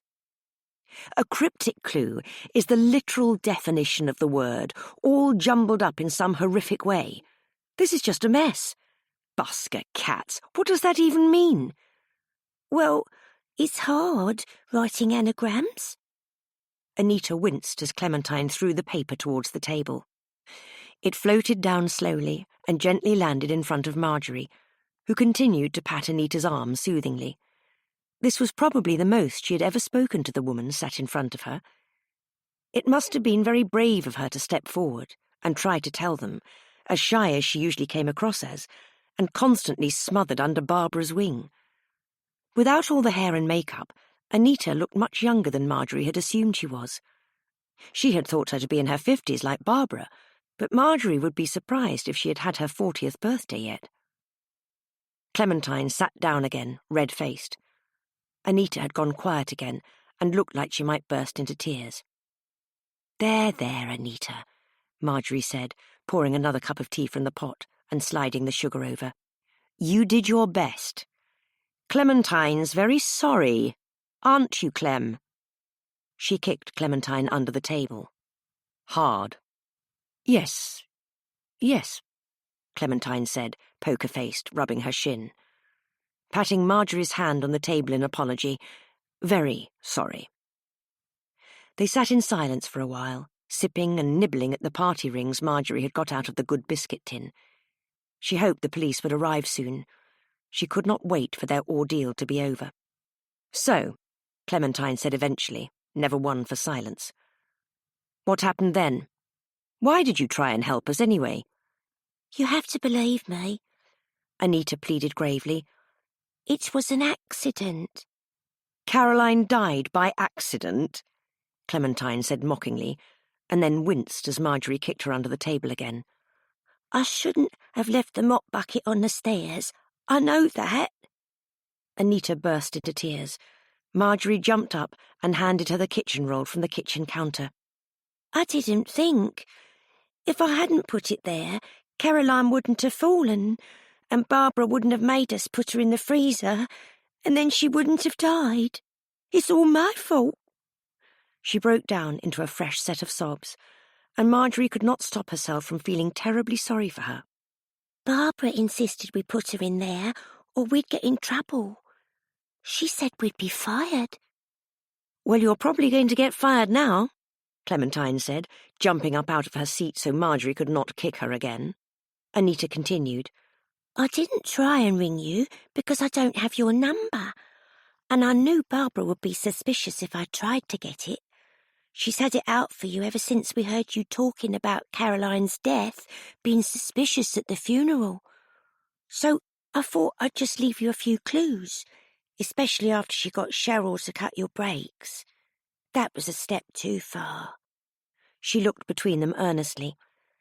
Barbara told me she'd go to the police if I didn't get rid of the CCTV tape she stole from security, so I waited till everyone was at the wake and went to the headmaster's office and slipped it into the bag of them that Caroline gave you in her will. I thought that was the easiest thing to do. I thought you'd find it straight away. We didn't, Clementine said. Marjorie shook her head. If they had seen the tape first, a lot of the tribulations of the past week would not have happened. I'm sorry. Anita sniffed again, wiping her eyes on the kitchen roll. I told the policeman I'd heard a noise coming from the freezer that day after Barbara shut you in as well, so that he would go and let you out. Well, we're glad you did. Marjorie nudged the woman standing next to her. Aren't we, Clem? Clementine nodded in agreement. Then she sighed and sat down in the chair again. We are. It was very brave of you to do that. Marjorie agreed. She was seeing a different side to the usually meek Anita. Normally, the woman could not do or say anything without Barbara's say-so, though it was unfortunate that it had taken a murder to bring out a stronger side to her. She offered her the plate of party rings again, and Anita took one.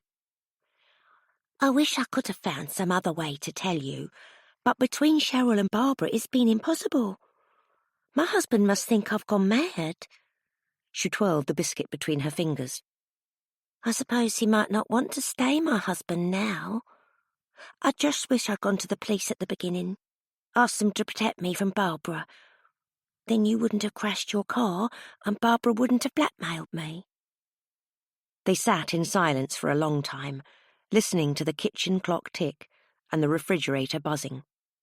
We'll never get the smell of smoke out of the curtains, Marjorie said finally. That's okay, Clementine said, patting her hand kindly. We'll have a nice trip to the shopping centre. We can spend that Marks and Spencer voucher we got for Christmas. I'll get you a new plant pot, Anita said, twisting her hands together nervously. Sorry, it was the first thing I could grab. Don't worry about it, Marjorie said. The pot seems fine. I'll just replant the plant. Good old garden centre, Clementine beamed. They've got a cafe, you know. They lapsed back into silence, and Marjorie made them all another cup of tea. We should have looked at the tapes sooner. Marjorie sighed deeply as she watched Clementine add sugar to her cup. Figured it all out earlier.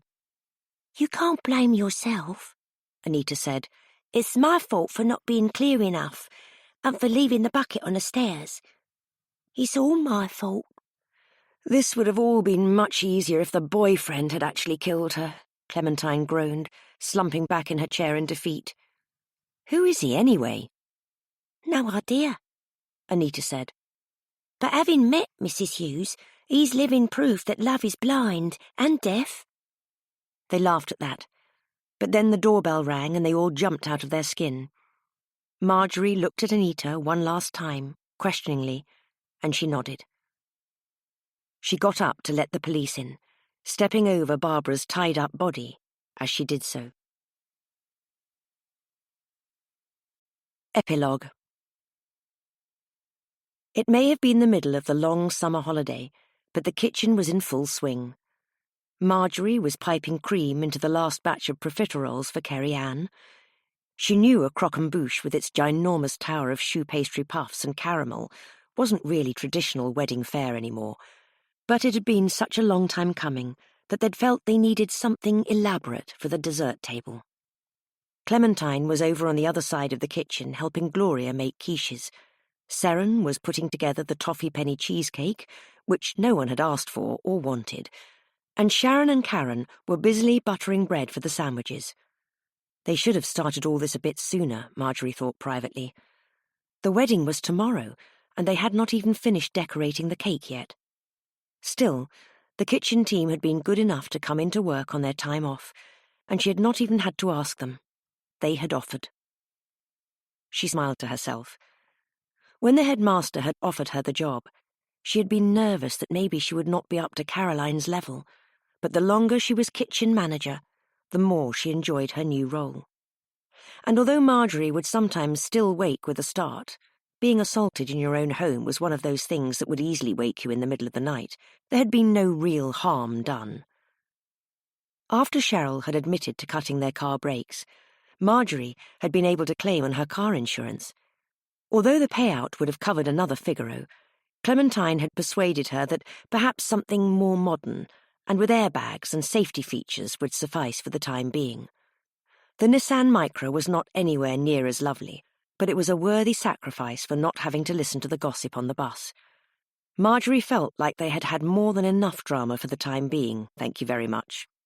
Anita had pleaded guilty and took the punishment for her part in Caroline's death and stealing the CCTV footage bravely.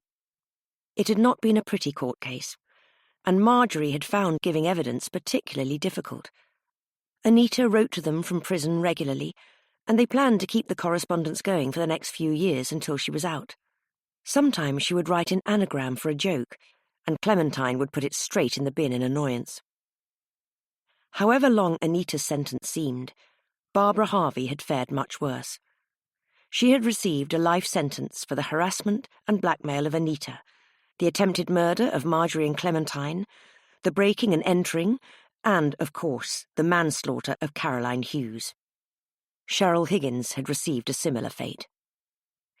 It had been a huge source of outrage at the school once the news had broken, and Marjorie knew how hard it had been for Mr. Barrow not to throw a school assembly about it, as wrapped up as he was in his grief and guilt. He had apologised to them both sincerely for not taking them seriously, even letting them use the school kitchen out of term time for their wedding planning. Marjorie and Clementine had decided that his ongoing relationship with Mrs. Smith was enough punishment for anyone, especially now that Seren seemed to go everywhere with them. She was the worst kind of hanger-on, absolutely oblivious to being the third wheel. Mr. Barrow also had the unfortunate job of hiring an entire brand-new cleaning team before the end of the summer holidays, and Marjorie did not envy him in the slightest. Barbara, Cheryl, and Anita may have accidentally killed someone, but no one could manage the school's cleaning schedule like they had, and the new employees would have very big shoes to fill indeed. Clementine had wanted to send a smug letter to Officer Thomas and his young apprentice Simon, belittling them for being wrong about the car brakes, but Marjorie had finally managed to coax her out of the idea. Being right about Caroline's death had been enough. Marjorie handed Kerry Ann another profiterole and then stood back to survey the scene. Yes, there was a lot to do, especially as Mrs. Smith had initially refused to come, and then swept into their living room yesterday with the RSVP card and a list of her many, many menu-defying dietary needs for the reception, but Marjorie had great faith in all of them. "What is this, Marjorie?" Clementine said, wandering over holding the wedding menu, her brow furrowed. "What have you picked for the evening? Street food? What the hell is that?" "Oh, you know," Marjorie said, stepping away from the counter to turn to her, wiping her hands clean on her apron as she did so. She was not entirely sure either, but she had been assured by Karen that they would not actually be eating outside on the pavement. "A few of those cheesy bits and bobs, mozzarella sticks, you know." "Gosh," Clementine said, Sounds like a right splosh-up. But if you're sure... She fidgeted with the menu a moment, twirling it in her fingers. I've been practicing my speech. Oh? Shall I read you a bit of it? You can do, Marjorie said, trying to remain stoic, though really there was nothing she wanted more than to hear a declaration of love from Clementine the day before their wedding. If you don't want to keep it a secret? No, we've had enough secrets for the rest of our lifetime, haven't we? Clementine chuckled. She took a piece of paper out of the pocket of her chef trousers and started to read from it. Thank you for coming, everyone. It's been a very emotional day. Even the cake is in tears. She paused to look at Marjorie expectantly, then put the paper away again. Obviously it needs a bit of work, but that's what I've got so far. Marjorie smiled at her. She really could not wait to become Mrs. Butcher Baker tomorrow, especially since it had taken every piece of her nerve to demand that they finally get on and do it. If it had been up to Clementine, they would have gone to their graves unwed, and future historians would have labelled them great gal pals. Done, Kerry-Ann suddenly exclaimed, towering above them on the stepping stool. She triumphantly popped the last profiterole into place at the top of the tower and immediately reached into her apron pocket to dig out her phone. I had to use a bit of glue to get it all to stick, but it's all non-toxic. Kerry-Ann had recently left her post as an educational centre nutritional consultant and was due to start an NVQ Level 2 in Holistic Health and Beauty Therapy at Ittenvale College. She had offered to come into work and help anyway, which made Marjorie's heart sing. They would miss her dreadfully in the kitchen. Although it was an unspoken fact that she had recently nearly killed someone with her beautician handiwork, she was finally going to go and do something she loved, and that meant all the world in Marjorie's eyes. She looked around again at the team preparing the wedding food. It had been quite a year. As Kerry-Ann finished taking her photos and was making her way back down to the ground, a gentleman stepped through the precipice of the kitchen doorway and cleared his throat loudly enough to draw their attention. He was wearing a smart, grey three-piece suit, and his white hair was carefully slicked back with wax. "Can we help you?" Marjorie asked.